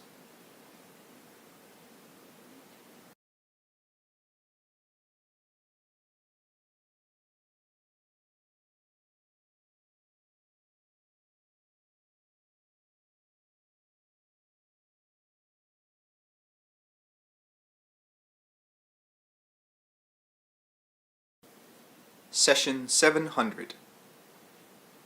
You must first of all understand that your own greater reality exists whether you are in flesh or out of it, and that your subjective experience has a far greater scope than the physical brain itself allows. This, apart from corporal living, continues, of course, while you are a creature in space and time. It presents a parallel non-corporal existence, so to speak, that your brain does not register. In the sleep state, you are in a connective area where bleed-throughs occur. The blueprints for reality will not be found in the exterior universe. Some other civilizations experimented with a different kind of science than the one with which you are familiar. They met with varying degrees of success in their attempts to understand the nature of reality, and it is true that their overall goals were different than yours. Such people were focusing their consciousnesses in a completely different direction.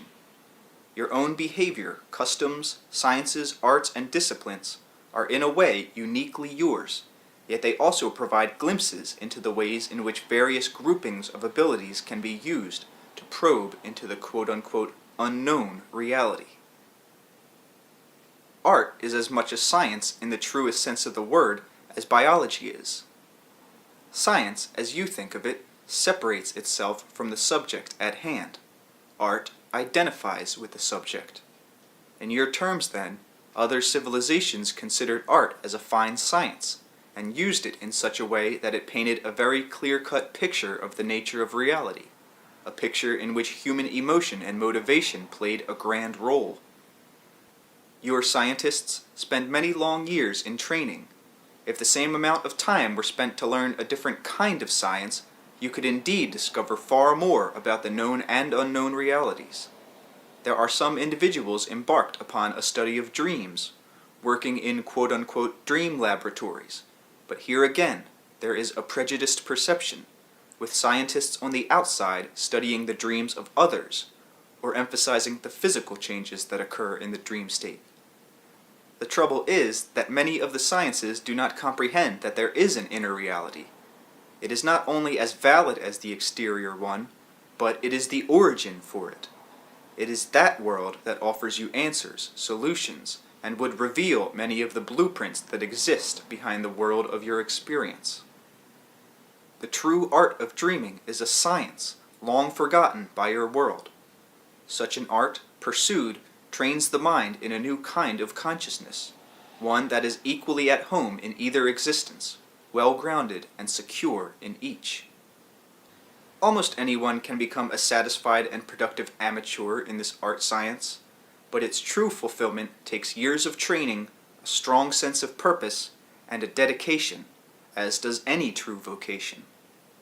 To some extent, a natural talent is a prerequisite for such a true dream art scientist. A sense of daring, exploration, independence, and spontaneity is required. Such a work is a joy. There are some such people who are quite unrecognized by your societies, because the particular gifts involved are given zero priority, but the talent still exists. A practitioner of this ancient art learns first of all how to become conscious in normal terms while in the sleep state. Then he becomes sensitive to the different subjective alterations that occur when dreams begin, happen, and end.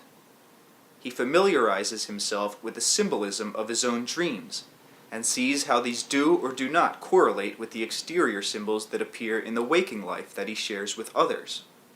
I will have more to say about these shared symbols later, for they can become agreed upon signposts. There are inner meeting places then, interior quote-unquote places, that serve as points of inner commerce and communication. In a completely different context, they are quite as used as any city or marketplace in the physical world. This will be elaborated upon later in the book. Our dream art scientist learns to recognize such points of correlation. In a manner of speaking, they are indeed learning centers. Many people have dreams in which they are attending classes, for example, in another kind of reality.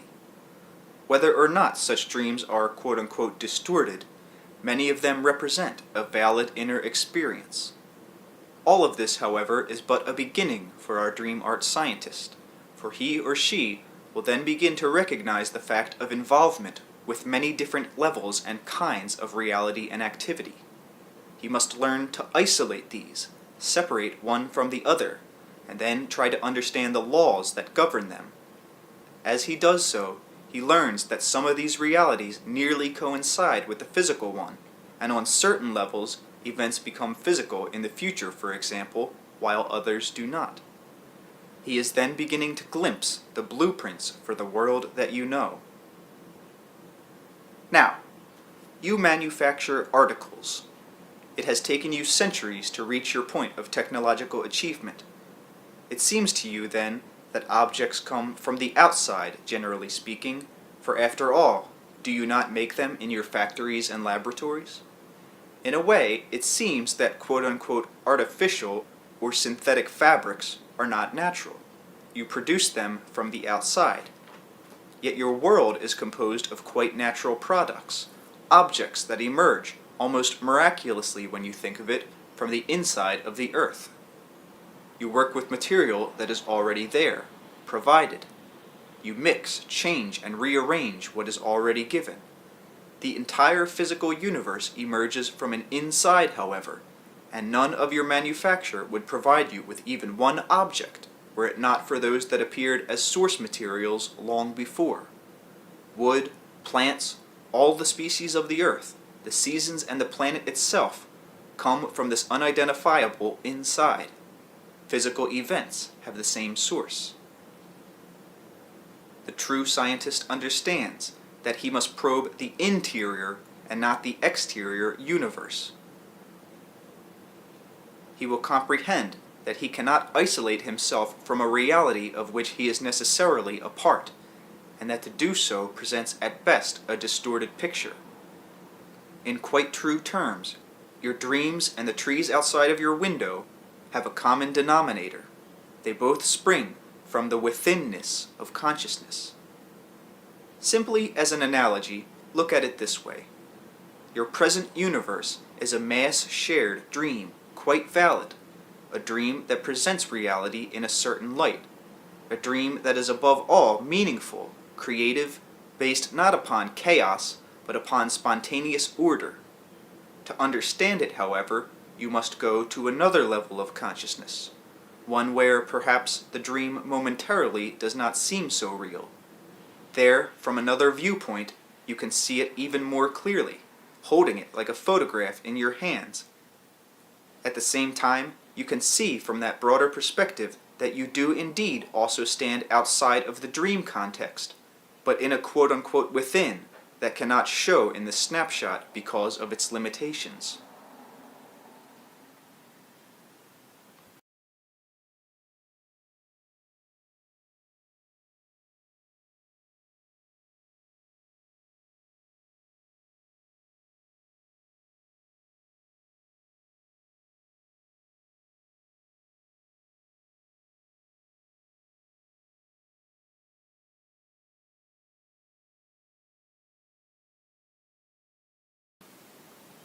Session 701. The outsideness of the physical world is connected, then, with a multidimensional quote-unquote insideness. That exterior world is thrust outward, however, and projected into reality in line with your conscious desires, beliefs, and intent.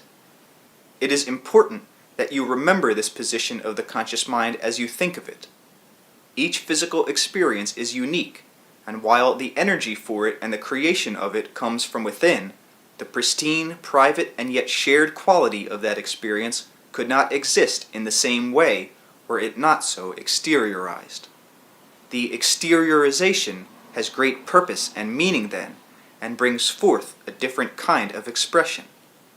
Though I may emphasize the importance of inner reality in this book, therefore, I am in no way denying the great validity and purpose of earthly experience. Any exercises in this book should help you enrich that experience and understand its framework and nature. None of the exercises should be used to try to quote-unquote escape the connotations of your own earthly reality. Nevertheless, the blueprints lie within. We will have more to say very shortly about our dream art scientists, yet there are also other important ways that could be used to study the nature of reality. One in particular does not involve the dream state per se. It does include the manipulation of consciousness, however. To some extent, it includes identification with, rather than separation from, that which is being studied. While connected with your own civilization, the man Einstein came closest perhaps in this regard, for he was able to quite naturally identify himself with various quote-unquote functions of the universe. He was able to listen to the inner voice of matter. He was intuitively and emotionally led to his discoveries. He leaned against time and felt it give and wobble. The true mental physicist will be a bold explorer, not picking at the universe with small tools, but allowing his consciousness to flow into the many open doors that can be found with no instrument, but with the mind. Your own consciousness, as you are familiar with it, can indeed help lead you into some much greater understanding of the simultaneous nature of time, if you allow it to. You often use tools, instruments, and paraphernalia instead, but they do not feel time in those terms. You do. Studying your own conscious experience with time will teach you far more. Practice Element 8. Using your conscious mind as a threshold, however, you can discover still more. Figuratively speaking, stand where you are. Think of that moment of conscious awareness as a path. Imagine many other such paths all converging. Again, imaginatively, take one of them in your mind and follow it. Accept what you experience uncritically.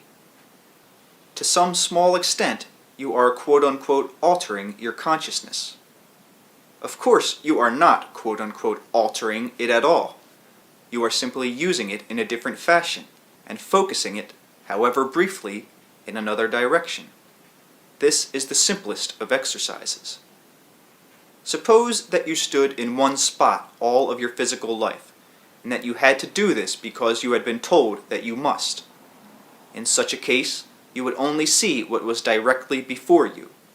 Your peripheral vision might give you hints of what was to each side, or you might hear sounds that came from behind.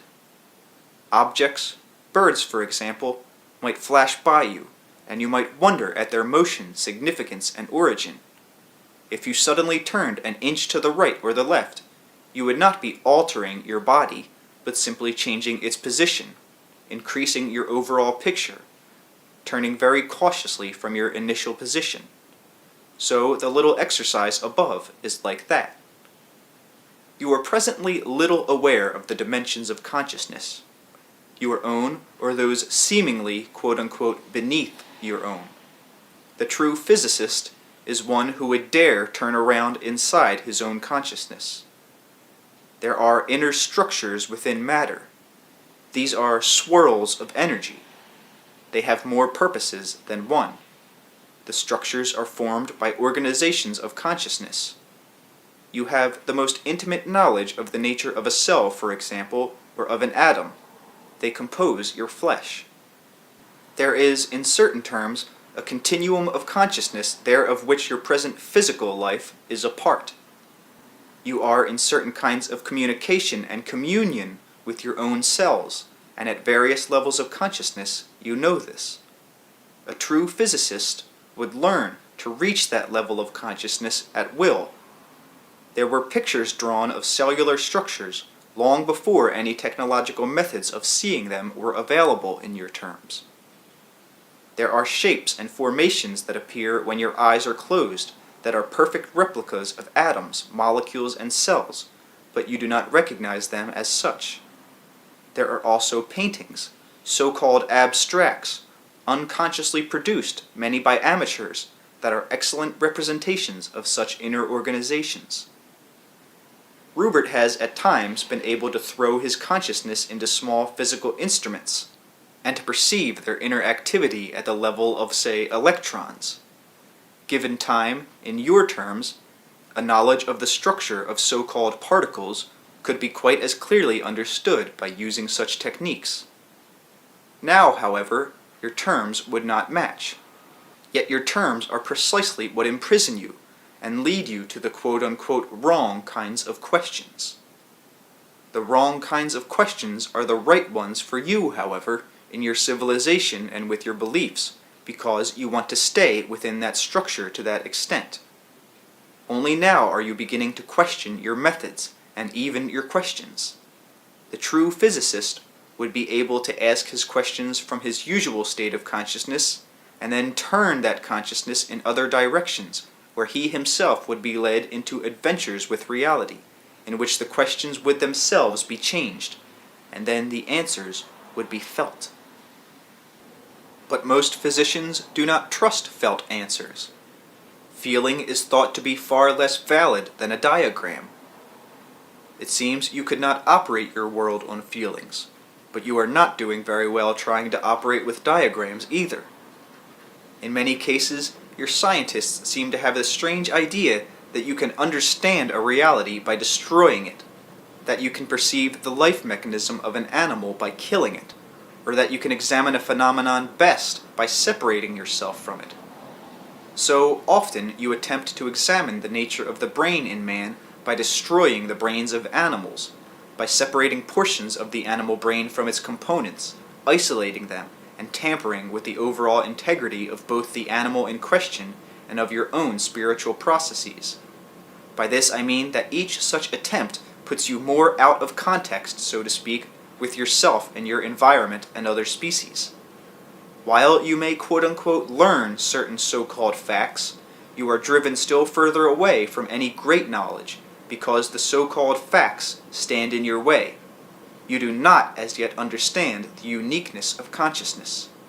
It is absurd to believe that you can learn something about consciousness by destroying it. It is absurd to believe that you can learn one iota about the inner reality of life when your search leads you to destroy it. Destruction, you see, in your terms, presupposes a misunderstanding of life to begin with. There are ways of identifying with animals, with atoms and molecules. There are ways of learning from the animals. There are methods that can be used to discover how different species migrate, for example, and then to duplicate such feats technologically if you want to. These methods do not include dissection, for what you learn that way you will not be able to use. In a way, you are simply overexuberant, like children playing a new game. You will discover that at best you are using children's blocks. Some of you have already come to that conclusion. As this book continues, I will indeed outline some beginning proposals as to ways in which you can use your consciousness to understand the nature of reality and to make some of those inner blueprints clear. Now, even in your terms of history and serial time, as a race you have tried various methods of dealing with the physical world. In this latest venture, you are discovering that exterior manipulation is not enough, that technology alone is not quote-unquote the answer. Please understand me, there is nothing wrong with a loving technology. If Einstein had been a better mathematician, he would not have made the breakthroughs that he did. He would have been too cowed. Yet even then, his mathematics did hold him back and put a kink in his intuitions. Often you take it for granted that intuitive knowledge is not practical, will not work, or will not give you diagrams. Those same diagrams of which science is so proud, however, can also be barriers, giving you a dead instead of a living knowledge. Therefore, they can be quite impractical. I admit that I am being sneaky here, but if you did not feel the need to kill animals to gain knowledge, then you would not have the wars either. You would understand the balances of nature far better. If you did not feel any need to destroy reality in your terms in order to understand it, then you would not need to dissect animals, hoping to discover the reasons for human diseases. You would have attained a living knowledge long ago, in which diseases as such did not occur. You would have understood long ago the connections between mind and body, feelings, health, and illness.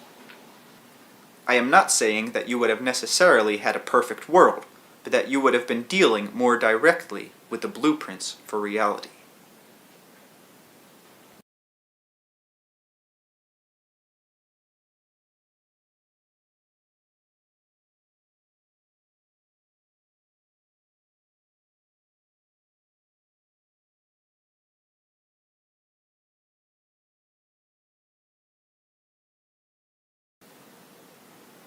Session 702. Ultimately, your use of instruments and your preoccupation with them as tools to study the greater nature of reality will teach you one important lesson. The instruments are useful only in measuring the level of reality in which they themselves exist. They help you interpret the universe in horizontal terms, so to speak. In studying the deeper realities within and quote-unquote behind that universe, the instruments are not only useless, but misleading. I am not suggesting that their use is futile, however, merely pointing out the limitations inherently involved. So-called objective science gives you a picture, a model, that has served well enough in its own fashion, enabling you to travel to the moon, for example, and to advance in a technology that for a time you set your hearts upon. In the framework of objective science as it now exists, however, even the technology will come up against a stone wall. Even as a means, objective science is only helpful for a while because it constantly runs up against deeper inner realities that are necessarily shunted aside and ignored simply because of its method and attitude. No objective science or splendid technology alone will keep even one man or woman alive, for example, if that individual has decided to leave the flesh or finds no joy in daily life. A loving technology, again, would always add to the qualitative and spiritual deepening of experience. The inner order of existence and true science go together. The true scientist is not afraid of identifying with the reality he chooses to study. He knows that only then can he dare to begin to understand its nature. There are many unofficial scientists, true ones in that regard, unknown in this age. Many are quite ordinary people in exterior terms, with other professions.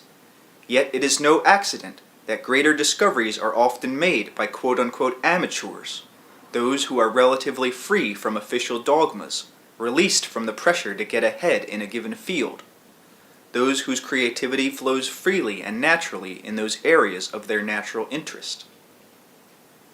Without an identification with the land, the planet, and the seasons, all of your technology will not help you understand the Earth or even use it effectively, much less fully.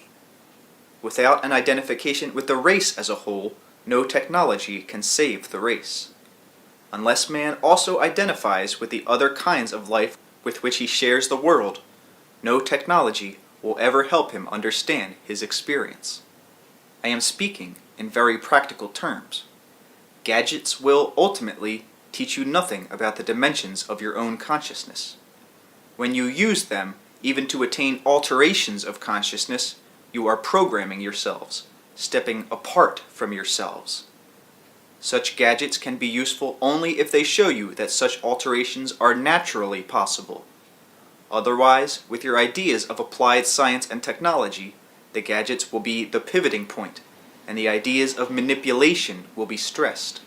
In other words, unless the ideas behind objective science are altered, then gadget-produced altered states will almost certainly be used to manipulate rather than free consciousness. I am not making a prediction here.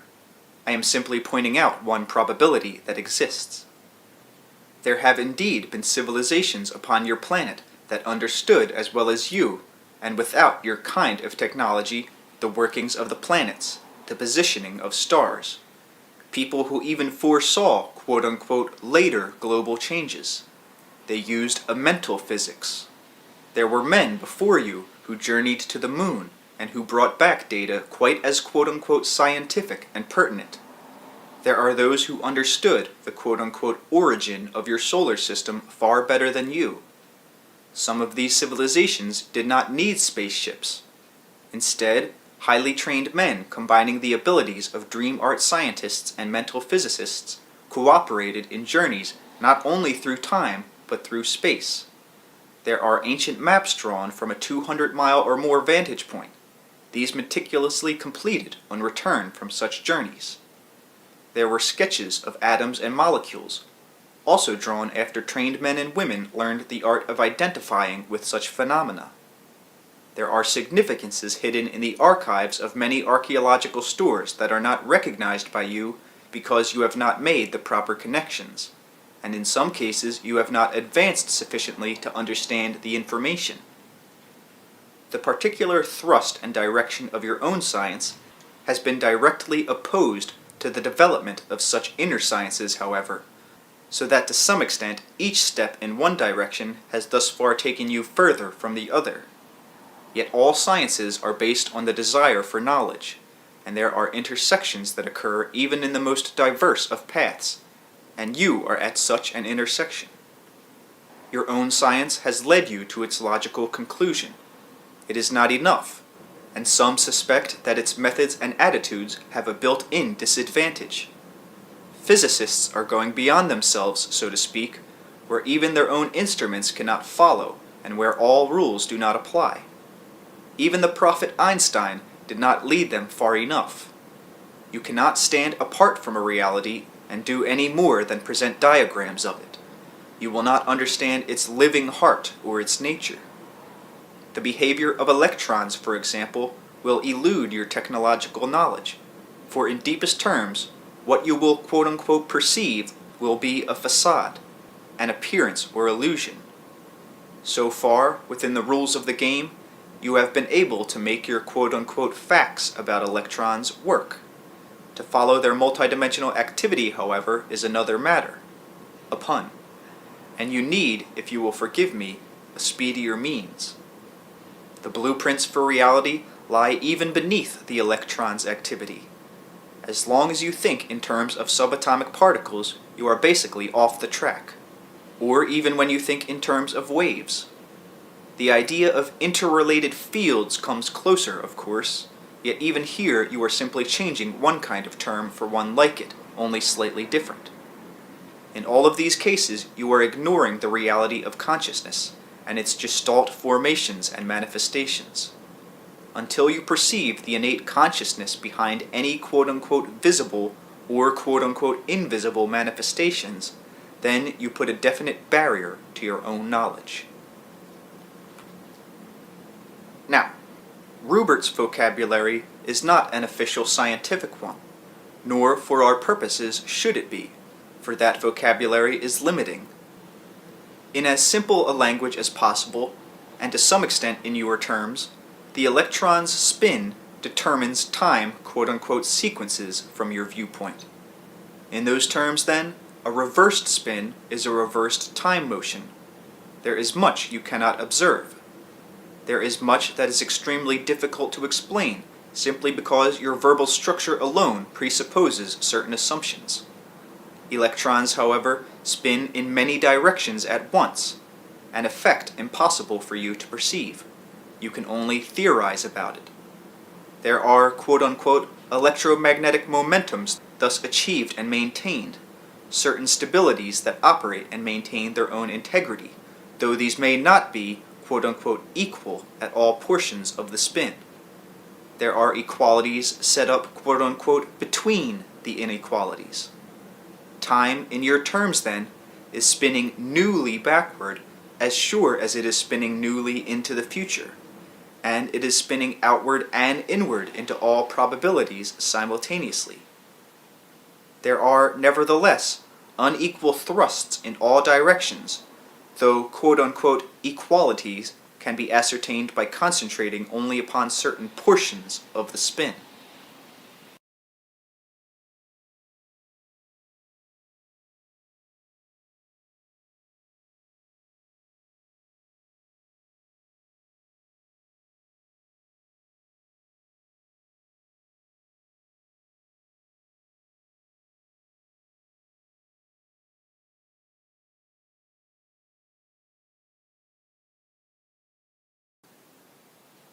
Session 703.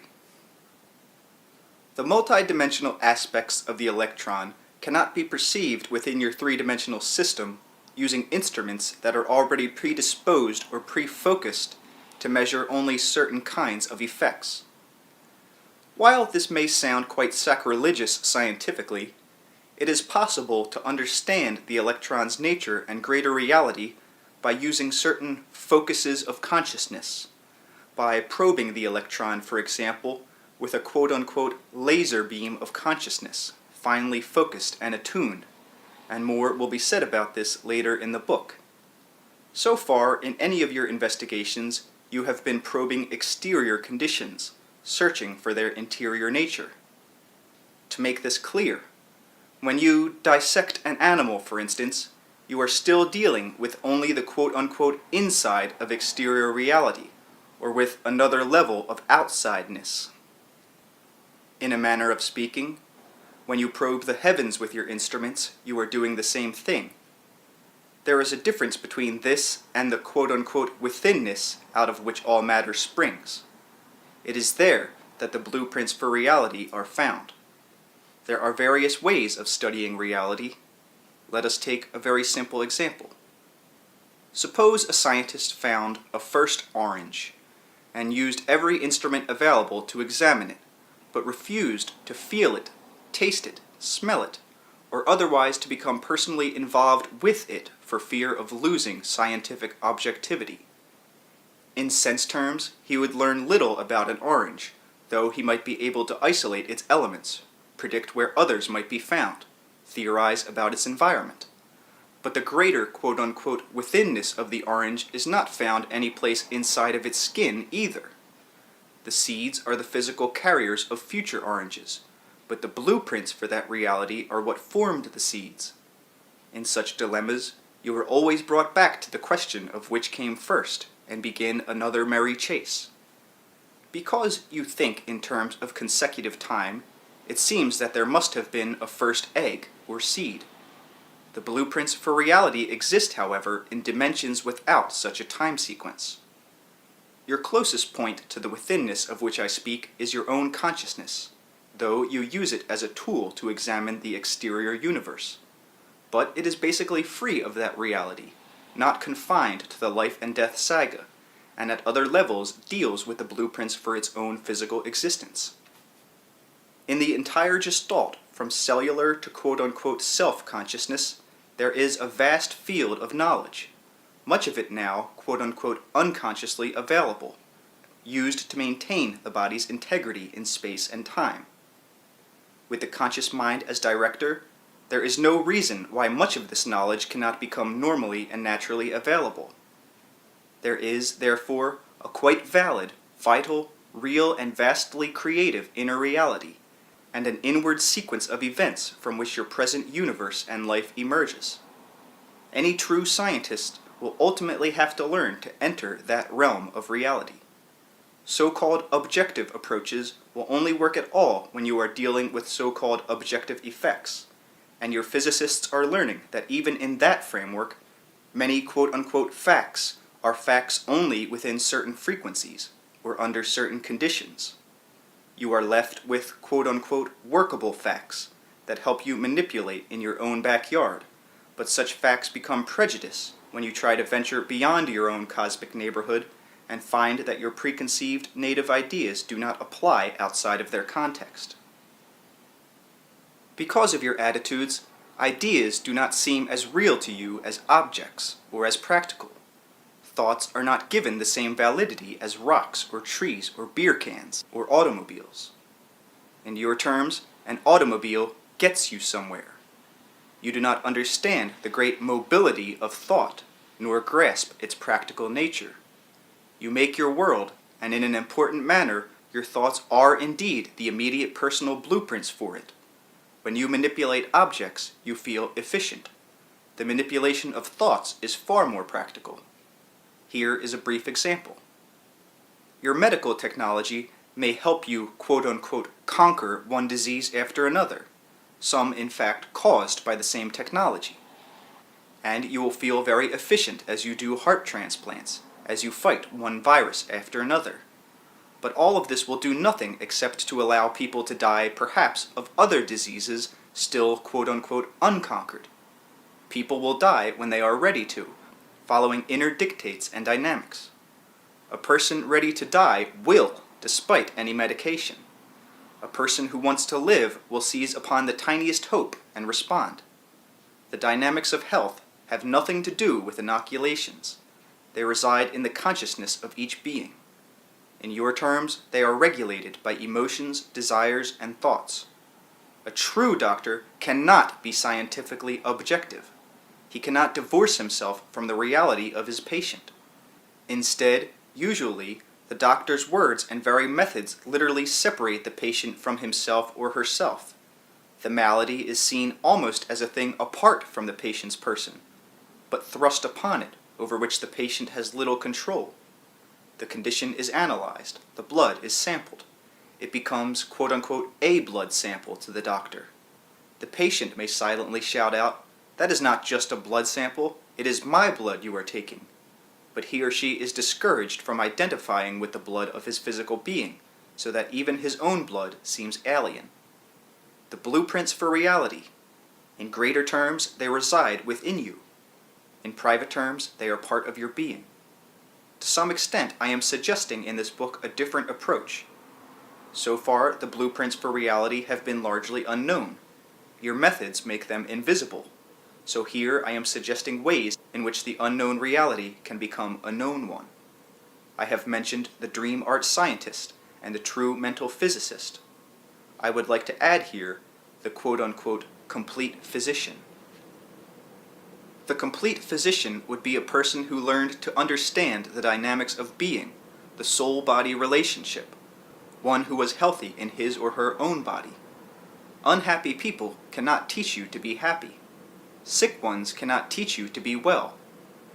Psychiatrists have a high suicide rate. Why do you think that they can help you live happily or add to your vitality? Physicians are not the healthiest of men by far. Why do you think they can cure you? Now, in your framework of beliefs, the psychiatrists and the doctors are helpful. They know more than you do about the techniques upon which you all agree. While the society accepts these techniques, then you are to some extent dependent upon them, and you had better think twice before you let them go. But in greater, more vital issues, the sick doctor does not know as much about health as an quote-unquote uneducated, untrained, but healthy person. And I am speaking in quite practical terms. The person who is healthy understands the dynamics of health. In your framework, it seems that his or her understanding can be of little practical value to you if you are, for instance, unhealthy. But a true medical profession would be literally a health profession. It would seek out people who were healthy and learn from them how to promote health and not how to diagram disease. This is on the most surface level, however. A true healing or health profession would deal intimately with the powers of the psyche in healing the body and with the interrelationship among the desires, beliefs, and activities of the conscious mind and its effects upon the cellular behavior. The quote-unquote unknown reality. Unknown or not, it is what you are working with.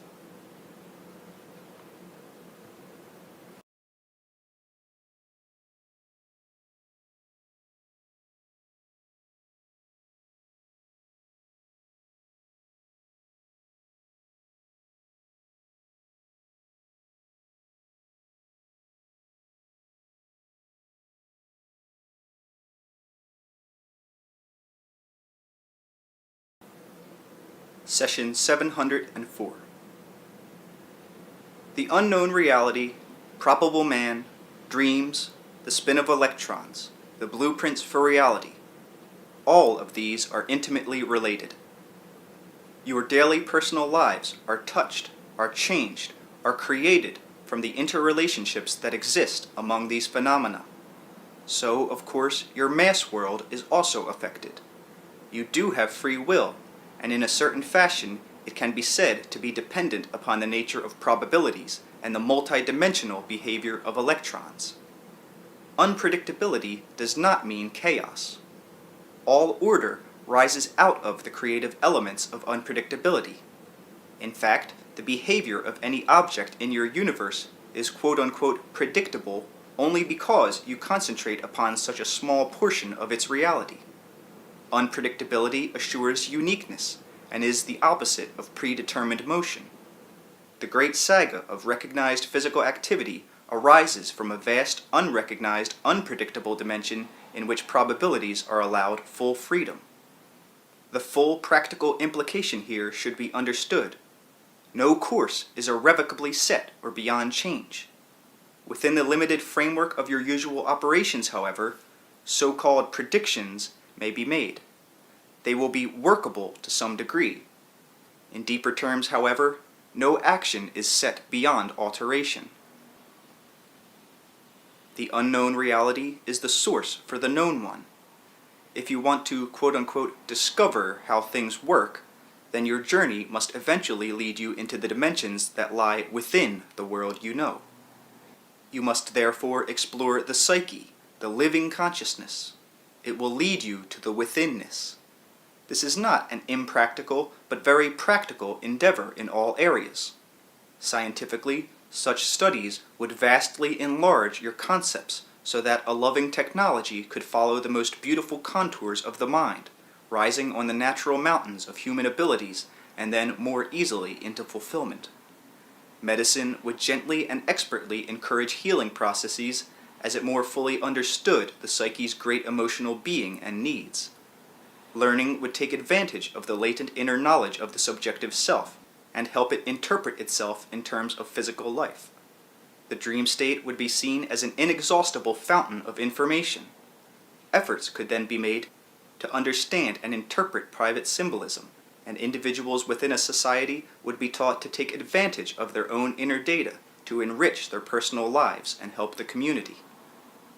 I am aware that some of this sounds quote-unquote retrogressive, for I am even suggesting a situation in which politicians or statesmen would learn to quote-unquote dream wisely and become aware of the psyche, the mass psyche, of their people, and tune into the quote-unquote private oracle.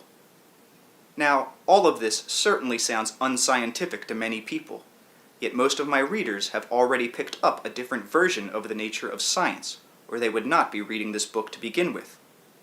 The private oracle. What does that mean? And what does it have to do with the unknown reality?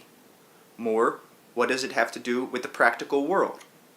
The private oracle is the voice of the inner multidimensional self, the part of each person not fully contained in his or her personhood, the part of the unknown self-structure out of which personhood, with its physical alliance, springs.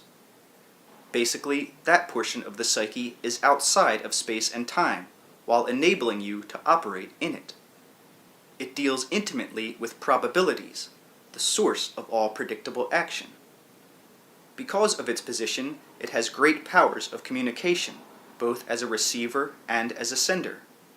Unfortunately, science as it has developed in your time has resulted in a mistrust of the individual, and has saddled him or her with a sense of powerless subjectively, even while it has added a seeming sense of objective power. I say that it has seemingly added a sense of objective power. For instance, your sophisticated techniques allow you to say that conditions are right for a tornado, and you will have a tornado watch. Or your instruments will pick up faint earthquake tremors, and following fault lines, you will then quote-unquote predict that an earthquake will appear in another area. So it seems that you have some power over your environment. The individual person can then prepare for a potential disaster. It seems that you can seed the clouds with chemicals and bring forth rain when it is needed, and therefore obtain a power over the environment that is quite practical. You believe that you need scientific paraphernalia to achieve such ends, yet many animals are aware of such phenomena and without such instruments. And mankind itself is innately equipped to quote-unquote foresee such potential disasters. The physical organism itself is so equipped. Blood pressure rises in whole populations. Stress signals in terms of hormones are activated, but you are not taught to recognize these natural signals. There is a give and take between all portions of nature. You are as natural as an animal, and as quote-unquote tuned in to the deep rhythms of the earth, those that you consciously perceive and those that are perceived by your body consciousness, but are screened out by the quote-unquote official mind. I am simply suggesting that you become more natural. Because science has made an effective barrier to that method of approach, the power seems to reside in the gadgets rather than in man. Man no longer identifies with a storm, for example, and has lost his sense of relationship with it, and therefore his natural power over it. The same applies to storms of the psyche. The dream art scientist, the true mental physicist, the complete physician.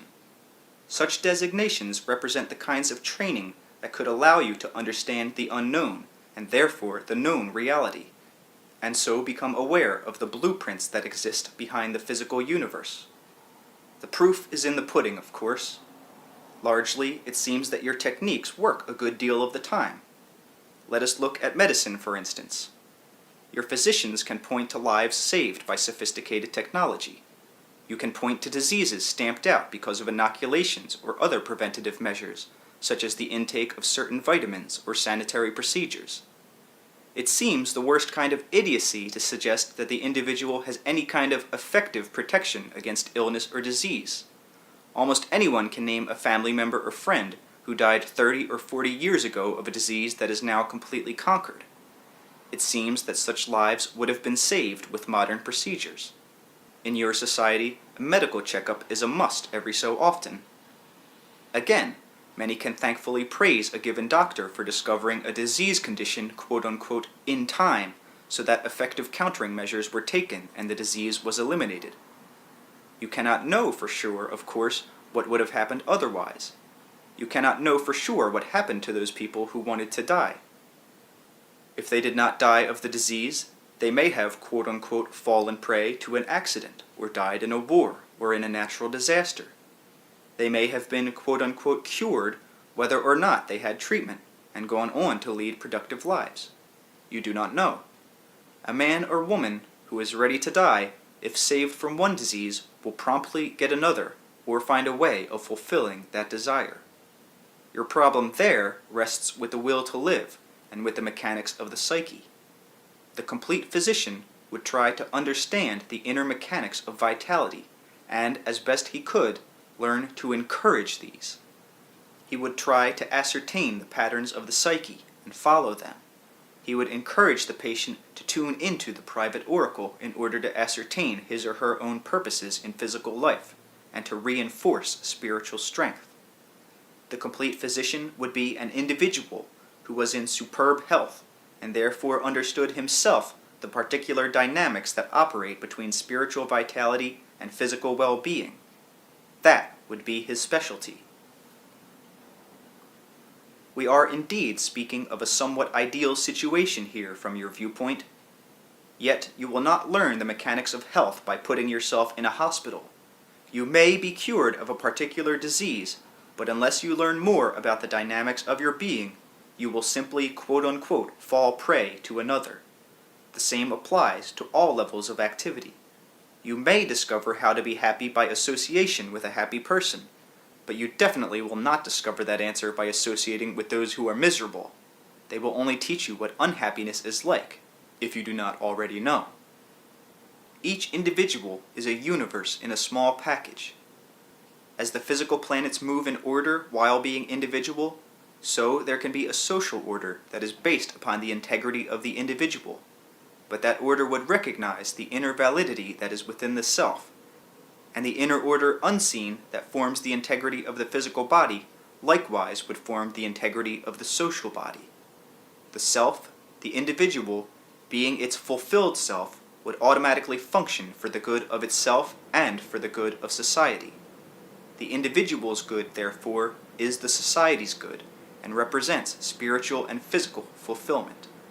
This presupposes, however, an understanding of the inner self and an exploration into the unknown reality of the individual psyche. To some extent, each individual who wants to can become aware of the quote-unquote unknown reality, can become his or her own dream art scientist, mental physicist, or complete physician, and begin to explore those lands of the psyche that are the real frontier. Such a journey will illuminate not only the private aspects of reality, but the experience of the species as well. That is the end of Volume 1 of The Unknown Reality.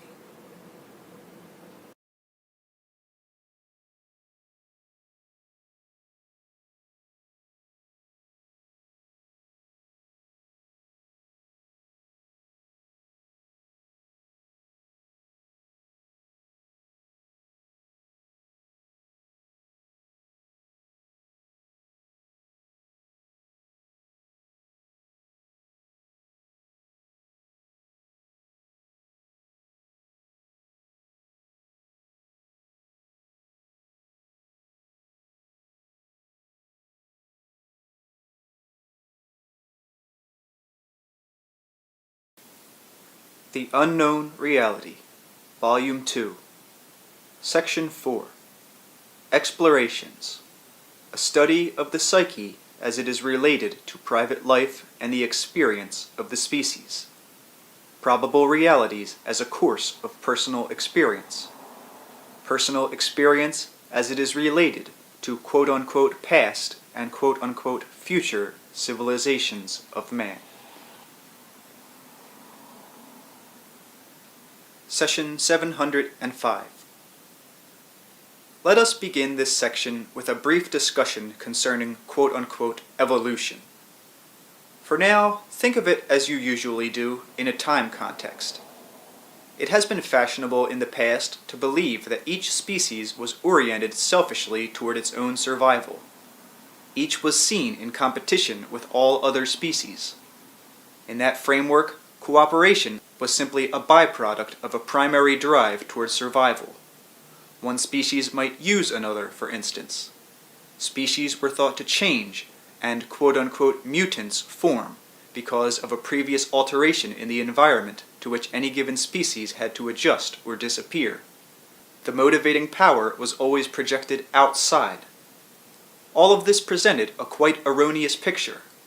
Physically speaking, Earth itself has its own kind of gestalt consciousness. If you must, then think of that Earth consciousness as grading upward in great slopes of awareness, from relatively quote-unquote inert particles of dust and stone through the mineral, vegetable, and animal kingdoms.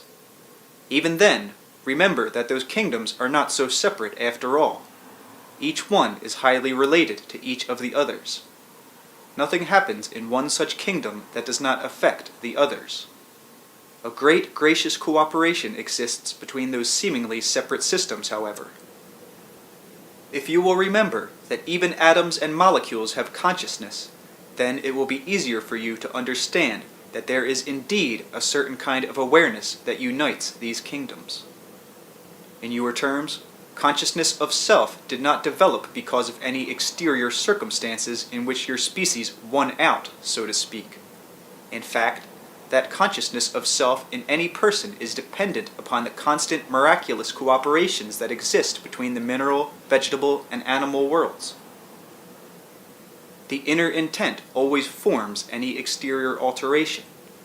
This applies on any scale you use. Consciousness forms the environment. The environment itself is conscious. Atoms and molecules themselves operate in their own fields of probabilities. In their own ways, they quote-unquote yearn toward all probable developments. When they form living creatures, they become a physical basis for species alteration. The body's adaptability is not simply an adjusting mechanism or quality. The cells have innate capabilities that you have not discovered. They contain within themselves memory of all the quote-unquote previous forms they have been a part of. I would like to make an aside here. In certain terms, you cannot destroy life by a nuclear disaster. You would, of course, destroy life as you know it, and in your terms bring to an end, if the conditions were right or wrong, life forms with which you are familiar.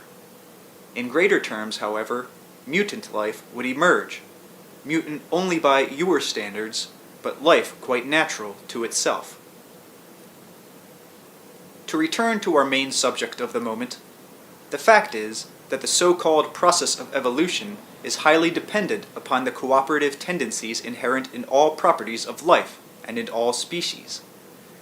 There is no transmigration of souls in which the entire personality of a person, quote-unquote, comes back as an animal. Yet in the physical framework there is a constant intermixing, so that the cells of a man or a woman may become the cells of a plant or an animal, and of course vice versa. The cells that have been part of a human brain know this in their way. Those cells that now compose your own bodies have combined and discombined many times to form other portions of the natural environment. This inner and yet physical transmigration of consciousness has always been extremely important and represents a natural method of communication, uniting all species and all physical life. Inside all physical organisms, therefore, there is a thrust for development and change, even as there is also a pattern of stability within which such alterations can take place. Historically, of course, you follow a one-line pattern of thought, so you see a picture in which fish left the oceans and became reptiles. From these, mammals eventually appeared, and apes and men. That is, I admit, a simple statement, but it is the way most people think evolution occurred. The terms of quote-unquote progression are tricky. You never imagine the situation being reversed, for example. Few of you ever imagine a conscious reptilian man. It seems to you that the direction you took is the only direction that could have been taken. You identify a highly evolved self-consciousness with your own species development and with your own kind of perceptive mechanisms. You apply these as rules or conditions whenever you examine any other kind of life. In your system of probabilities, there are no reptilian men or women, yet in other probabilities, they do indeed exist. I mention this only to show you that the evolutionary system you recognize is but one such system. The physical basis rests latently within your own cellular structure, however. You think that evolution is finished. Its impetus, however, comes from within the nature of consciousness itself. It always has. In some quarters, it is fashionable these days to say that man's consciousness is now an element in a new kind of evolution. But that quote-unquote new consciousness has always been inherent. You are only now beginning to recognize its existence. Every consciousness is aware of itself as itself. Each consciousness, then, is self-aware. It may not be self-aware in the same way that you are. It may not reflect upon its own condition. On the other hand, it may not need to. So-called future developments of your species are now dependent upon your ideas and beliefs. This applies genetically in personal terms. For instance, if you believe that you can live to a healthy and happy old age well into your 90s, then even in Western civilization you will do so. Your emotional intent and your belief will direct the functioning of your cells and bring out in them those properties and inherent abilities that will ensure such a condition. There are groups of people in isolated places who hold such beliefs, and in all such cases the body responds. The same applies to the race, or the species to be more exact.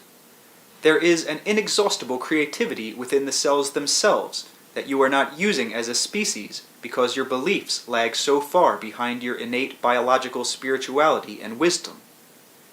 Your ideas are beginning to change, but unless you alter your framework, you will continue to emphasize medical and technological manipulation. In isolated cases, this will show you some of the results possible on a physical basis alone. However, such technologies will not work in mass terms, or allow you, say, to prolong effective, productive life unless you change your beliefs in other areas also and learn the inner dynamics of the psyche. Now, it is true then that the cells do operate on the one hand apart from time, and on the other with a firm basis in time, so that the body's integrity as a time-space organism results. It is true that on a conscious level you do not as yet operate outside of time, but are bound by it. When you learn to free yourself from those dimensions to some extent, you are not simply duplicating or quote-unquote returning to some vaster condition, but adding a new element to that condition. The kind of self-awareness you have is unique, but all kinds are unique. Each triumph you make as an individual is reflected in your species and in its cellular knowledge. In a way, you are all your own mutants, creatively altering cellular formations. When your fate seems dependent upon heredity, for example, then the transmission of ideas and beliefs operates. These give signals to the chromosomes. They cause miniature self-images, so to speak, that are mirrored in the cells. In many cases, these images can be altered, but not with the technology that you have. Basically, cellular comprehension straddles time. There is, then, a way of introducing quote-unquote new genetic information to the so-called damaged cell in the present. This involves the manipulation of consciousness, basically, and not that of gadgets, as well as a time reversal principle. First, the undesirable information must be erased. It must be erased in the quote-unquote past, in your terms.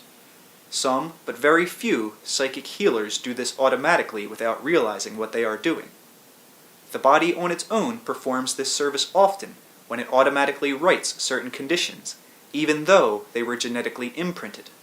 The imprints become regressive. In your terms, they fade into a probable series of events that do not physically affect you.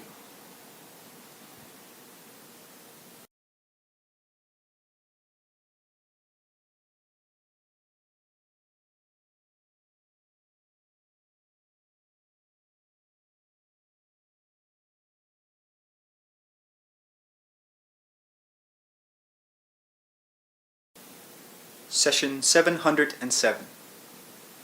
Now, the cells, of course, are changing. The atoms and molecules within them are always in a state of flux. The consciousness units that are within all matter have a memory bank that would far surpass any computers. As cellular components, the atoms and molecules, therefore, carry memory of all the forms of which they have been part. At deep levels, the cells are always working with probabilities, and comparing probable actions and developments in the light of genetic information. The most intricate behavior is involved and calculations instantly made, for instance, before you can take one step or lift your finger. This does not involve only the predictive behavior of the physical organism alone, however. At these deeper levels, the cellular activity includes making predictive judgments about the environment outside of the body. The body obviously does not operate alone, but in relationship with everything about it. When you want to walk across the room, the body must not only operate using hindsight and quote-unquote prediction as far as its own behavior is concerned, but it must take into consideration the predictive activity of all of the other elements in that room. At basic levels, of course, the motion of a muscle involves the motion of cells and of cellular components. Here I am saying that the atoms and molecules themselves, because of their characteristics, not only deal with probabilities within the body's cellular structure, but also helps the body make predictive judgments about entities or objects outside of itself. You quote-unquote know that a chair is not going to chase you around the room, for instance. At least the odds are against it. You know this because you have a reasoning mind, but that particular kind of reasoning mind knows what it knows because at deep levels the cells are aware of the nature of probable action. The beliefs of the conscious mind, however, set your goals and purposes. Quote-unquote you are the one who decides to walk across the room, and then all of these inner calculations take place to help you achieve that goal. The conscious intent, therefore, activates the inner mechanisms and changes the behavior of the cells and their components. In far greater terms, the goals set consciously by your species also set into operation the same kind of inner biological activity. The goals of the species do not exist apart from individual goals. As you go about your life, therefore, you are very effectively taking part in the quote-unquote future developments of your species. Let us look for a moment at the private psyche. The quote-unquote private psyche sounds like a fine term, but it is meaningless unless you apply it to your psyche. A small amount of self-examination should show you that in a very simple way you are always thinking about probabilities. You are always making choices between probable actions and alternate courses. A choice presupposes probable acts, each possible, each capable of actualization within your system of reality. Your private experience is far more filled with such decisions than you usually realize. There are tiny innocuous instances that come up daily. Shall I go to the movies or bowling? Shall I brush my teeth now or later? Should I write to my friend today or tomorrow? There are also more pertinent questions having to do with careers, ways of life, and other deeper involvements. In your terms, each decision you make alters the reality that you know to one degree or another. Practice Element 9. For an exercise, keep notes for a day or so of all the times you find yourself thinking of probable actions, large or small. In your mind, try to follow, quote-unquote, what might have happened had you taken the course you did not take. Then imagine what might happen as a result of your chosen decisions. You are a member of the species. Any choice you make privately affects it, biologically and psychically. You can literally choose between health and illness, between a concentration upon the mental more than the physical, or upon the physical more than the mental. Such private decisions affect the genetic heritage of the species. Your intent is all important, for you can alter your own genetic messages within certain limits. You can cause a cell or a group of cells to change their self-image, for example, and again, you do this often, as you healed yourselves of diseases because of your intent to become well. The intent will be conscious, though the means may not be. In such a case, however, the self-healing qualities of the cells are reinforced, and the self-healing abilities of the species are also strengthened. Now, your private psyche is intimately concerned with your earthly existence, and in your dream state, you deal with probable actions, and often work out in that condition the solutions to problems or questions that arise having to do with probable sequences of events. On many occasions, then you set yourself a problem. Shall I do this or that? And form a dream in which you follow through the probable futures that would quote-unquote result from the courses available. While you are sleeping and dreaming, your chemical and hormonal activities faithfully follows the courses of your dreams. Even in your accepted reality then, to that extent in such a dream, you react to probable events as well as events chosen for waking physical experience. Your daily life is affected, because in such a dream you deal with probable predictabilities. You are hardly alone, however, so each individual alive also has his or her private dreams, and these help form the accepted probability sequence of the following day, and of quote-unquote time to come. The personal decisions all add up to the global happenings on any given day. There are lands of the mind. That is, the mind has its own quote-unquote civilizations, its own personal culture and geography, its own history and inclinations. But the mind is connected with the physical brain, and so hidden in its folds there is an archaeological memory. To some extent, what you know now is dependent upon what will be known and what has been known in your terms. The quote-unquote past races of men live to that extent within your now, as do those who will seemingly come after. So, ideally speaking, the history of your species can be discovered quite clearly within the psyche, and true archaeological events are found not by uncovering rocks and relics, but by bringing to light, so to speak, the memories that dwell within the psyche.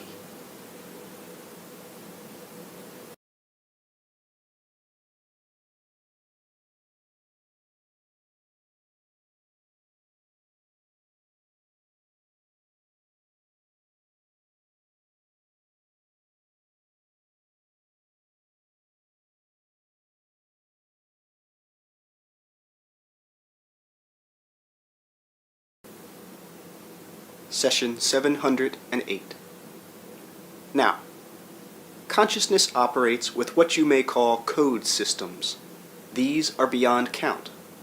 Consciousness differentiates itself, therefore, by operating within certain code systems that help direct particular kinds of focus, bringing in certain kinds of significances while blocking out other data. These other data, of course, might well be significant in different code systems. In their way, however, these systems are interrelated, so that at other levels there is communication between them, secondary data, you might say, that is supportive but not primarily concentrated upon. These code systems involve molecular constructions and light values, and in certain ways the light values are as precisely and effectively used as your alphabet is.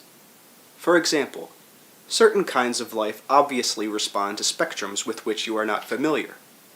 But beyond that, there are electromagnetic ranges, or rather extensions of electromagnetic ranges, completely unknown to you, to which other life forms respond.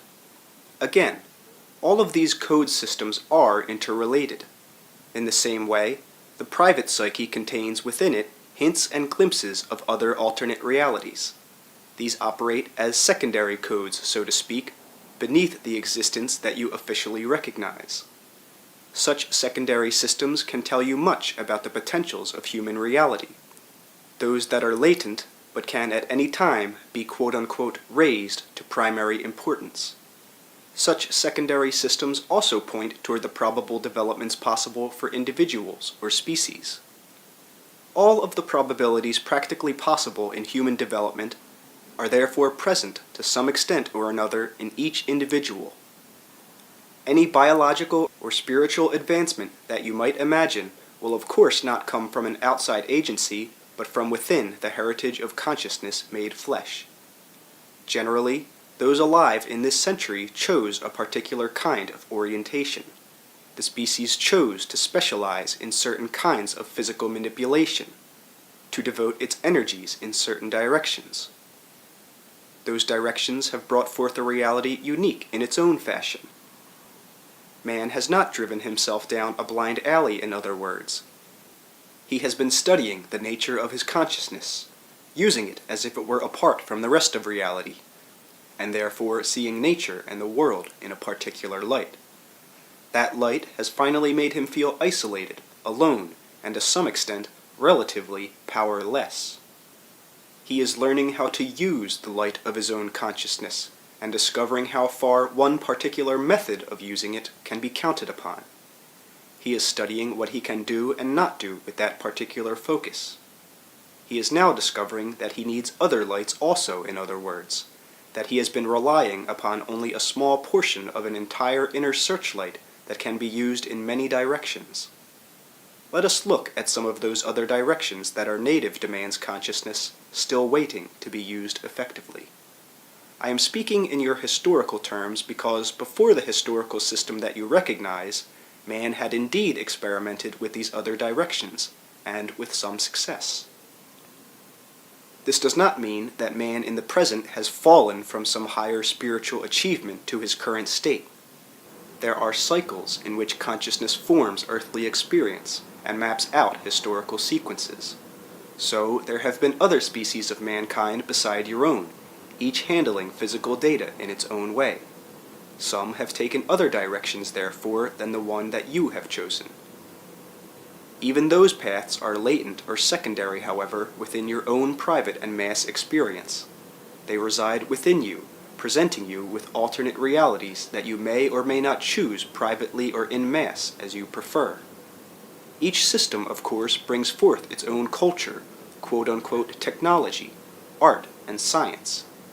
The physical body is basically equipped to maintain itself as a healthy, long-living organism far beyond your present understanding, medically speaking.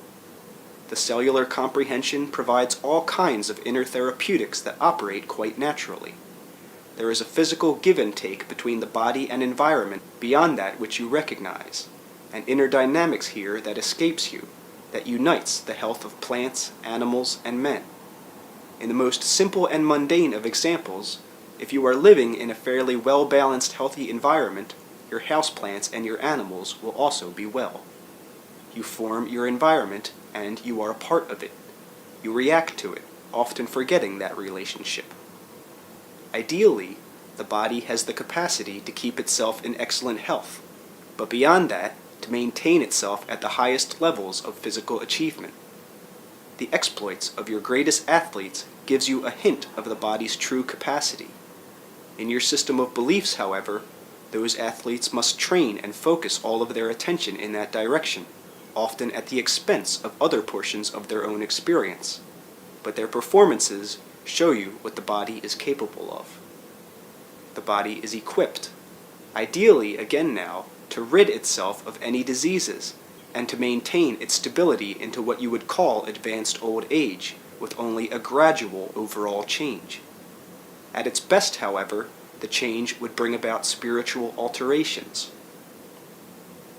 When you leave for a vacation, for example, you close down your house.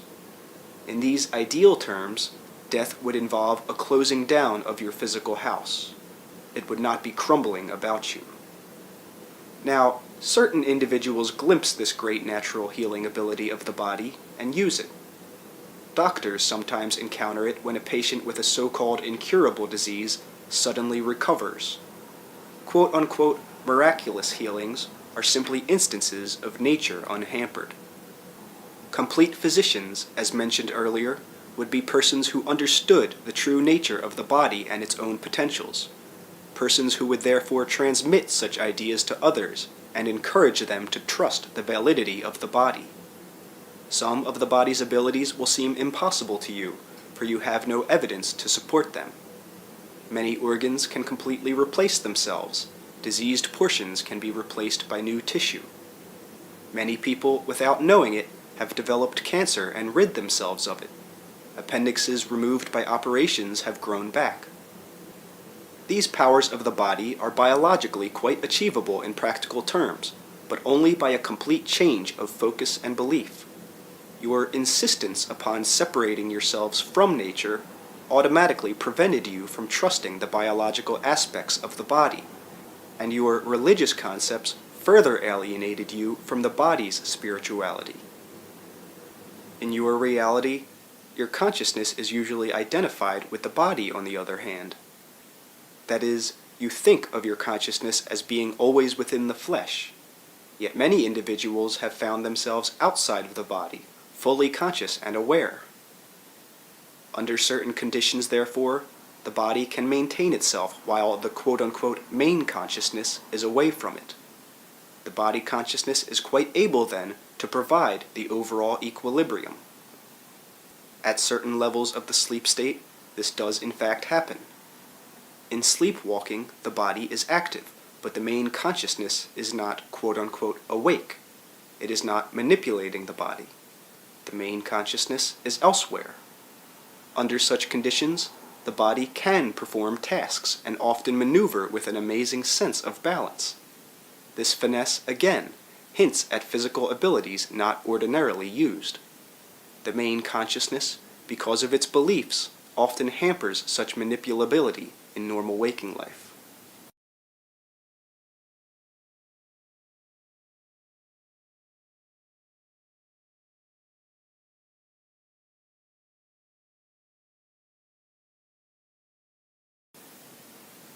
Let us look for a moment at the body consciousness.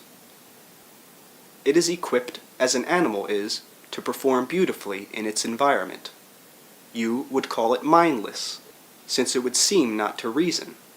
For the purpose of this discussion alone, imagine a body with a fully operating body consciousness, not diseased for any reason or defective by birth, but one without the overriding ego-directed consciousness that you have. There have been species of such a nature. In your terms, they would seem to be like sleepwalkers, yet their physical abilities surpassed yours. They were indeed as agile as animals, nor were they unconscious. They simply dealt with a different kind of awareness. In your terms, they did not have an overall purpose, yet their purpose was simply to be. Their main points of consciousness were elsewhere, in another kind of reality, while their physical manifestations were separate. their primary focuses of consciousness were scarcely aware of the bodies they had created. Yet even those bodies learned, quote-unquote, through experience, and began to, quote-unquote, awaken, to become aware of themselves, to discover time, or to create it.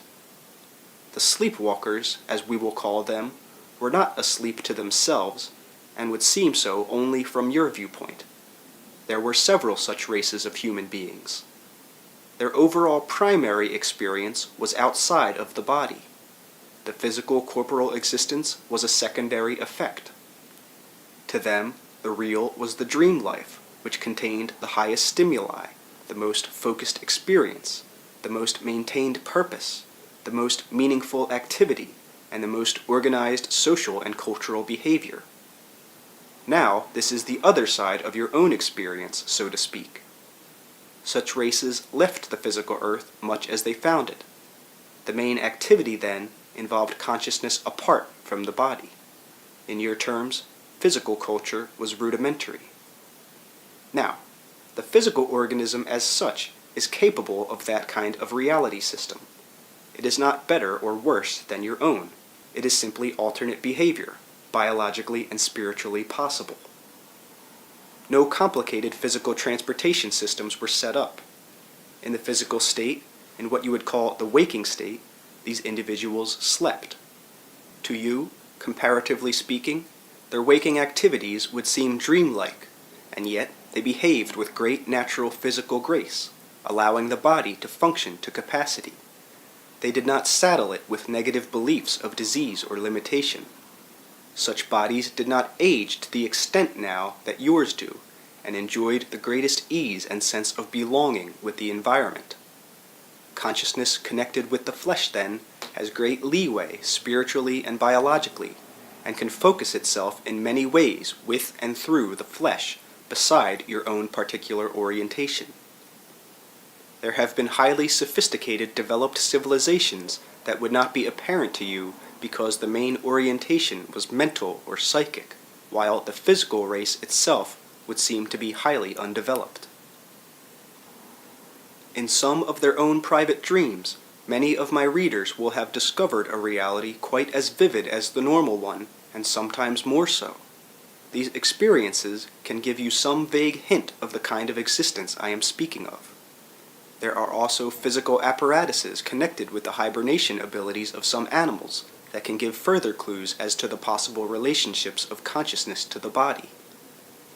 Under certain conditions, for example, consciousness can leave the corporal mechanism while it remains intact, functioning but at a maintenance level. When optimum conditions return, then the consciousness reactivates the body. Such behavior is possible not only with the animals. In systems different from your own, there are realities in which physical organisms are activated after what would seem to you to be centuries of inactivity, again, when the conditions are right. To some extent, your own life and death cycles are simply another aspect of the hibernation principle as you understand it. Your own consciousness leaves the body almost in the same way that messages leave the nerve ends. The consciousness is not destroyed in the meantime. Now, in the case of an animal who hibernates, the body is in the same state. But in the greater hibernation of your own experience, the body as a whole becomes inoperable. The cells within you obviously die constantly. The body that you have now is not the one that you had 10 years ago. Its physical composition has died completely many times since your birth. But again, your consciousness bridges those gaps. They could be accepted instead, in which case it would seem to you that you were, say, a reincarnated self at age 7 or 14 or 21. The particular sequence of your own awareness follows through, however. In basic terms, the body dies often, and as surely as you think it dies but once in the death you recognize.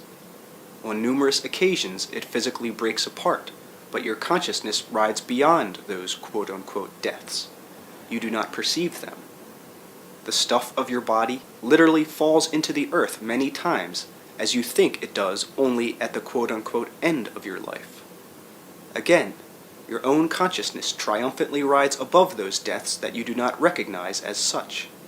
In your chosen three-dimensional existence, however, and in those terms, your consciousness finally recognizes a death. From the outside, it is nearly impossible to pinpoint that intersection of consciousness and the seeming separation from the body. There is a time when you, as a consciousness, decide that death will happen, when in your terms you no longer bridge the gap of minute deaths not accepted. Here, consciousness decides to leave the flesh, to accept an official death. You have already chosen a context, however, and it seems that that context is inevitable. It appears then that the body will last so long and no longer.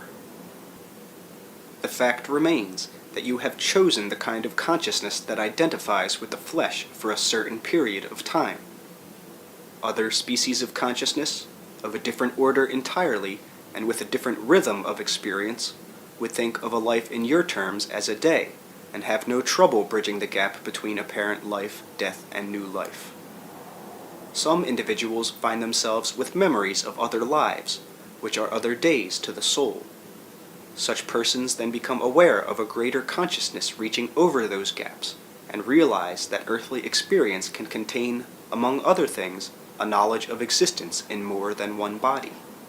Inherently, then, consciousness, affiliated with the flesh, can indeed carry such comprehensions. The mind of man as you know it shows at least the potential ability for handling a kind of memory with which you are usually not acquainted. This means that even biologically, the species is equipped to deal with different sequences of time, while still manipulating within one particular time scheme. This also implies a far greater psychological richness, quite possible again within corporal reality, in which many levels of relationships can be handled. Such inner knowledge is inherent in the cells, and in ordinary terms of evolution is quite possible as a quote-unquote future development.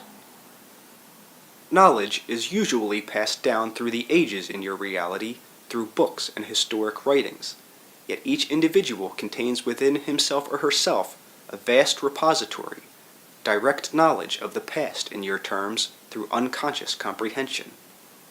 The unknown reality. Much of that reality is unknown simply because your beliefs close you off from your own knowledge. The reaches of your own consciousness are not limited. Because you accept the idea of a straight line movement of time, you cannot see before or after what you think of as your birth or death. Yet your greater consciousness is quite aware of such experience. Ideally, it is possible not only to remember quote-unquote past lives, but to plan future ones now. In greater terms, all such lives happen at once. Your present neurological structure makes this seem impossible, yet your inner consciousness is not so impeded. Now, practice element 10. You can hold within your conscious attention far more data than you realize. You have hypnotized yourselves into believing that your awareness is highly limited. Think back to yesterday. Try to remember what you did when you got up, what you wore. Attempt to follow the sequence of your activities from the time you awakened until you went to sleep. Then, flesh in the details. Try to recall your feelings at all of those times. Most of you will be lucky to get this far. Those who do, go even further and try to recall the daydreams you might have had also. Try to remember what stray thoughts came into your mind. At first, doing this will take all of your attention. You might do the exercise sitting quietly, or riding a bus, or waiting for someone in an office. Some of you might be able to do the exercise while performing a more or less automatic series of actions, but do not try to carry it out while driving your car, for example. As you become more expert at it, then purposely do something else at the same time, a physical activity, for instance. When most of you begin this exercise, it will almost seem as if you were a sleepwalker yesterday. The precise, fine alignment of senses with physical activity will seem simply lost. Yet as you progress, the details will become clear, and you will find that you can at least hold within your mind certain aspects of yesterday's reality while maintaining your hold in today. In larger terms, there are other entire lives, which for you are forgotten essentially as yesterday is. These too, however, are a secondary series of activities, riding beneath your present primary concern. They are as unconsciously a part of your present and as connected with it as yesterday is. Now, the second part of the exercise. Imagine vividly what you will do tomorrow, and in detail plan a probable day that will rise naturally from your present experience, behavior, and purposes. Follow through as you did with the first part of the exercise. That day's reality is already anticipated by your cells. Your body has prepared for it, all of its functions precognitively projecting their own existences into it. Your quote-unquote future life exists in the same manner, and in your terms grows as much out of your present as tomorrow grows out of your today. Doing the exercise will simply acquaint your normal consciousness with a sense of its own flexibility. You will be exercising the invisible muscles of your consciousness as certainly as you might exercise your body with gymnastics. To other portions of yourself, you would seem to be a sleepwalker. Full creative participation in any moment, however, awakens you to your own potentials, and therefore allows you to experience a unity between your own consciousness and the comprehension of your physical cells. Those cells are as spiritual as your soul is.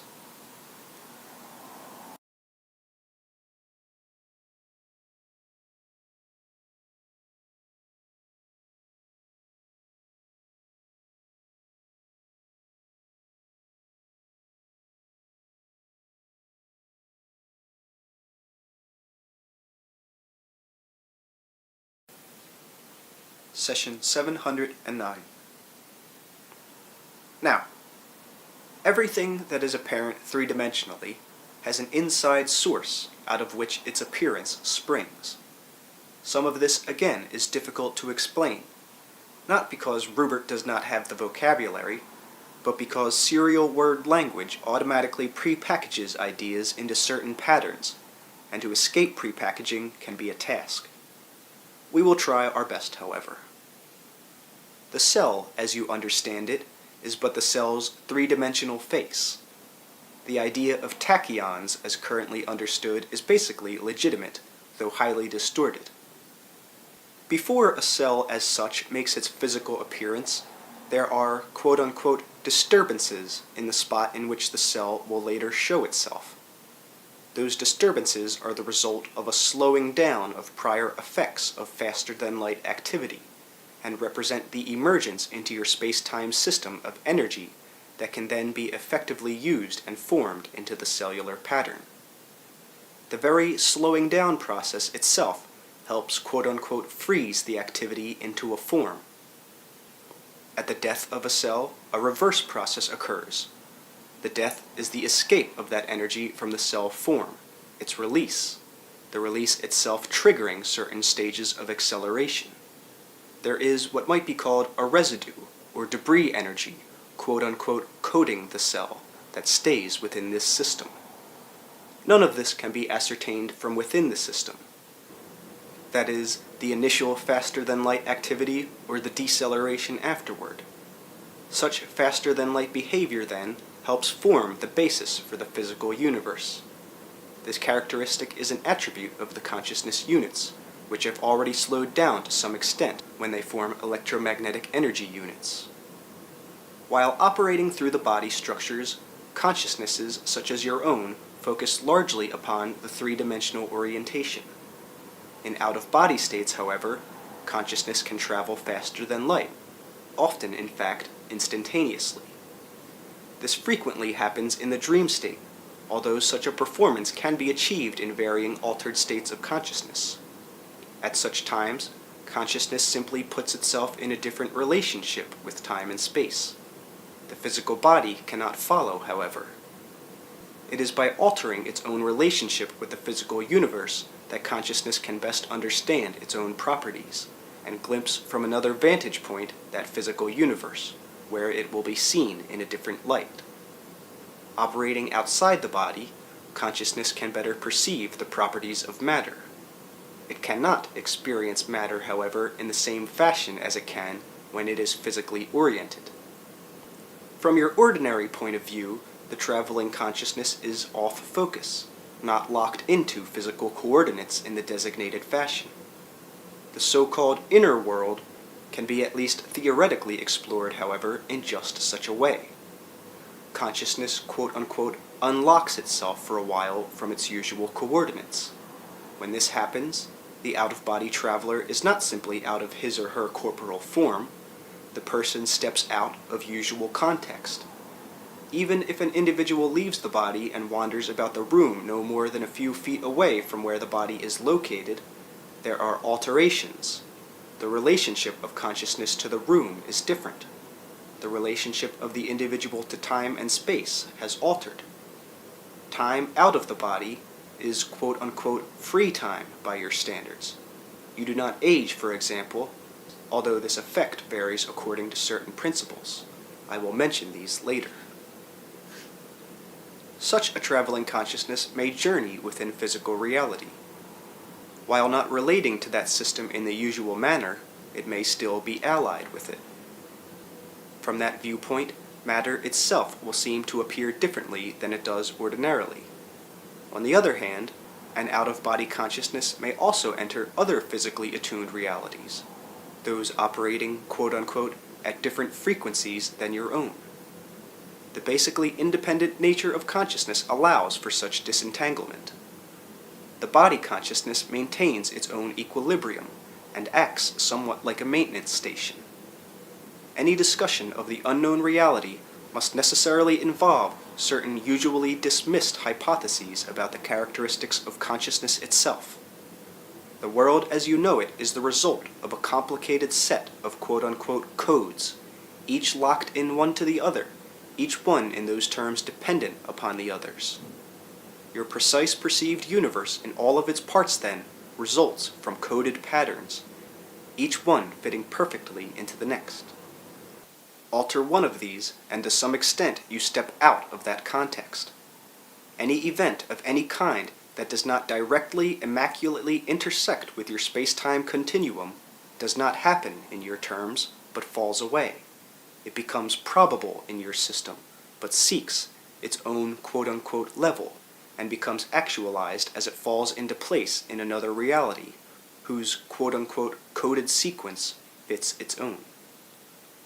When consciousness leaves the body, therefore, it alters some of its coordinates. There are various questions involving the nature of perception that then occur, and these will be discussed somewhat later. Consciousness is equipped to focus its main energy, in your terms at least, generally within the body, or to stray from it for varying amounts of time. Theoretically, your human consciousness can take many different roads while still maintaining its physical base. In far past historical times, different kinds of orientation were experimented with. Your own present private experience can give hints and clues about such other cultures, for those abilities reside within the natural framework now, but are underdeveloped. To one extent or another, therefore, all of the potentials of the species are now latent within each individual. Often these spring to the surface through events that may seem bizarre. The quote-unquote unknown reality is unknown only because you have not looked for its aspects in yourself.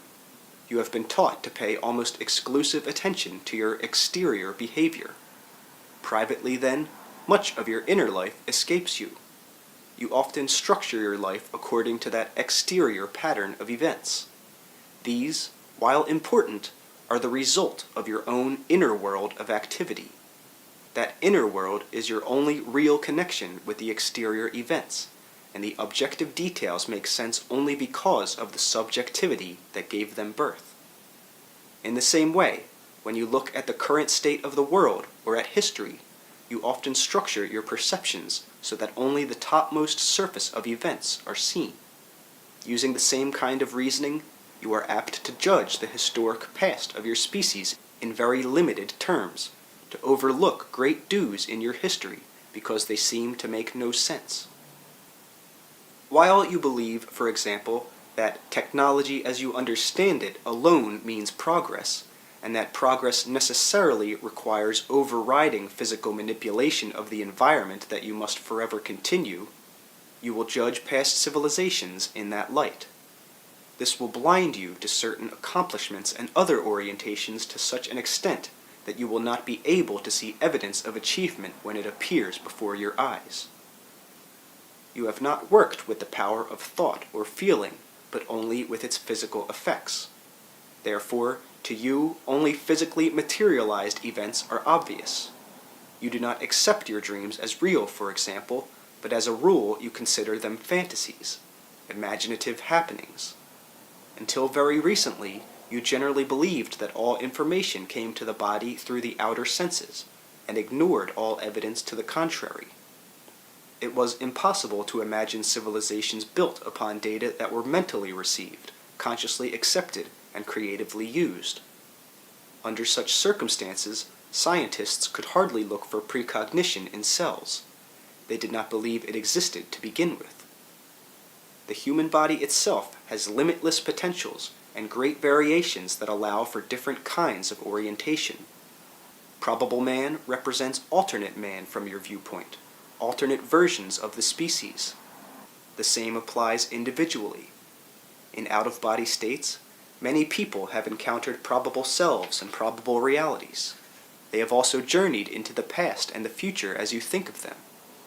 The private psyche contains within itself the knowledge of its own probabilities, and it contains a mirror in which the experience of the species can at least be glimpsed. You are used to a particular kind of orientation, accustomed to using your consciousness in one particular manner. In order to study the quote-unquote unknown reality, however, you must try to see what else your consciousness can do. This really means that you must learn to regain the true feeling of yourself.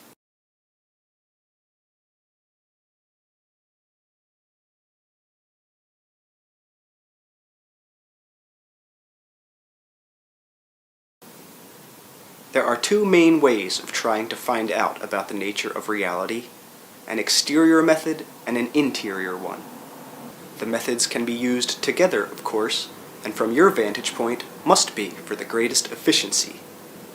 You are well acquainted with the exterior means. That involves studying the objective universe and collecting facts upon which certain deductions are made. In this book, therefore, we will be stressing interior ways of attaining not necessarily facts, but knowledge and wisdom. Now, facts may or may not give you wisdom. They can, if they are slavishly followed, even lead you away from true knowledge. Wisdom shows you the insides of facts, so to speak, and the realities from which facts emerge. Much of the remainder of Unknown Reality, then, will deal with an inside look at the nature of reality, and with some exercises that will allow you to see yourself and your world from another perspective. Later, I intend to say far more about some civilizations that, in your terms, came before your own. Before you can understand their orientation, we will have to speak about various alternate kinds of consciousness and out-of-body experience. These will help you to understand how other kinds of cultures could operate in ways so alien to your own. We will be discussing alternate methods of orientation that consciousness can take when allied with flesh, trying to give the reader some personal experience with such altered conditions, along with a brief history of some civilizations that utilized these unofficial orientations as their predominant method of focus. To become familiar with the quote-unquote unknown reality, you must to some extent grant that it exists then, and be willing to step aside from your usual behavior. All of the methods given are quite natural, inherent in the body structure, and even biologically anticipated. Your consciousness could not leave your body and return to it again unless there were biological mechanisms that allowed for such a performance. I have said that the body can indeed carry on, performing necessary maintenance activities while the main consciousness is detached from it. To some extent, it can even perform simple chores. In sleep, in fact, it is not at all necessary that the main consciousness be alert in the body.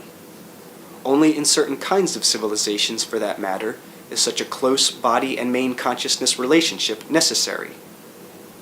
There are other situations, therefore, in which consciousness ordinarily strays much further, returning to the body as a home station and basis of operation, relying upon it for certain kinds of perception only, but not depending upon it for the entire picture of reality. Physical life alone does not necessarily require the kind of identification of self with flesh that is your own. This does not mean that an alienation results in those realities, simply a relationship in which the body and consciousness relate to other events. Only your beliefs, training, and neurological indoctrination prevent you from recognizing the true nature of your consciousness while you sleep. You close out those data.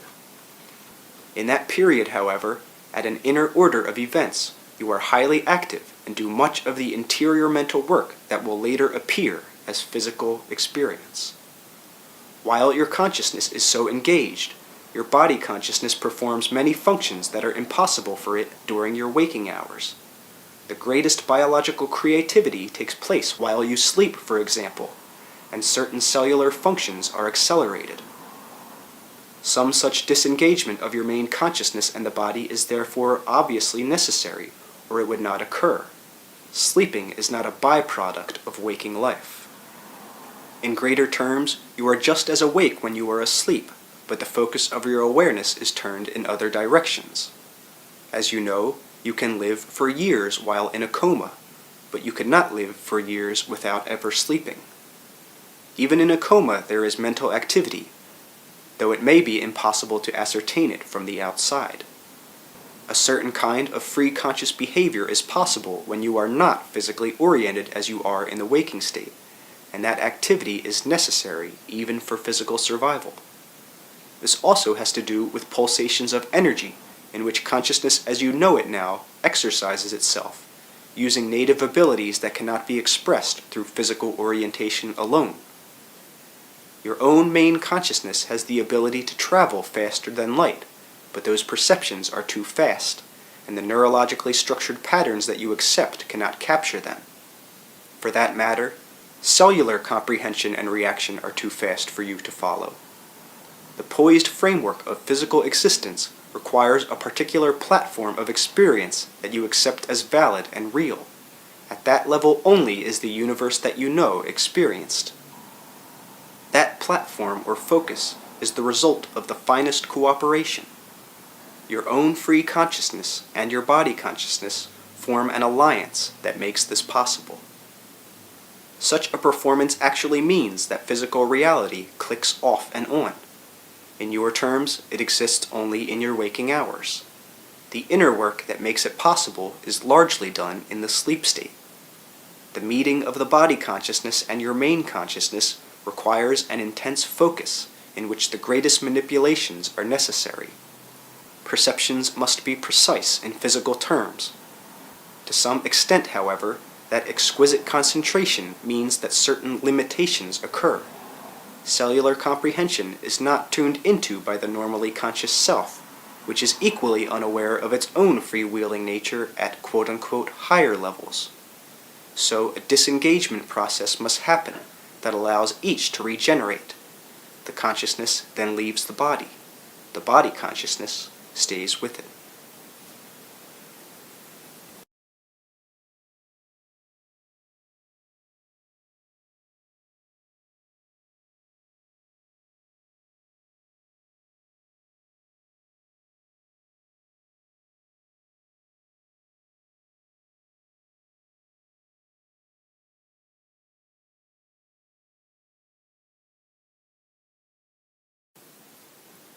Session 710.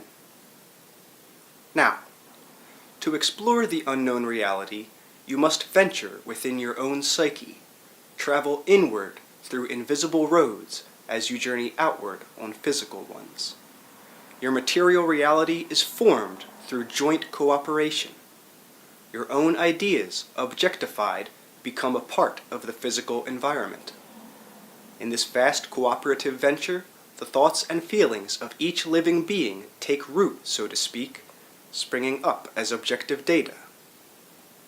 I said that each system of reality uses its own codified system. This effectively provides a sort of framework. Generally speaking, then, you agree to objectify certain inner data privately and en masse at any given quote-unquote time.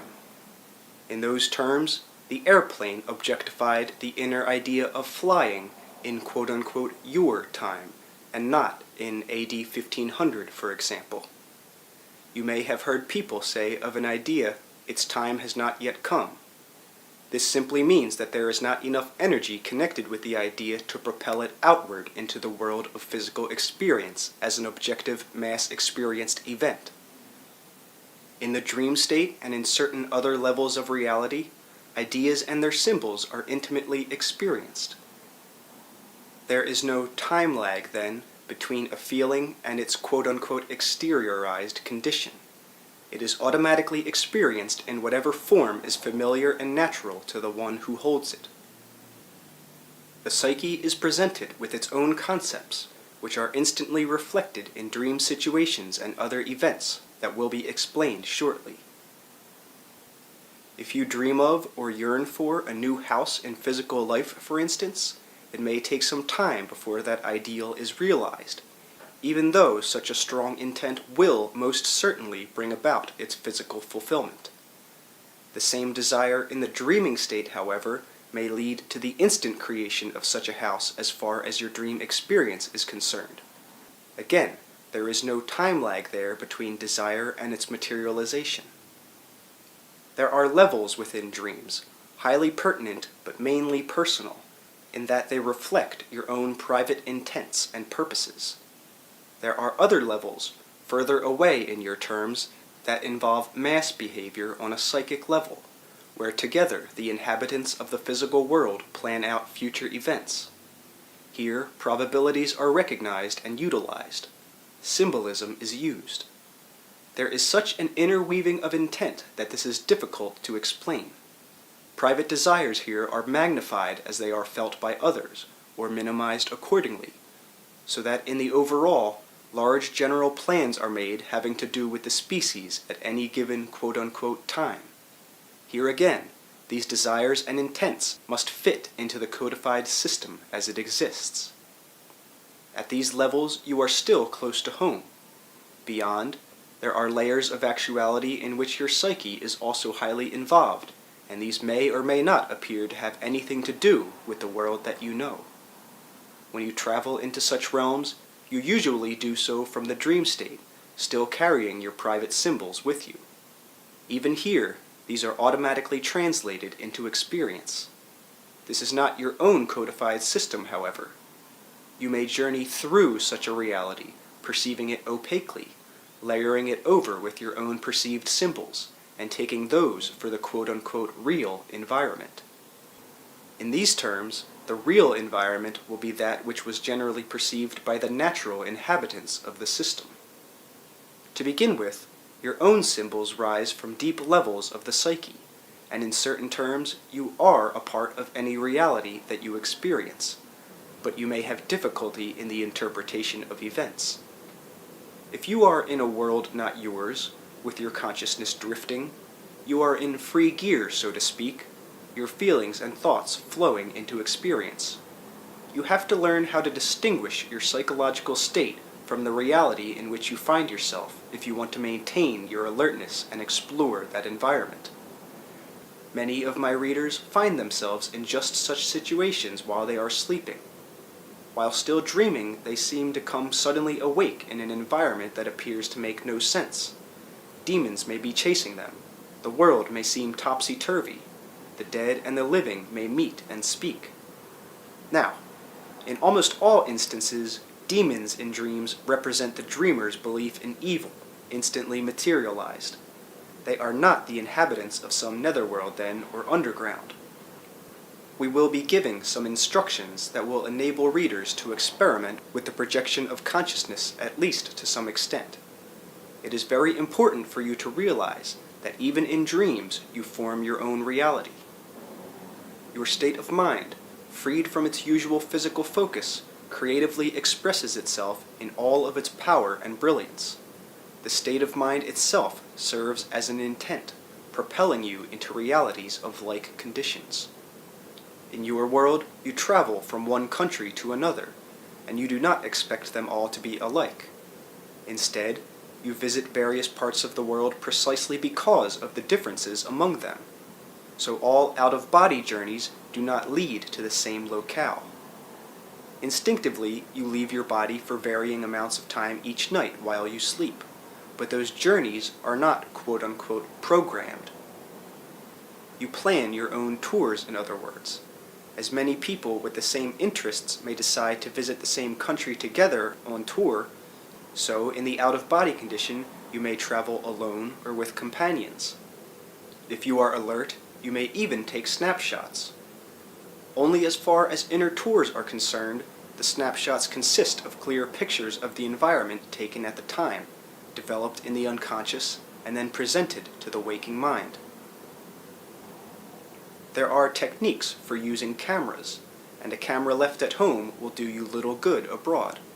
So it is the conscious alert mind that must take these pictures if you hope to later make sense of your inner journeys. That conscious reasoning mind must therefore be taken along. There are many ways of doing this, methods not really difficult to follow.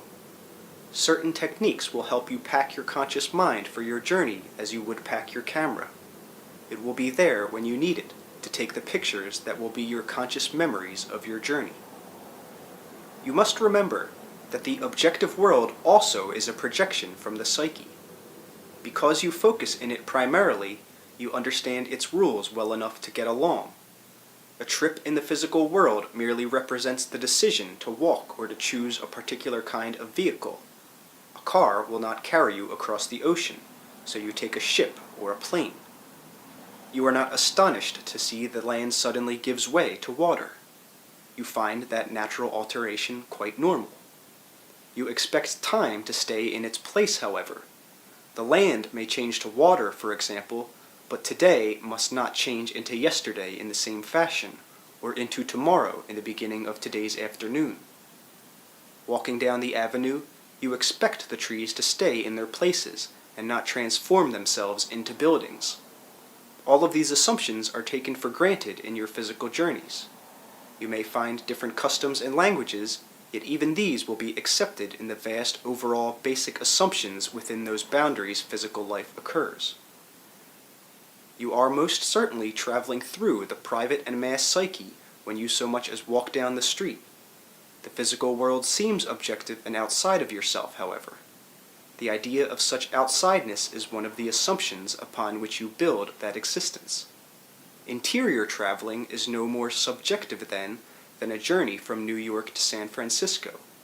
You are used to projecting all destinations outside of yourself. The idea of varied inward destinations involving motion through time and space therefore appears strange. Generally speaking, you have explored the physical planet enough so that you have a good idea of what to expect as you travel from country to country. Before a trip, you can produce travel folders that outline the attractions and characteristics of a certain locale. You are not traveling blind, therefore, and while any given journey may be new to you, you are not really a pioneer. The land has been mapped, and there are few basic surprises. The inner lands have not been as well explored. To say the least, they lie in virgin territory as far as your conscious mind is concerned. Others have journeyed to some of these interior locales, but since they were indeed explorers, they had to learn as they went along. Some, returning, provided guidebooks or travel folders, telling us what could be expected. You make your own reality. If you were from a foreign land and asked one person to give you a description of New York City, you might take his or her description for reality. The person might say, "New York City is a frightful place in which crime is rampant, gangs roam the streets, murders and rapes are the norm, and people are not only impolite but ready to attack you at a moment's notice. There are no trees, the air is polluted, and you can expect only violence." If you asked someone else, this individual might say instead, New York City has the finest of museums, open-air concerts in some of the parks, fine sculpture, theater, and probably the greatest collection of books outside of the Vatican. It has a good overall climate, a great mixture of cultures. In it, millions of people go their way daily in freedom. Both people would be speaking about the same locale. Their descriptions would vary because of their personal beliefs, and would be colored by the individual focus from which each of them viewed that city. One person might be able to give you the city's precise location in terms of latitude and longitude. The other might have no such knowledge and say instead, I take a plane at such and such a place at such and such a time, giving New York City as my destination, and if I take the proper plane, I always arrive there. Explorers traveling into inner reality, however, do not have the same kind of landmarks to begin with. Many have been so excited with their discoveries that they wrote guidebooks long before they even began to explore the inner landscape. They did not understand that they found what they wanted to find, or that the seeming objective phenomena originated in the reflections of the psyche. You may, for example, have read books numbering the quote-unquote inner realms, and telling you what you can expect to encounter in each. Many of these speak of lords or gods of the realm, or of demons. In a strange way, these books do provide a service, for at certain levels you will find your own ideas materialized, and if you believe in demons, then in those terms you will encounter them. The authors, however, suppose that the devils have a reality outside of your belief in them, and such is not the case. The demons simply represent a state of your own mind that is seemingly out there, objectified. Therefore, whatever methods the authors use to triumph over these demons is often given as proof not only of the demons' reality, but of each method's effectiveness. Now, if you read such books, you may often program your activity along those lines, in the same way that a visitor to New York City might program experience of a city in terms of what he or she had been told existed there. That kind of structuring also does a disservice, however, for it prevents you from coming in contact with your own original concepts. There is no reason, for example, to encounter any demons or devils in any trance or out-of-body condition. In such cases, your own hallucinations blind you to the environment within which they are projected. When your consciousness is not directly focused in physical reality then, the great creativity of the psyche is given fuller play. All of its dimensions are faithfully and instantly produced as experience when you learn to take your quote-unquote normally alert conscious mind with you. And when you are free of such limiting ideas, then at those levels you can glimpse the inner powers of your own psyche, and watch the interplay of beliefs and symbols as they are manifested before your eyes. Until you learn to do this, you will most certainly have difficulty, for you will not be able to tell the difference between your projections and what is happening in the inner environment. Any exploration of inner reality must necessarily involve a journey through the psyche, and these effects can be thought of as atmospheric conditions, natural at a certain stage, through which you pass as you continue.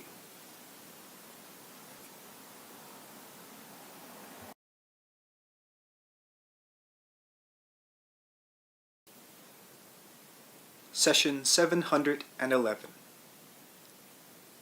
Now, your world, again, is the result of a certain focus of consciousness, without which that world cannot be perceived. The range of consciousness involved is obviously physically oriented, yet within it there are great varieties of consciousness, each experiencing that seemingly objective world from a private perspective. The physical environment is real in different terms to an animal, a fish, a man, or a rock, for example, and different portions of that environment are correspondingly unreal to each of those forms. This is highly important. If the inhabitant from another reality outside of your own physical system entirely were to visit it, and if quote-unquote his intelligence was roughly of the same degree as your own, he would still have to learn to focus his consciousness in the same way that you do, more or less, in order to perceive your world. He would have to alter his native focus and turn it in a direction that was foreign to him. In this way, he could quote-unquote pick up your station. There would be distortions, because even though he managed such manipulations, he might not have the same kind of native physical structure as your own, of course, through which to receive and interpret those data his altered consciousness perceived. Your visitor would then be forced to translate that information as best he could through his own native structure, if it were to make any sense to his consciousness in its usual orientation. All realities are the result of certain unique focuses taken by consciousness, therefore. In those terms, there is no outside. The effects of objectivity are caused as the psyche projects its experience into inner dimensions that it has itself created. Within, those frameworks are ever expanding, so that in your terms at least, it seems that greater and greater distances are involved. Travel to any other land of physical reality must then involve alterations of consciousness. While all of your own thoughts and feelings are quote-unquote somewhere materialized, only some of them become physical in your terms. They are then accepted as physical reality. They provide the basis for the physical events, objects, and phenomena upon which you all agree. Therefore, your world has a stability that you accept, a certain order and predictability that works well enough for daily concerns. At that point, you are tuned in precisely on your quote-unquote home station. You ignore the ghost symbols or voices, the probable actions that also occur but that are muffled in the clear tones of your accepted reality. When you begin to travel away from that home station, you become more aware of the other frequencies that are buried within it. You move through other frequencies, but to do this, you must alter your own consciousness. The probable realities connected with your own system are like the suburbs, say, surrounding a main city. If, for simplicity's sake, you think of other realities as different cities, then, after you leave your own, you would pass through the suburbs, then into the country, then, after a time, into other suburbs until you reached another metropolis. Here, each metropolis would represent a conglomeration of consciousnesses operating within an overall general frequency of clearest focus, a high point of psychic communication and exquisite focus in the given kind of reality. Unless you are tuned in to those particular frequencies, however, you would not pick up that reality. You might instead perceive the equivalent of jumbled sound or meaningless static, or jigsaw images. You might simply realize that some kind of activity was there, but without being able to pinpoint it. Now, all consciousness, including your own, is highly mobile. While you focus your attention primarily in your own world, certain portions of your consciousness are always straying. When you are sleeping then, your consciousness often ventures into other realities, usually in a wandering fashion without tuning itself into any precise frequencies. Beneath many seemingly chaotic dreams, there are often valid experiences in which your consciousness quote-unquote lights in another reality, without being attuned to it with the necessary precision that would allow for clear perception. The information cannot be sifted or used effectively and is translated into dream images as your consciousness returns toward your home station. Therefore, it has been difficult to achieve any kind of clear picture of such other realities. Certain particular focuses, then, bring in different worlds, but unless your consciousness is tuned in with the exquisite precision, you will not be able to perceive clearly. You will instead pick up at best the ghost images, probabilities, and private data that are not officially recognized as part of the main reality's official structure of events. Basically, however, consciousness is freewheeling. Such realities, therefore, always exist, in your own psyche, outside of your quote-unquote home station, and some portion of your own consciousness is always involved in them. There are bleed-throughs, so to speak, in the form of unofficial perceptions that often occur, or quote-unquote impossible events that are seemingly beyond explanation. For now, think of your own psyche, which is consciousized identity, as a kind of quote-unquote supernatural radio. all of the stations exist at once within the psyche. These do not come through with sound alone, but with all the living paraphernalia of the world. The quote-unquote you that you recognize is but one signal on one such station, tuned in to a certain frequency, experiencing that station's overall reality from your own viewpoint, one that is unique and like no other, and yet contributing to the whole life of the station. The supernatural radio that is your entire psyche contains many such stations, however. These are all playing at the same time. It would be highly confusing in this analogy to experience or hear all of these at once, however, so different portions of the psyche tune in to different stations, concentrate upon them, and tune out the others for immediate practical purposes. Because these stations all operate within the same psyche or supernatural radio, the overall quality of the programs will have much to do with the nature of the psyche itself. Radios are wired and contain transformers and transistors. The overall reception is dependent upon the wiring and inner workings of the radio, and those workings exist apart from the stations that they are meant to pick up. In the same way, the quote-unquote supernatural psyche exists apart from the stations of consciousness that it contains. In this case, indeed, the psyche itself makes the radio, adding ever new connections and stations. Pretend that you have a radio with which you can clearly pick up 10 stations. First, imagine that during the daily programming, there are 3 soap operas, 4 news programs, several excellent dramas, a few operas, some popular music, several religious sermons, and some sports programs. Each of these has its own commercials or messages, which may or may not have anything to do with the programs given. First of all, it would be nearly impossible for you to sample all of these programs with any effectiveness while going about your own affairs. To make matters more complicated, again, these programs do not involve only sound. Each has its own dimensional realities. Besides that, there is a give and take between programs. For example, say that you have a certain Wilford Jones, who is a character in one of the soap operas. This Wilford, while carrying on within his own drama as, say, a sickly grocer in Iowa with a mistress he cannot support and a wife that he must support, this poor besieged man on station KYU is also aware of all the other programs going on at the other stations. All of the other characters in all of the other plays are also aware of our grocer. There is a constant creative give and take between the day's various programs.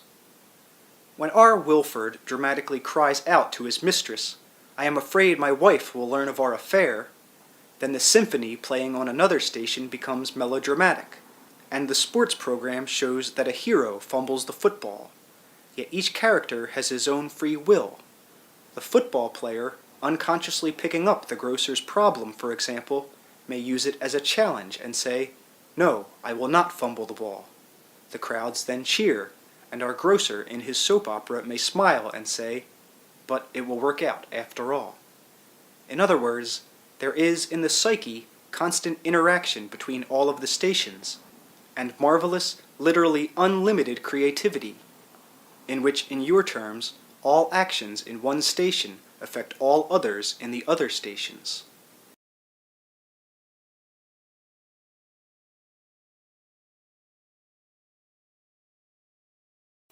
Now, still using the same analogy.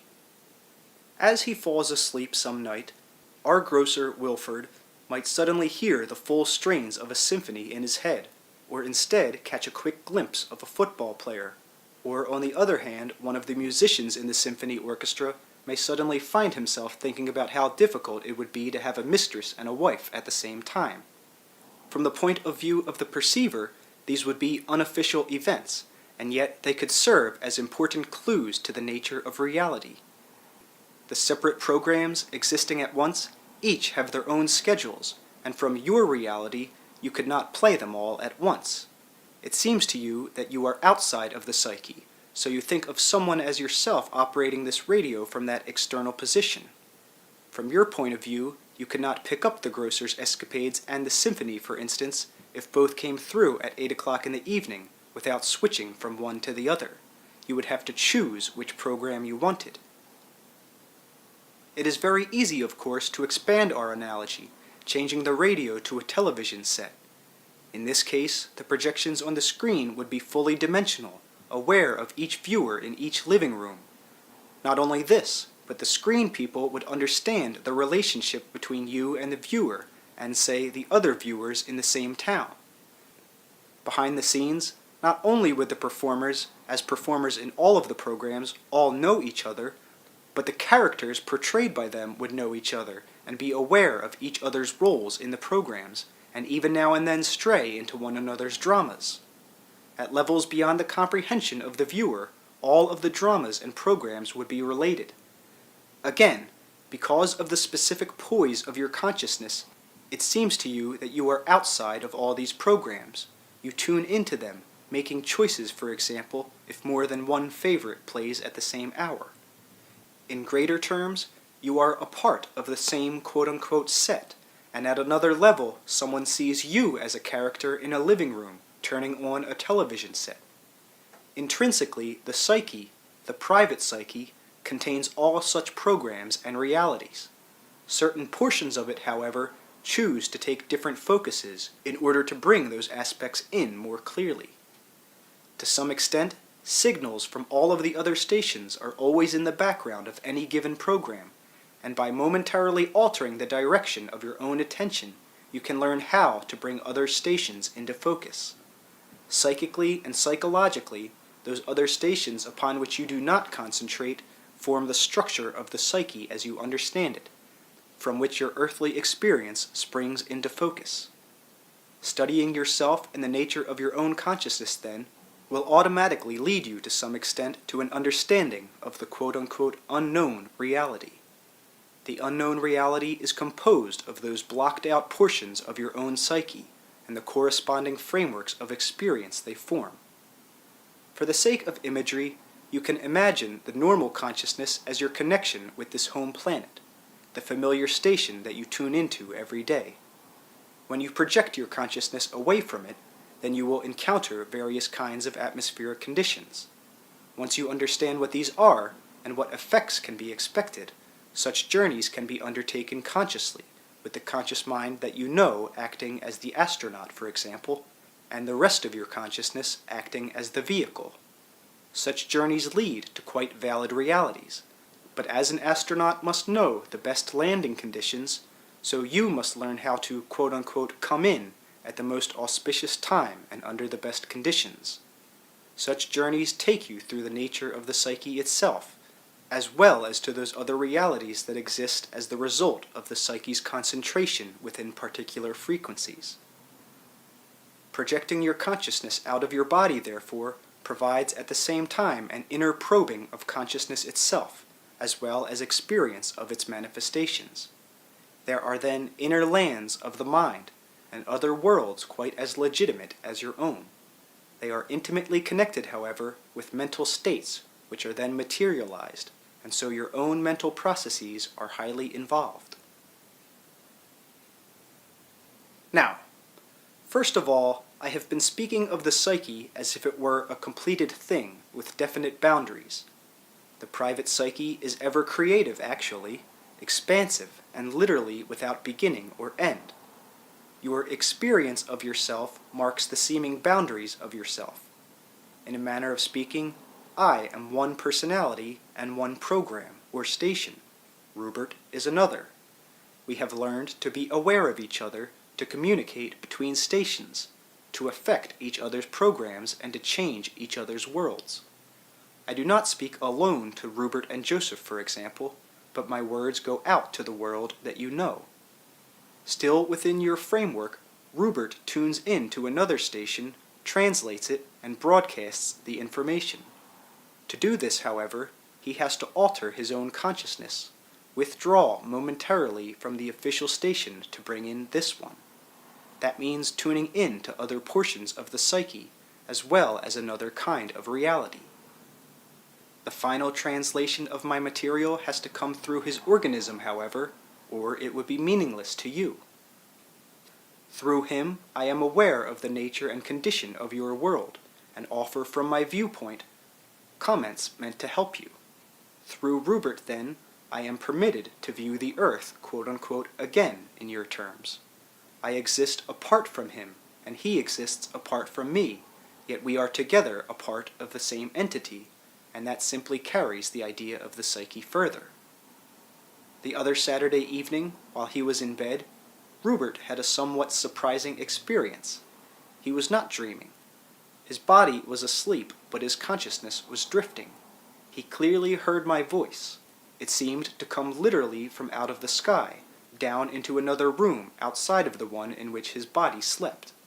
For a moment, the power frightened him, for it sounded like a radio turned up to an incredible degree, louder than thunder.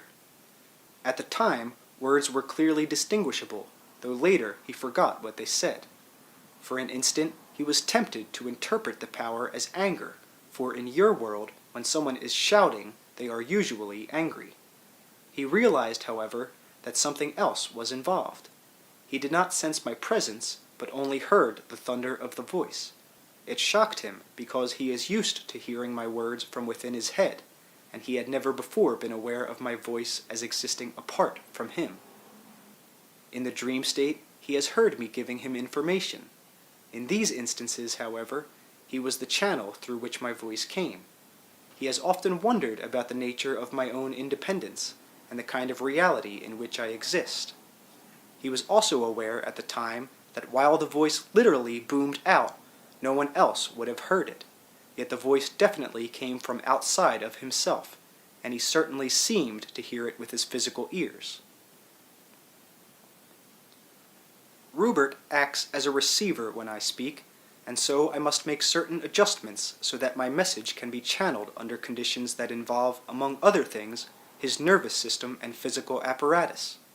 That evening, through using what I call interior sound, I let Rupert become acquainted with the power at my disposal so that he could realize that it did, basically now, come from beyond his personality as he understands it. In regular sessions, as now, he and I again both make adjustments, and so in sessions I am what I call a bridge personality, composed of a composite self, Rupert and I meeting and merging to form a personality that is not truly either of us, but a new one that exists between dimensions. Beyond that is my real identity. Rupert does extremely well with interior sound, and so I use that method rather than, say, an image to make my independent existence known. Now, Rupert called me originally at unconscious levels because he was upset with quote-unquote Earth programming. He thought that you needed some help from the outside, so to speak. That intent set up certain signals that reached into other realities or stations, and I answered. I was not speaking to Rupert personally when he heard me, but addressing myself to the world at large in a program that was indeed picked up by others. This program spread out and was translated by others in dream states. In physical terms, however, the message given that evening is still to be presented through these books.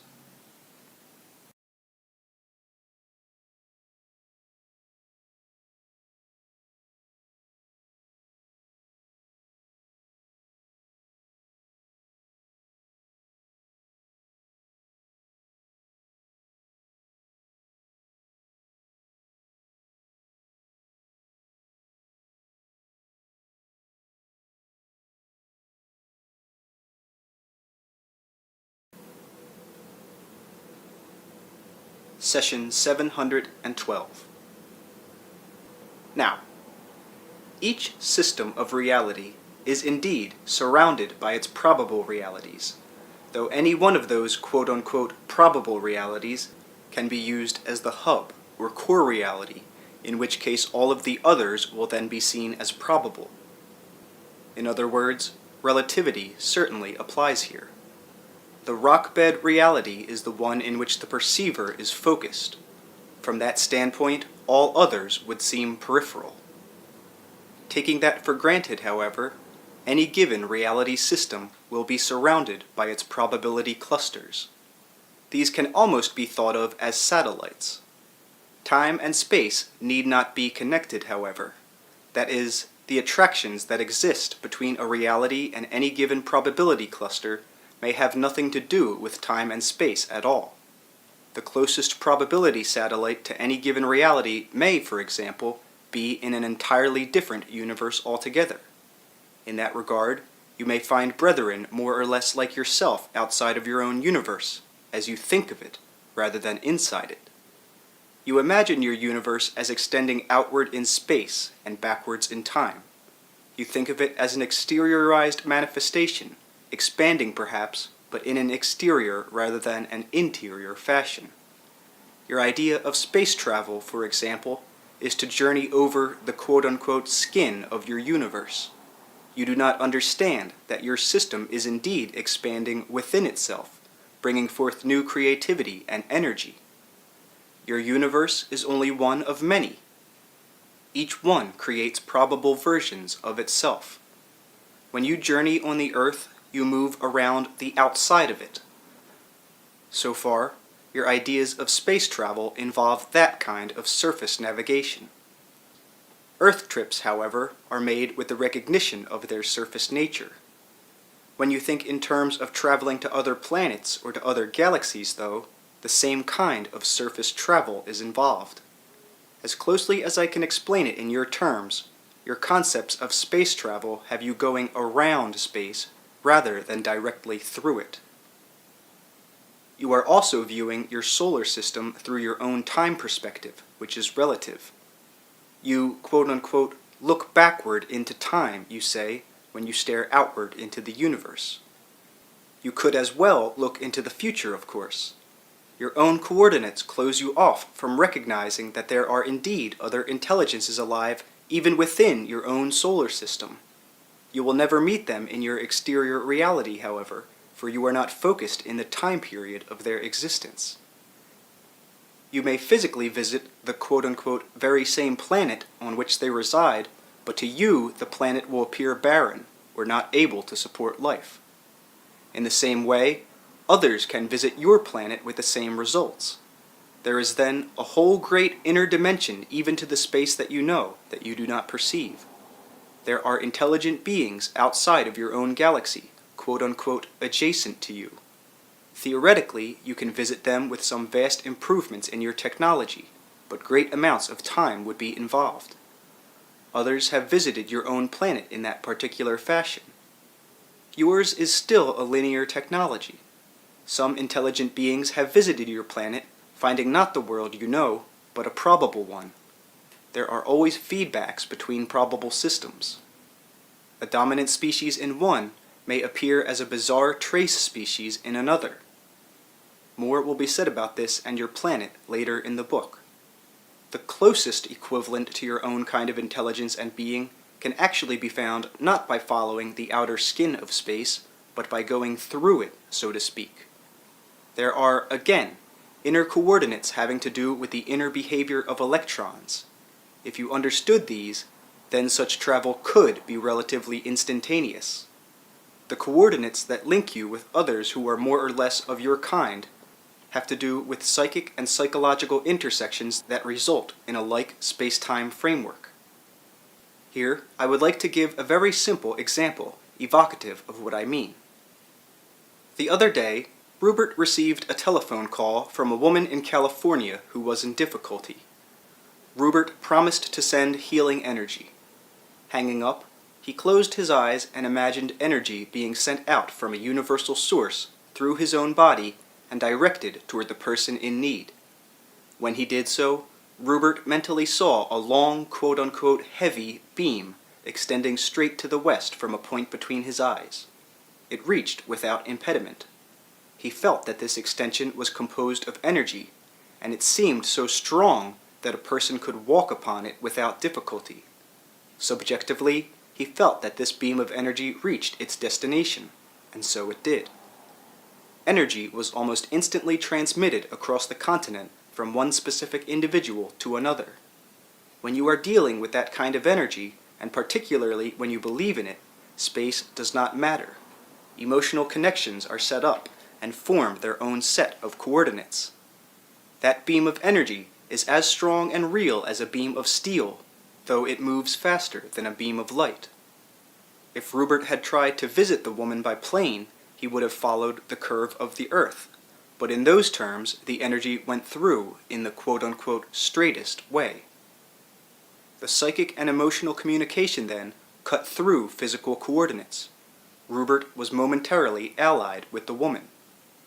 Now, in the same way, you can be allied and in tune with other probabilities that do not coincide with your space-time axis. The exterior universe with its galaxies, as you understand it and on that level of activity, can be encountered on certain rigid space-time coordinates.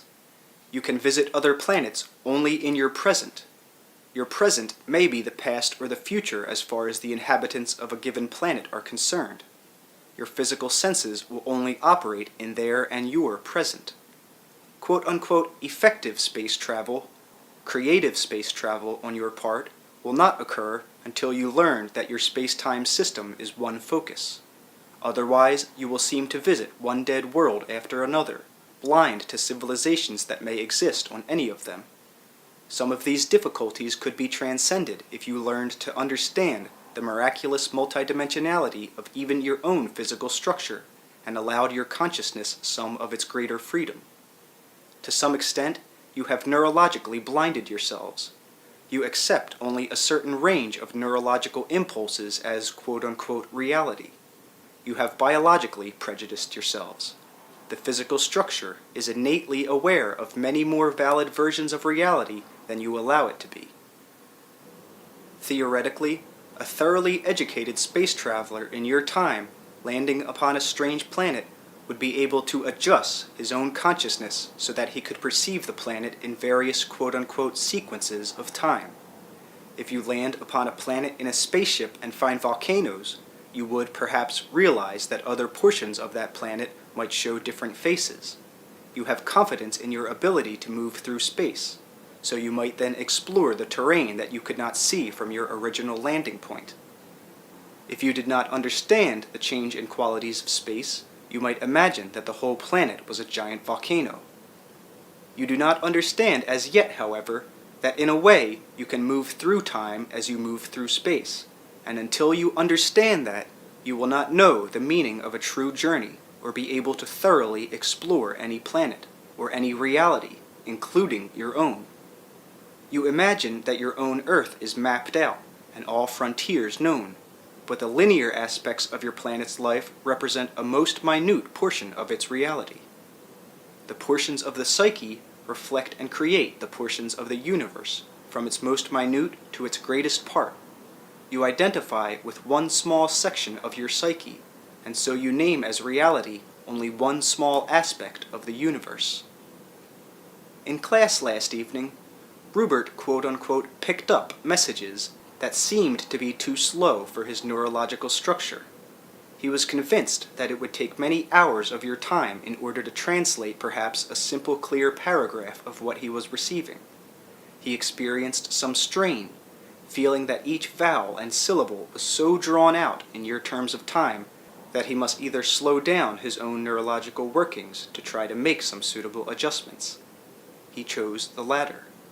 Messages, therefore, perceptions, quote-unquote, came through at one speed, so to speak, and he managed to receive them while translating them into a more comfortable, neurologically familiar speed. One part of Rupert accepted the quote-unquote slow or long perceptions, while another part quickened them into something like normal speech patterns. Some communication did result. What he was sensing, however, was an entirely different kind of reality. He was beginning to recognize another synapse pattern not quote-unquote native. He was familiarizing himself with perceptions at a different set of coordinate points. Such activity automatically alters the nature of time in your experience, and is indicative of intersections of your consciousness with another kind of consciousness. That particular type of consciousness operates, quote-unquote, at different speeds than your own. Biologically, your own physical structures are quite able to operate at those same speeds, though as a species, you have disciplined yourselves to a different kind of neurological reaction. By altering such neurological prejudice, however, you can indeed learn to become aware of other realities that coincide with yours. Now, electrons themselves operate at different quote-unquote speeds. The structure of the atom that you recognize and its activity is in larger terms one probable version of an atom. Your consciousness, as it is allied with the flesh, follows the activity of atoms as far as it is reflected in your system of reality. Rupert is learning to minutely alter his experience with the probable atomic correlations that exist quite as validly as does the particular kind of atomic integrity that you generally recognize. When he does so in your terms, he alters atomic receptivity. This automatically brings probabilities to the forefront. To perceive other realities, you alter your own coordinates, tuning them into other systems and attracting those into your focus. Now, to some extent or another, there are counterparts of all realities within your psyche. When you slow down or quicken your thoughts or your perceptions, you automatically begin to alter your focus, to step aside from your officially recognized existence. This is highly important, for in certain terms you are indeed transcending the time framework that you imagine to be so real. In other terms, certain portions of your own reality have long since quote-unquote vanished in the unrecognized death that your own sense of continuity has so nicely straddled. Your personal cluster of probable realities surrounds you again on a cellular basis, and biologically your physical body steers its own line, finding its balance operating in a cluster of probabilities while maintaining the focus that is your own. You can even learn to tune in to the cellular comprehension. It will help you realize that your consciousness is not as limited as you suppose.